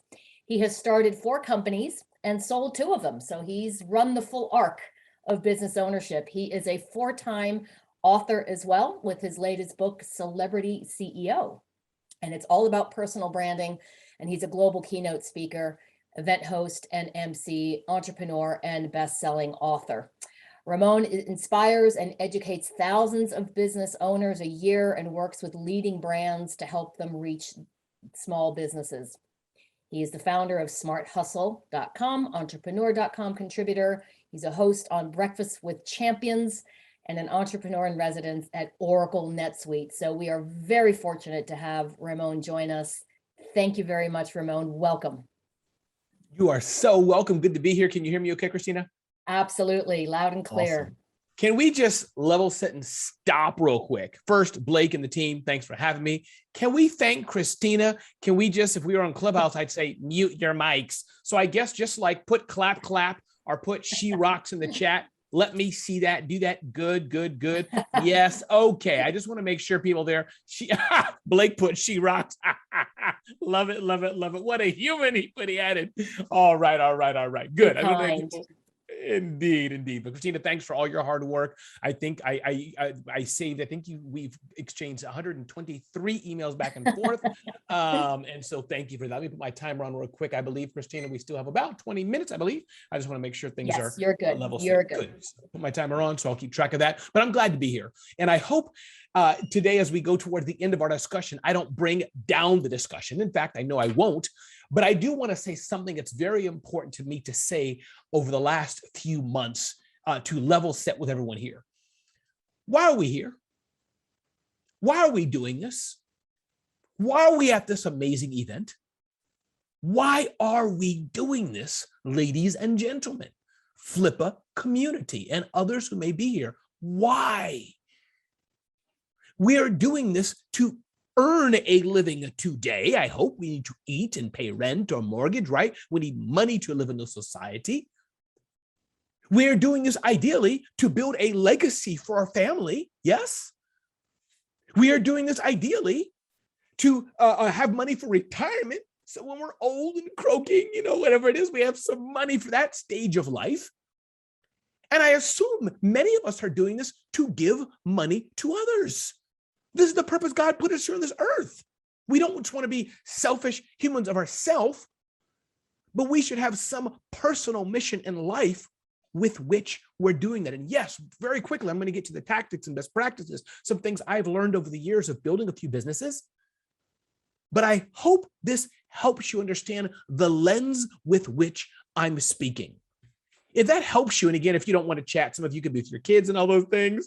Hey, thank you. Good. I see the chat coming in. But if that's helping you, if it resonates, can you just type the word legacy in there so I can understand who I'm talking to you? Maybe some people are here just for a quick buck. And that's fine. That's okay. Flippa can help with that too. But I wonder who's here for a legacy, who's here to build something bigger than themselves, who wants to give back, who wants to provide for their children, who wants to leave the earth in a better place. Awesome. I see Brian and Stacy and so many, Tricia and so many, Ernesto. Thank you, Ernesto. All right. Donnie and many others. Good. So with that, let's jump into a few things. Time goes by so fast when we're having fun, and I'll dive into a few things I've learned over the years. Indeed, Ava, thank you, and Daniel. So here's a few things. As Christina kindly said, I've started a few small businesses and sold two of them. One was an event business. So I was doing, and I forgot the date. I can't remember the dates. If I pause to do the math, the clock will run out. So it's hard to do the math in my head. But my third business was an event business. And that I sold to, some of you may be old enough or maybe back in the social day blog world. So I sold that to them back in the day, some years ago. That was my event business, an event bringing together kind of small business owners and then experts in the New York City area. We had hundreds and hundreds of people, and I sold that business to them. And I'm going to get to how that worked in a bit. I'm going to talk to some key points I've learned. Then the second business I had, I started Small Biz. All right, Ava was blog world, smallbiztechnology.com. I bought the domain for that in April 1999. That was after playing probably with Prodigy, AOL. They probably were gone by then, right? Some of the blogging platforms, like blogger.com and other platforms like that. So smallbiztechnology.com was birthed, and I sold that about 2 to 3 years ago, I believe. It was 20 years to the date, I believe, or 19, 20 years to the date. So it would have been in 2020, I believe I sold that. Yeah, 2020. So that's my journey of starting businesses and selling them. And the reason I say that, because now that I own Smart Hustle and looking at the journey of Smart Hustle, yes, if we can keep it and have cash flow, that's great. But I have no problem also selling that. Not in a bad way, not like I'm selling out, like I don't want to serve small businesses. But remember what I said, we're trying to earn a living to provide for us today. And hopefully by God's grace, some of you are out, or all of you are out of the survival mode, right? Y'all may know what I mean. How many have been in the survival mode before? Type the word survival. I'm curious who's been in survival mode where you're just trying to buy diapers for your kid. You're trying to just pay rent. You're scrambling to, change the oil in your car. Anybody been in survival mode before? Good. Okay. So people are picking up what I'm dropping. Good. And then hopefully many of you, because you're in the Flippa community full of ballers, we're in continuation mode, right? I love it, Ava. Thank you. We're in that mode of we have the system maybe in place and we're moving along. So that's another phase. But then we also want to be in legacy mode, giving to others and contributing because things are okay. That's right, ballers, right? So this is some modes we may want to be in as we're looking at starting businesses, running businesses, and hopefully selling some businesses. And by the way, it's even though I've sold businesses, it's not just selling. It's also, some of you may be interested in buying businesses as well. And we'll look at that. By the way, I'm going to sell Flippa on Flippa. That would be cool, Blake, to sell Flippa on Flippa. That's weird. Anyway, we'll talk about that later, but just came to mind. Sometimes I go off track. All right. So how do we do this? One is systems and processes. This is important. Many of you probably know this. Many of you probably think that, but systems and process is important. Two books I want to refer to. These are not my books. I'm not selling you anything, but I do want to give a shout out to Gino Wickman, his book, Traction. Those of you who don't know that book is one to keep in mind. I just want to shout out a few books here. And the other one is my friend Elaine Fodell talks about the $1 million one-person business, which I bet many of you are in that category. But the reason why systems and processes are in place, because if you're looking to build a legacy and sell your business, you don't want to be selling it to someone who's giving you a job. You feel me? You don't want to be selling your business and then you have a job where you have to come a 9 to 5 because without you, the business can't work. So you don't want that. That's why you want to build these systems in place that you can sell it, and you may have to stay around for a while, but you do want to exit to do some other things. And I see some people in the chat asking about the books. You can just DM me on Instagram, best books. My Instagram is Ramon Ray Smart Hustle, Ramon Ray Smart Hustle. Just DM me on Instagram and I'll send you a list of some of the 10 best books I like. So point being is that that's one. What are the clear systems in place you have that a buyer will want to acquire you? And now, why is it? I recall when I sold smallbiztechnology.com, the benefit of that, we had some systems in place. Now, we were, quote unquote, just a blog, sure. But the systems were pretty narrow, right? The systems were pretty clearly defined. We have press releases coming in or some system to get the headline or contents we want. We had a team member, a system for that. Then we do our blog post on WordPress. And then from there, advertisers see that, DM us or send us messages to do ads. And that's it. That's our system in place. Or as Jim Collins, another one I'll refer to, I love books. Another one is Jim Collins' Flywheel, right? Some of you may have read his book already. Jim Collins' Flywheel is a great little monograph, he calls it, which talks about the aspect of what's the flywheel of your business. So this systems and processes and flywheel, in my opinion, is really, really important part of doing that. I see some people are saying that I have that issue. I'm doing too many things. Indeed, I have that same problem as well. So my point is, these are the distractions we face, right, in business owners and as entrepreneurs. This is what we do. And one thing I term this: is it a distraction or is it an investment? Really, really thing. And maybe we'll do another talk on distractions on that as well. So that's one. Number two, can the buyer plug and play into what you're doing? And again, there's many different iterances of this, many different ways to do it, but you'll find that on Shark Tank, they say that a lot, even though those deals may be different, but it's an interesting model because on Shark Tank, what do they want to do? They often don't like the deals where they have to do a lot of work. They're not in business to do a lot of work. They're in business to take their genius, add gas onto your fire, the fire you built. They want to add gas onto their fire, onto your fire, and make it bigger. That's what they're trying to do. So your business, you may want to look at in the same way. Can the buyer plug and play with what you're offering? If not, that's more work and they might as well build the thing themselves. Oftentimes, they're buying because they want to be able to plug and play. And I'm getting some other things here in a minute. Thank you, Manuel, for putting that up. Jim Collins' Flywheel, really good book. You can get it on Amazon for however much it is. Right, good book. Or again, DM me, Best Books on Instagram. So another thing to think about, and I think about that for many of the smaller businesses, is how tightly is your brand aligned with your company? And this is one challenge I faced in several of the companies I've done because I'm an influencer, as they call it. I'm a creator. I'm a content guy. You know what I mean? Is that the Ramon Ray brand, my face, my image, my personality is really tight with my brand. If you think about Starbucks, nobody gives a darn who started Starbucks or the executives. You just want your $4 cup of coffee, right? But in the case of Smart Hustle and some of the brands that I've created, I'm closely aligned to it. So oftentimes when I've done them, I've had to kind of stay on for a bit if I want my name still involved in there, even though I may not own it, because Ramon Ray brand, that's an asset as well. So you want to think with that as you're building your business, whether you have an e-commerce business or a blog or otherwise. Is the brand you? I'm looking here at Ava, looking here at, other Ernesto and others, Manuela, or is your names or your personas tied to that brand? If it is, that's not bad, but it could be a negative thing. Another thing to think about as you're looking to especially sell your business, I'll talk about that because that's what I've done, is do you have an A team in place? Now, here's the thing. Oftentimes a buyer won't need your team. Don't tell your team that. They won't need your team. They have their team. That's where they're buying it. In many cases, especially for the blogs and other things, for economies of scale. They just want the infrastructure you built, the customers you built, they'll plug and play it into their system and scale it, right? But sometimes you may have a key team member on your team who is an integral part of the business building process. So this is something you want to think about as you're growing your business. Do you have an A team in place? Now, keep in mind, the other side of that, it could be a negative thing because if you have that star player in place, that's the linchpin. Another book, Seth Godin has a great book called Linchpin. That's the linchpin of your business. Then you could be in place because the buyer's thinking, well, if I buy your company and this linchpin leaves, I'm screwed. So you want to think about that. So I'm sorry that there's not always a pat answer. Some of the things are nuanced and gray, but it gives you something to think about. And what I meant to say earlier is that build for the future, yet act in the present.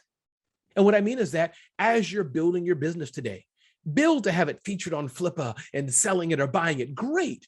But you also have to act in the moment. You have to wonder, who is the team? You have to pay your taxes. You have to do legal due diligence. You have to make sure your systems and processes in place. You have to make sure you have good customer service, et cetera, et cetera, et cetera. Another thing that's very important that you should do as you're looking to build a business that's sellable, or you're looking to buy a business, is be absolutely clear, who is your customer? If the buyer comes to you and says, well, who's your buyer persona? As I think Diana just touched on and talked about, you're like, oh, we focus on Black guys who wear glasses and shaved head and blue sweaters and white shirts. We also focus on Hispanic men who are the age of 20 to 25. Oh, by the way, we also focus on Korean girls who are 70 years old to 80. Oh, by the way, we also focus on people who are in Kenya too. That's another market of ours. Woo! Who's your core market? And I was just getting into demographic stuff, but what about psychographic? You say sports fans, then you say people who want to glam their hair. And I'm sure none of you are doing that, but that's something to think about. You want to be able to tell that buyer, here's who our ideal customer is. Here's the customer profiles we have, because then as they're looking to do their due diligence, they can map that perfectly into what they want to do. So understanding who that customer is very important, because again, you'll hear Kevin O'Leary talk about this quite a bit on Shark Tank. Well, he's kind of all over the place, but sometimes we'll say, oh, you have a flower business.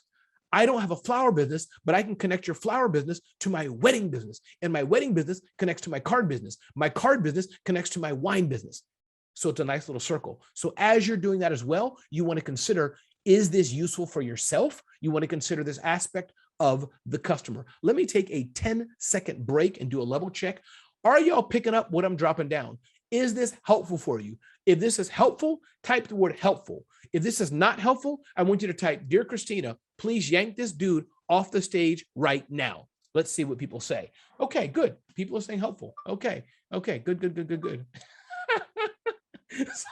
I don't think the no is in the positive. Okay, good. All right. It's amazing how Google Android phones, they hear you and they come to life sometime. Good. I'm glad it was helpful. Nobody said, Christina, hey, dear Christina, yank this guy off the stage. That's good. Maybe they DM'd you in private though. So let's move along here. We got about 7 more minutes to go. All right. So thank you, Andy. Thank you, everybody. Good. Another thing is build relationships with your future buyer as you grow and know what they want. This is how I sold smallbiztechnology.com. Not exactly. It wasn't a perfect playbook. But selling smallbiztechnology.com was a friend recommended me to somebody else who I happen to know. I just forgot about them over the years. So my point is, part of sales sometimes, again, one good thing about Flippa is that it's a marketplace that tries to level the playing field. And Flippa, again, I'm not Blake, so forgive me if I get this wrong, Flippa team, but Flippa's in the business in a way of building trust, transparency, and all those things, right? Especially for people who don't know each other. But one way to add to that, thank you, Blake, one way to add to that is also the aspect of you build the relationships ahead of time. So let's call it a name here. Let's say Andy. And Andy, if you and I know each other, forgive me, but I don't think I know Andy. So let's say I'm trying to sell my business to Andy. I know Andy's the perfect person for me. But let's say, for example, though, that Andy doesn't know me. Andy don't know Ramon Ray from a hole in the wall, right? But over time, maybe I'm meeting with Andy. Over time, I see him at South by Southwest. He doesn't even know I have a business to sell him yet. Over time, I'm meeting him at Social Media Marketing World. Over time, I'm integrating with him at the Flippa event. You feel what I'm saying? Now, at least, whether he wants to buy my business or not for the transactional reasons, at least he knows and likes and trusts Ramon, my friend John Jantz. I'll shout him out, right? Duct Tape Marketing, his book. I forgot where I put his book at. But anyways, he has a book coming out or came out. So John Jantz talks about, he's the one who coined that term, I think, know, like, and trust. So as you're getting closer to your potential future buyer, that's another way to increase the possibility of someone buying your business because you're building a relationship with them already. Another point, understand what the buyer really wants. This is very important. I got this from my buddy John Warlow, who has a whole series of books about selling businesses and scaling them. Sometimes you think the buyer wants X, but they really want Y. And this is another thing, again, I'll shout out another person, Alexandra Carter, her book, Ask for More, really good book, Ask for More, all about negotiations. That's a book you want to pick up as well. But the point being is that, let's say one example that John told me is this. Let's say there's a gal selling her business. She wants X dollars for it. She wants $250,000 for her business. But you realize, you know what? Really what she wants? She wants to exit so she can take that cash and go fishing with her husband and fish out into the sunset. That came out weird. I don't mean like fish to the sunset. They never come back, like they die. I don't mean that. I mean like fish out in the sunset in a good way, like, like Hallmark. You know what I mean? Sometimes I twist my words. And I don't even know what I'm saying. But anyways, you get my point. So they go out into the sunset, but like they come back, the next day. So the point being is that she wants that. That means the 250s a bargaining thing. She wants it, but maybe you offered her 200 in cash, like a bag of cash, like in the movies, you know what I'm saying? That she says yes. So you get what I mean. And I'm not trying to say screw anybody or treat anybody bad. I don't mean that. What I mean is get to understand, what do people really want? I recall I worked at the United Nations at some point until they fired me. And I recall we had a contract, I think it was with Staples, for example. I think it was Staples. And Office Depot would keep coming by, hey, we'll give you 2% off, 1% off, we'll give you a discount. And I kept saying no, because at the time, the discount wasn't important to me. I wasn't going to switch my contracts, do more paperwork just for a discount. You feel me? So my point being there is that these are the kind of things you understand. Why? What's really behind that? 3 more minutes to go. So that's understanding what the buyer really wants. And part of it is, do they want your intellectual property? Do they want your platform? Is it something special you built? Do you have a customer base they want? They don't care about your platform. They're going to delete it. They just want your customer base. Understand what they really want. This is very important to understand. And I think the most important thing to understand in all this, as we go through this discussion, I can go on and on and on about building businesses, is understand why you're doing it. And keep in mind, you don't have to sell your business. Maybe you're going to go into a joint venture. Maybe there's something else the buyer wants or seller wants. Maybe there's something else you want. Maybe you're doing a hybrid opportunity. And again, we're in a digital conference here, right? Maybe it's the domain they want.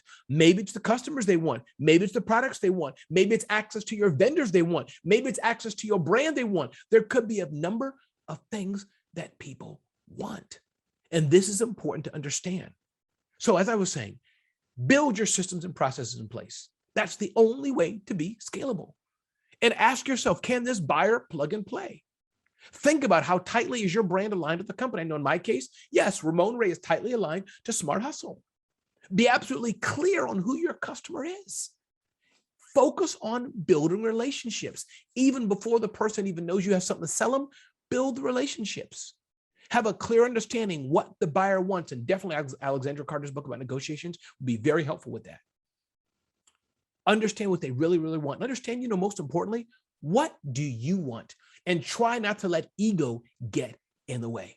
Listen, this has been great. I'm trying to leave a minute or two. I'll roll with you, Christina, for a bit, see how you want to do this. But I know time is short. I want to make sure we stay on track. But as I said, DM me best books on Instagram.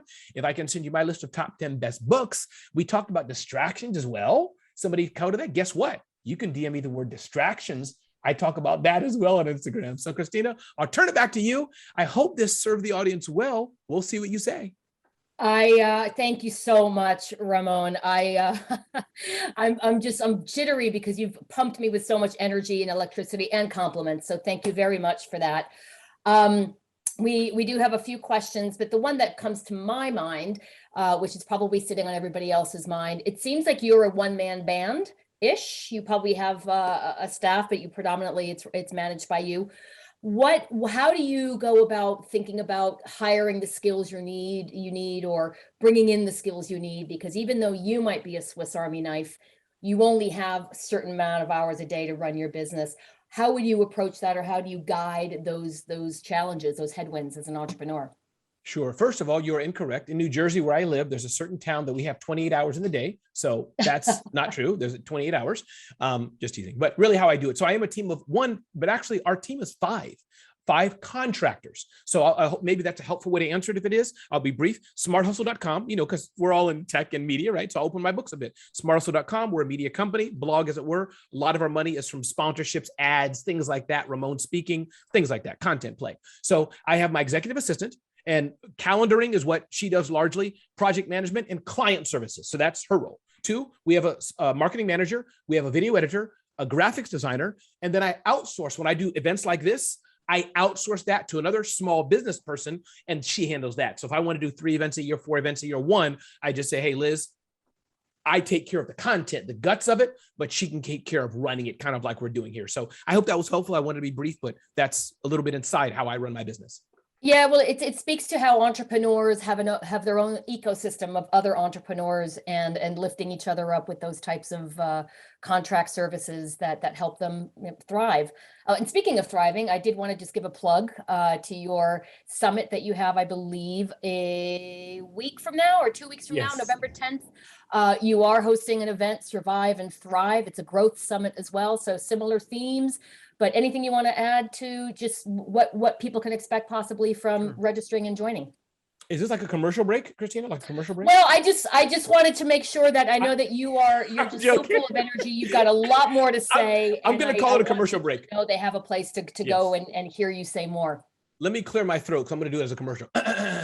Ladies and gentlemen, join Ramon Ray at the Survive and Thrive Smart Hustle Conference, November 10th. 5 hours of live content because we love Flippa. SmartHustle.com. No, thanks, Christina. SmartHustle.com. People can sign up for free. Great event. I've done it the 4th year doing it. So thank you so much. That's wonderful. Thank you, Ramon. You've been an absolute joy to have and speak and bring us all energy. We will be doing a blog for every session on Own Your Future today, and we will include a whole plethora of information that and sources, Ramon, that you shared, and including your Instagram and other references that you made. So thank you very, very much. Thank you. We turn our gaze back to a panel session with Blake. Joining Blake will be Morgan Linton and Richard Patey. I have had the pleasure of meeting Morgan a few blocks away from the house here in Berkeley. He is a Bay Area native and a co-founder at Bold Metrics. Morgan leverages the power of AI to help some of the world's largest brands unlock the power of body data. Previously, he was at Sonos. He was an angel investor at GrideWise, Self Inc., Metasas, which was acquired by Flexera, Sandbox Commerce, and more. Morgan believes that AR and VR, augmented reality VR, will change our world and get rid of today's dependency on screens, which I think is a bold forecast. In a parallel universe, Morgan's blog has become one of the most read blogs in the domain name space, and a popular destination in the startup and venture capital world. Richard, who is out of the UK, has moved from investing in websites to investing in Web3 communities. He is a contributor to Forefront Market, which is a social token aggregator, a member of Bankless DAO, and has gone far down the NFT rabbit hole. He sees the trend for Web2 businesses to become Web3 communities, creating their own governance token and NFTs for access and voting within decentralized autonomous organizations. Super bold look at the future. I will now hand it off to you two and to Blake. Welcome. Awesome. Thank you so much, Christina. Haga was the energy from Ramon, Ray. Really appreciate that. Awesome insights. Hope everyone's feeling up and about. This is our last session of the day. We've been going for whatever it is, 5 or 6 hours, different times all over the world. But for me, it is 6:38 a.m. I've had a lot of coffee to get me through since whatever it is, team, 12 a.m., 1 a.m. But anyway, we're going strong. Morgan and Richard are both extraordinarily knowledgeable. We're going to have an awesome chat today about NFTs, about Web3, and get some very, very unique perspectives. Morgan, Richard, thanks for joining me. I really appreciate it. Thank you, Blake.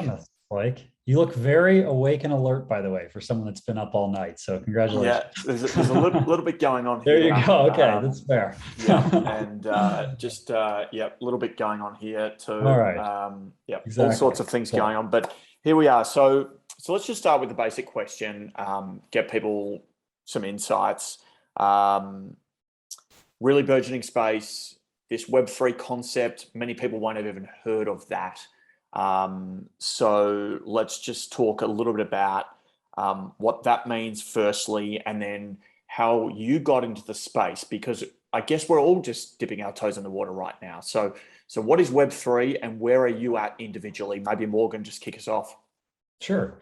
Yeah, I mean, Web3, the term gets thrown around a lot, and there's a bunch of different ways to define it, but kind of at a high level, I think, and I was actually just looking at some of the stuff that Richard's done around communities, but it's really like a different way of interacting on the web. And you can look at it as like NFTs connecting us through things that we have in our wallet, allowing us to access different sites or gated communities. You can also look at it as a way that we can connect through things like Discord. But I really think it's just a different way of us as people interacting over the internet. And I think there's going to be a confluence of that with the metaverse in a lot of really interesting ways where we're able to interact in a completely different form. So that's like super high level. I'm just gonna leave it at that. Yeah, it's an awesome start. Very awesome but start. And have you, for me, do you own like, anything? Yes. So I started investing in Bitcoin and Ethereum back in 2016 and was pretty active in that space, and then started buying NFTs this year and really just got lucky. I'm active on Twitter and found a bunch of people were talking about Bored Ape Yacht Club the week of the mint. And yeah, shortly after they minted, maybe 2 or 3 days later, I bought my first Bored Ape for less than half an ETH. And pretty soon after that, I realized, ooh, I didn't look at these rarity traits. And I went like very deep down the rabbit hole of studying rarity traits for Bored Ape Yacht Club specifically. And then I bought 5 more and then kept buying and selling and flipping Bored Apes, and have used that to build up a range, both apes and dogs and gutter cats and meta heroes. And yeah, essentially more money than I made in all of crypto in 5 years in like 2 months somehow. Most of it just luck in the beginning, but then really learning. My thing was the traits. I've been really interested in the rarity traits of these avatar projects. So good. What a great start. All right, Richard, your turn. Tell us a little bit about, your start in the Web3 community, what you're up to, and that'll be a good start to kick us off. Yeah, sure. Very jealous of Morgan finding the Bored Ape Yacht Club at Mint. I came to Avatar PFP NFTs quite a bit later. My way in was the Bankless Substack, the newsletter and podcast. They rewarded paying subscribers of their Substack with an NFT badge. That got you access to a private Discord. That was the first time that I connected an NFT to a Discord. And then they launched the Bankless DAO, which is has a mission to get 1 billion people into crypto and to become bankless. And it's they issued a governance token, Bank, and it just started as a blank Discord with a few hundred people in it. So it was interesting to be there on day one, and now it's become an incredibly complex, decentralized, autonomous organization, split into a range of different guilds. I've been involved in the Writers Guild, so I've been helping with the Bankless DAO newsletter. From that, I started to be a bit more aware of NFTs. I started seeing people on Twitter having PFP avatars for their profile. I thought that was pretty interesting. Probably like a lot of people, the first one that I saw were the lazy lions. They seem to be everywhere. So I picked one of those up, got involved with the community, started moving around, making some plays. The next one was with Crypto Dads. And then fortunately I found that, the real blue chip is the Bored Ape Yacht Club. I didn't have the fortunate to get in there early and benefit from the price appreciation, but I'm now very attached to the mutant apes, and there's a lot of kind of spin-off communities that are around this core brand. One is called the Mutant Cartel, which I'm having a lot of fun with. Anyway, short stories short. So for me, like Web3 is just a different way of interfacing with platforms.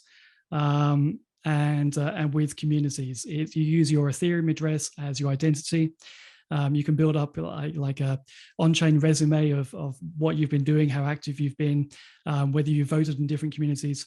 And so I kind of see NFTs and social tokens, governance tokens, and DAOs all coming together. And you're seeing that with the Bored Ape Yacht Club. They're going to have a DAO and a token. Everything is coming together, and it's a very amazing place to play, to make money in, and to play a part in terms of how it develops. this is awesome. So I think we're speaking a different language to what I understand and what most people out there understand. We've talked about bored yapes, lazy lions. We're talking about muted apes. It's all really, really new. So let's just get serious for one moment and then go back into, I guess, a discussion about avatars and the way people are thinking about those as either wealth creation opportunities or whether they're truly speculative or what have you. But is it all speculative right now, or are there some real world economics at play here? And is that where this evolves into? Can you give us some perspectives on that? Yeah, I mean, I think high level, some parts of it are highly speculative, others aren't. I think what you have now is a bit of a bifurcation within the NFT world. And a lot of times people talk about this concept of like blue chip projects. And I think there is a real bifurcation going on. And there's actually been a lot of discussion on this of people much more knowledgeable than myself, but that have said, essentially, 99.9% of all NFTs that exist today will probably be worth nothing in a few years. It really is the search for the 0.1 or 0.01%. Same was true with crypto though. Like when I started buying Bitcoin and Ethereum in 2016, I also bought like 20 other cryptos. And I'm really glad I just like kept all of it, because a bunch of those like no one's ever heard of anymore, but Bitcoin and Ethereum did okay. And so I think it's looking at, some of these NFT projects that are already blue chip or becoming blue chip. Bored Ape Yacht Club and CryptoPunks are two of the probably most well-known blue chip. Lazy Lion, Gutter Cat Gang, Crypto Toads. Some of these are, very close to probably getting into that status. And so I think in those areas, it has tipped and it's no longer speculative. It's an asset class. And the thing that I like about this and makes me think about domain names a lot, or crypto a lot, is that, I like being early on this stuff. I think it's fun when everybody thinks it's all speculative and it doesn't make any sense. That's where the biggest opportunities are. It's like when I was investing in crypto, and I was trying to talk to my dad about crypto in 2016, it didn't make any sense to him and he had no interest and he thought it was crazy and speculative. Now, like Fidelity is holding seminars about it. And I'm like, bummer. Like there is a 0% chance that Bitcoin is going to go up by 10,000%. It could double or triple, but like the 10,000% days are over. We're still in the 10,000% days with NFTs, but it's figuring out which ones are actually speculative, and it's just people kind of betting and gambling, and which ones have actually crossed over and become digital assets. So how do we think about that, Richard? How do we know which ones are speculative versus those which have switched over to become true digital assets? Yeah, I would say look for ones that you actually really want to belong to the community. So with Bored Ape Yacht Club, probably going to be talking about this a lot. It's the one that I'm the most bullish on. A few months ago, I thought NFTs were a joke.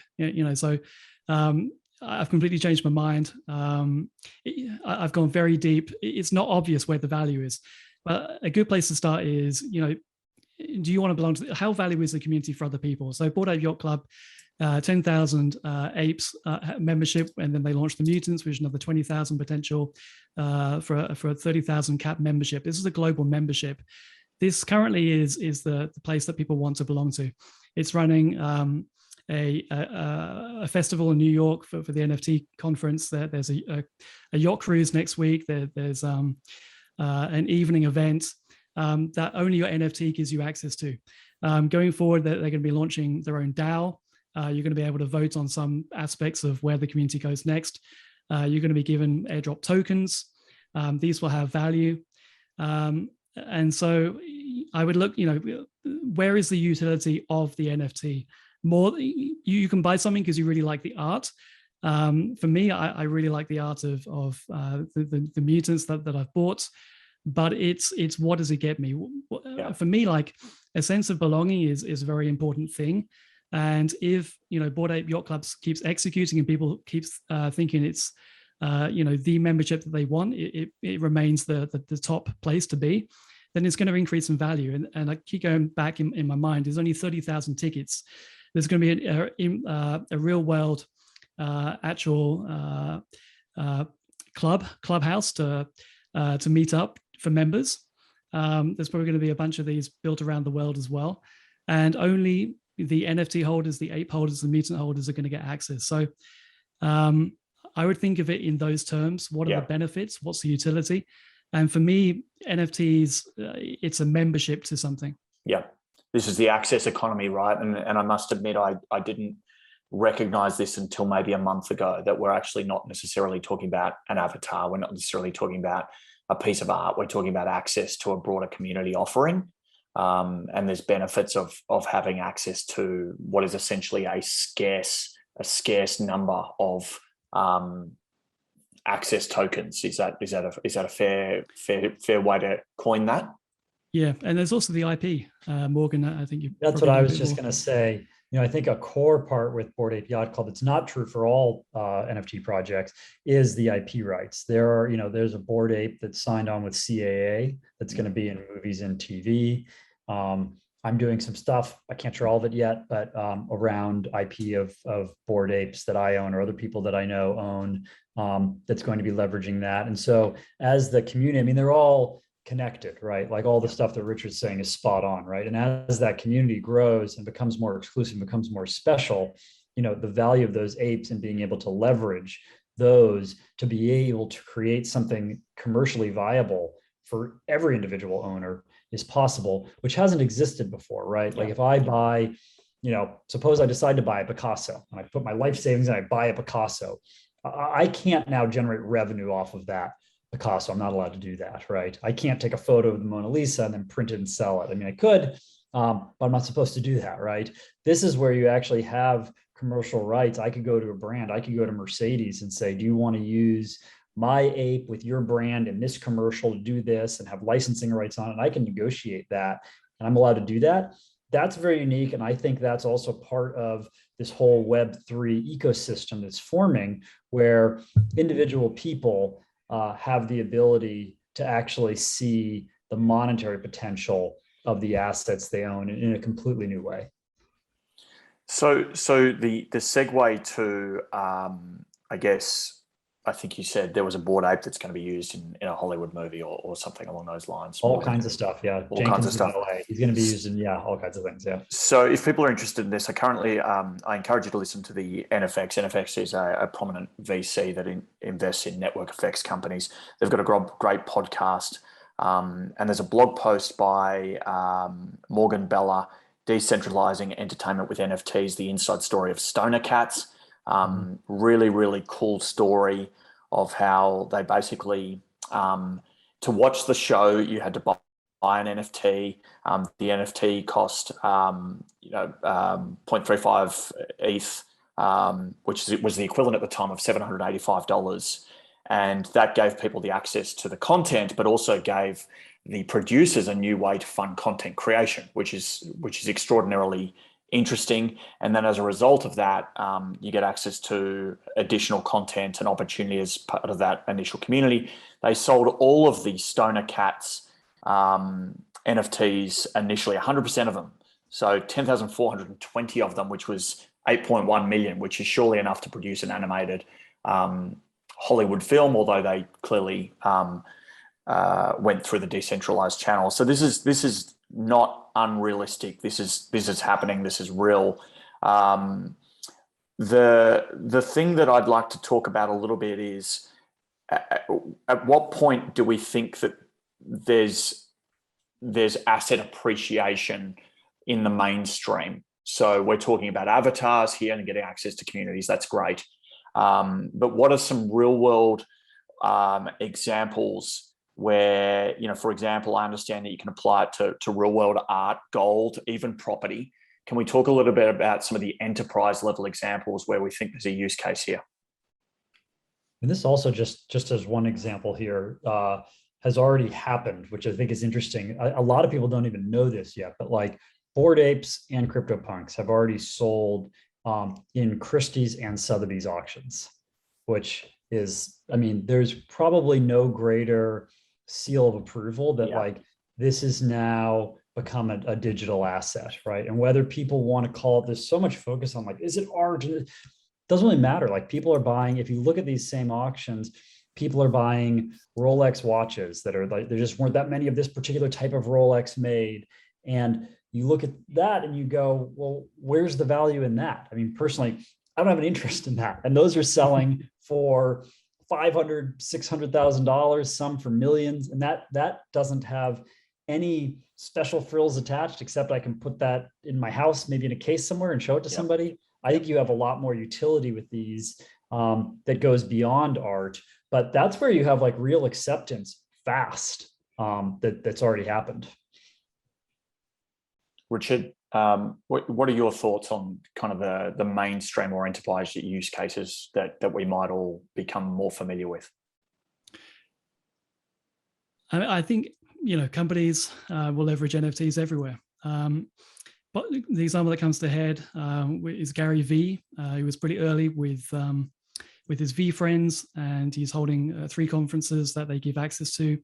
They give access to him as well if you hold some particular tokens. They've appreciated massively. I didn't pull the trigger. I still didn't get NFTs at that time. You could buy them in the Dutch auction. They dropped down to 0.5 ETH. I was still just too early, and I don't know what they're currently at, maybe 12 ETH. They went up to maybe 20. So that's appreciation. And you know, they dropped down, but they hold value because Gary's brand is strong. He delivers. And so I think we'll see so many different companies launching something similar. It's just a better way of creating community and doing business. And clearly what we're here to try and help people understand this a little bit further and maybe help them into the space a little bit. But just from your perspective, you mentioned that, Richard, I think you said 3 months ago, or maybe even sooner than that, or more recent than that, you didn't believe in them. So what was it? What was the tipping point? What resources were you using? How did you get more familiar and comfortable? So just starting to buy and sell on OpenSea, using tools such as so there's IC tools, IC.tools is one I was using for new project. I was trying to find, because I missed out on the big Bored Ape Yacht Club and the big existing blue chip gains. I was trying to find the next one. So I was looking for which ones are dropping, you know, that kind of a month ago, there were new ones dropping maybe it still is the case, but new one, you know, strong looking ones dropping every day. I would ape into those ones. I'd get access to the communities. I would see what is going on there, if there's anything real, if it's more than just pumping the price. And then just making a few trades, buying and selling. I think most people just naturally navigate to where the value is, where the real community is, where the art is the strongest. And for me, that's BAYC. It just has all the aspects done really, really well. Everything's executed so well. But yeah, it was just looking at what's trending on Twitter, following a lot of different accounts on Twitter, following, you know, thousands of people, and just trying to figure it out. But yeah, I mean, 3 months ago, I didn't get it. I was focused on DAOs and governance tokens. So Bankless DAO, I've contributed to quite a bit. Forefront is another media DAO that's kind of aggregating news around the social token space. And I was really heavily involved in that. I went really deep into that when NFTs and Bored Ape Yacht Club launched. And so social tokens are fungible tokens. It's a way of creating a community. But I just realized that NFT is the ultimate way of structuring it. It's a unique ticket.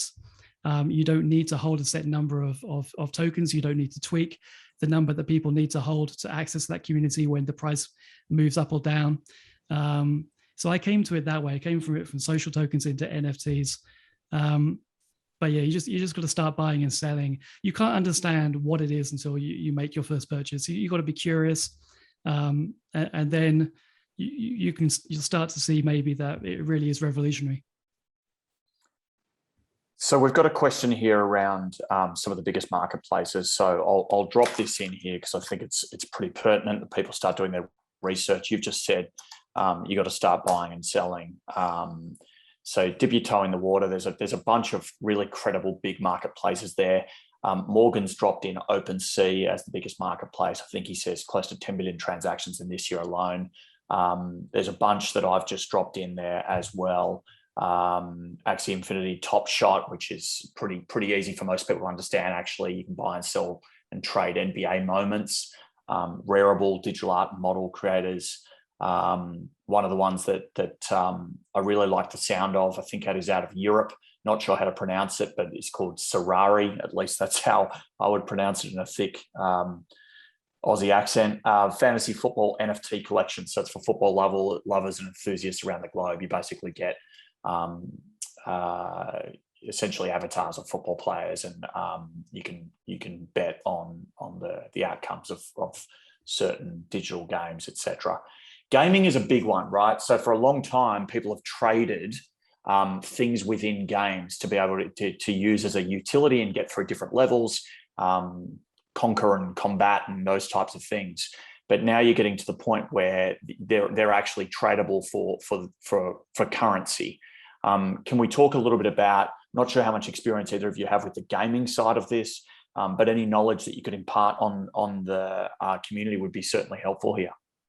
I mean, gaming is what brought me into Discord originally. I started using Discord maybe 6 years ago or so, because Discord is really a gaming chat platform that the crypto and NFT community got really excited about. But coming from the gaming world, I was very used to being a part of these communities through games, because essentially any game you play, especially when a studio releases a new game, especially if it's an indie studio, they would have a Discord about that, and you would join that community. And kind of like we're doing with NFTs, it's somewhat similar. Like I would find a bunch, I go to GDC, the Gaming Developers Conference, every year here in San Francisco. And, I would find all these like amazing tiny studios, kind of like finding all these amazing NFTs. And then it's really like, kind of like Richard was saying, like I would join the Discord and see like, okay, what's the vibe like on the Discord? What is this community like? Would this be a fun group of people to play this game with?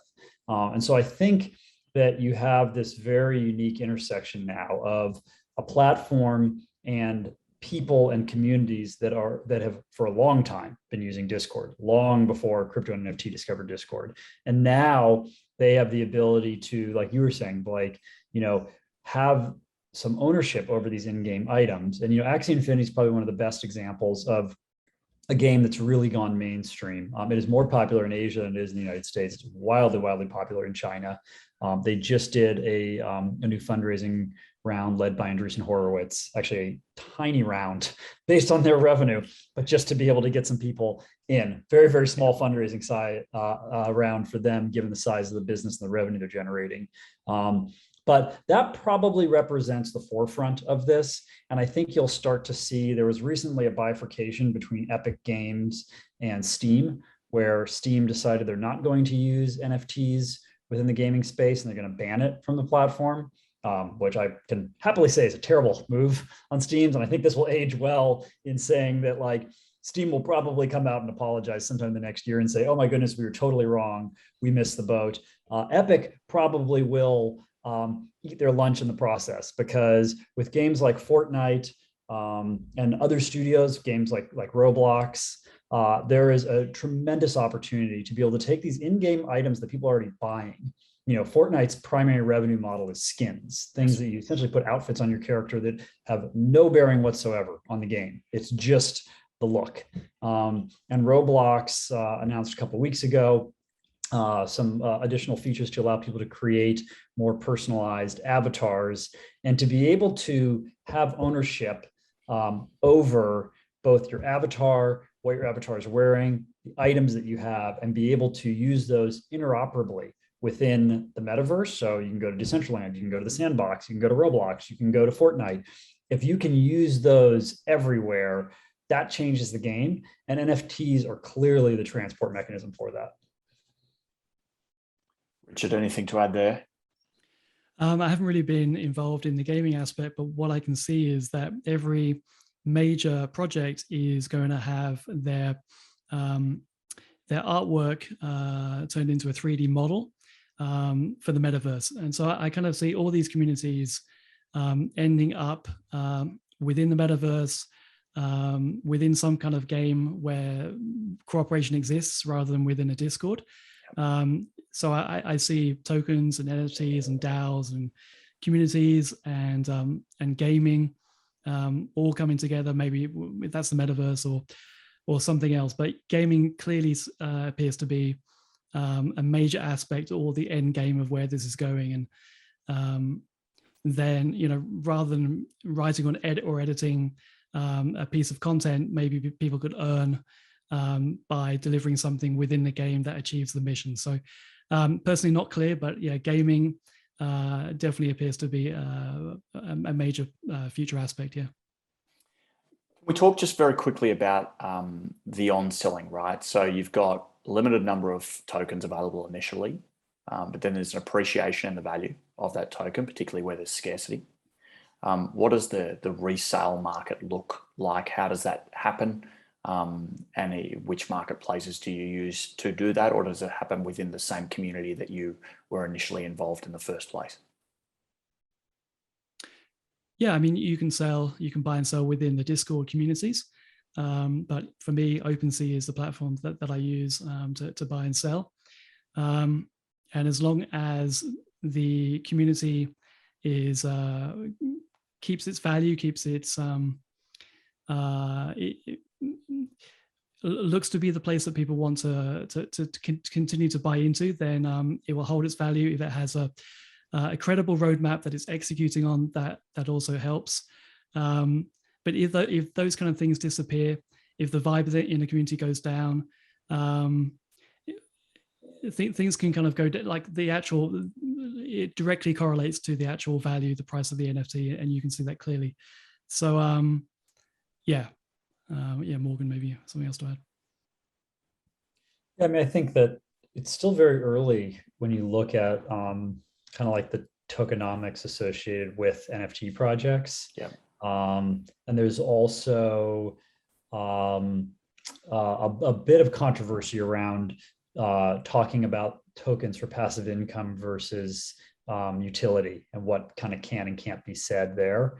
I think it's still early. It's interesting, you know, when you look at some of these communities, I think the NFT, if it rises in value and gets enough mainstream attention, the Discord side of it matters a lot less. Like I've been on the Bored Ape Yacht Club Discord since minting week, and it is just not very active. Like I would say 90% of people probably in Bored Ape Yacht Club never go on the Discord or interact on the Discord. It has become so much bigger as a brand now. And I think that when you look at those tokens, it's just going to be associated with the brand overall. And I think that you can do trend spotting early on in the Discords where it's like, it has to have a good Discord following, a good community in the beginning. I think Richard's spot on there. I think that once it grows into something bigger, it takes on a life of its own. And when you look at the tokens or DAOs or anything that comes from that, I think more of it will be based on how well accepted that brand is to the general public. And that's where I think, honestly, the biggest mark, like seal of approval you can get is, does this sell on Christie's or Sotheby's to a much broader market? If so, you know, the people that are buying Bored Apes or CryptoPunks in the Christie's and Sotheby's auction probably are never going to log into the Discord, and that's okay. Like they're going to have that value assigned to it because they see it as something much bigger. And I think the tokens will be the most valuable for those projects that have more mainstream appeal. Yeah, I agree. And then something to say is, obviously with Coinbase is entering the NFT market apparently this year. Yeah. Is it true? I think I read like 500,000 users on OpenSea, maybe more, maybe I've made that up, but 70 million Coinbase users, I believe. So when that happens, and there's going to be so much more interest and eyeballs and access to buying these tokens, I think it's going to be a crazy last couple of months 100%. this year. Yeah.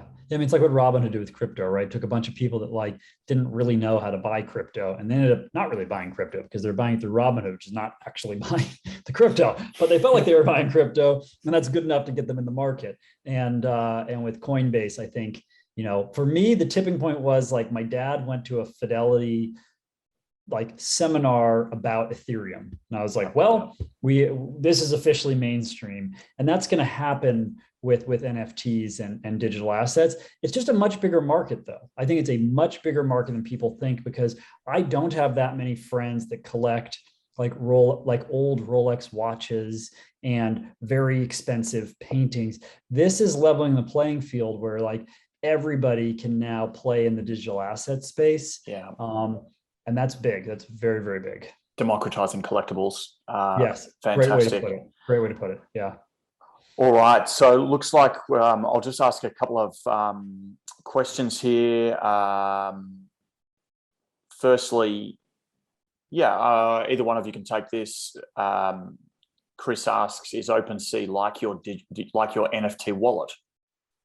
No. So OpenSea allows you to view the NFTs in your wallet. So essentially, whether you're using MetaMask or Coinbase wallet or another wallet, you can connect that wallet to OpenSea or to Rarible or to any of these marketplaces. Essentially, these marketplaces are like a window in or a user interface to view your wallet. Just like if I have a bunch of MP3s on my computer, I can open those in iTunes, I can open those in Winamp or another player. It's still the same MP3s, they're still stored in the same folder. So your NFTs live in your wallet, usually MetaMask, that's kind of the go-to for NFTs these days. And then OpenSea or other marketplaces will allow you both to view, so you can actually see the images behind the NFTs, and transact, actually buy and sell. Fantastic. Okay. Well, look, we are at time. It's been a momentous day and awesome session to end with. Richard, where can the crew find you and learn a little bit more about what you're up to? Yeah, best place as always is Twitter. So just Richard Patey, Richard Patey. Fantastic. And Morgan, where can the crew find you? Yeah, same here. Twitter's my jam, at Morgan Linton. Wonderful. Well, thank you both so much for your insights today. It's obviously a very early space. You know more than most, so it's great to hear those insights and take those to the community. Thank you so much for your time. Thanks so much for having me. Wow, what a privilege to really hear that conversation with, as you said, Blake, two of the people who are at the forefront of really understanding it. I do think about having been a Chinese scholar of the Tao Te Ching, which is a 6th century BC text, and in modern version of that would be the Tao Te Ching, it seems. So really a tremendous frontier of what's ahead of us. Look, it's been a great day. It's been extremely packed with tremendous learnings from every single session that we've had. A real privilege and honor to have everybody participating as speakers and bringing that value, bringing their A game. Couple of highlights for me in terms of just pithy one-liners, I'd say starting at the top is stay unreasonably determined. I thought that really resonated with me. Be hyper commercial, focus on culture and leadership, make your own wave, great bumper sticker, and progressive determination, which to me, I'll speak about hiring the right people and having that moxie, that chutzpah. Start stupid, I think, is a great lesson in humility that sets an entrepreneur on their right path. Entrepreneurship is a legacy. I really like that one as well. So those are some of the highlights for me. I don't know. How about you, Blake? Any core bumper sticker takeaways for you? Yeah, all those. Don't be afraid to take risks. There's a lot of capital out there right now through players like Yardline, Akrumi, and so many others. So it's not like you have to do it all by yourself. Make smart decisions, but take some risks where you can learn from those mistakes. I think that's always something I take away from all of these outstanding resources that we get access to. Most importantly, if you need any help with anything happening on Flipper, you can get me at blake@flipper.com. Happy to help anyone out with any insights. And of course, Christina, we will share the recordings of today's sessions with the entire registrant base. So what an outstanding day, and thank you for your time and effort in putting it together. Thank you. It's been a pleasure. And survey coming up to everybody. Please do participate. We want to make this even better if we can possibly top it, but we'd love your insights. And again, thank you, everybody, both staff, colleagues, and speakers. Thank you, everyone. See you on Take the care. blog. Bye-bye. Bye-bye.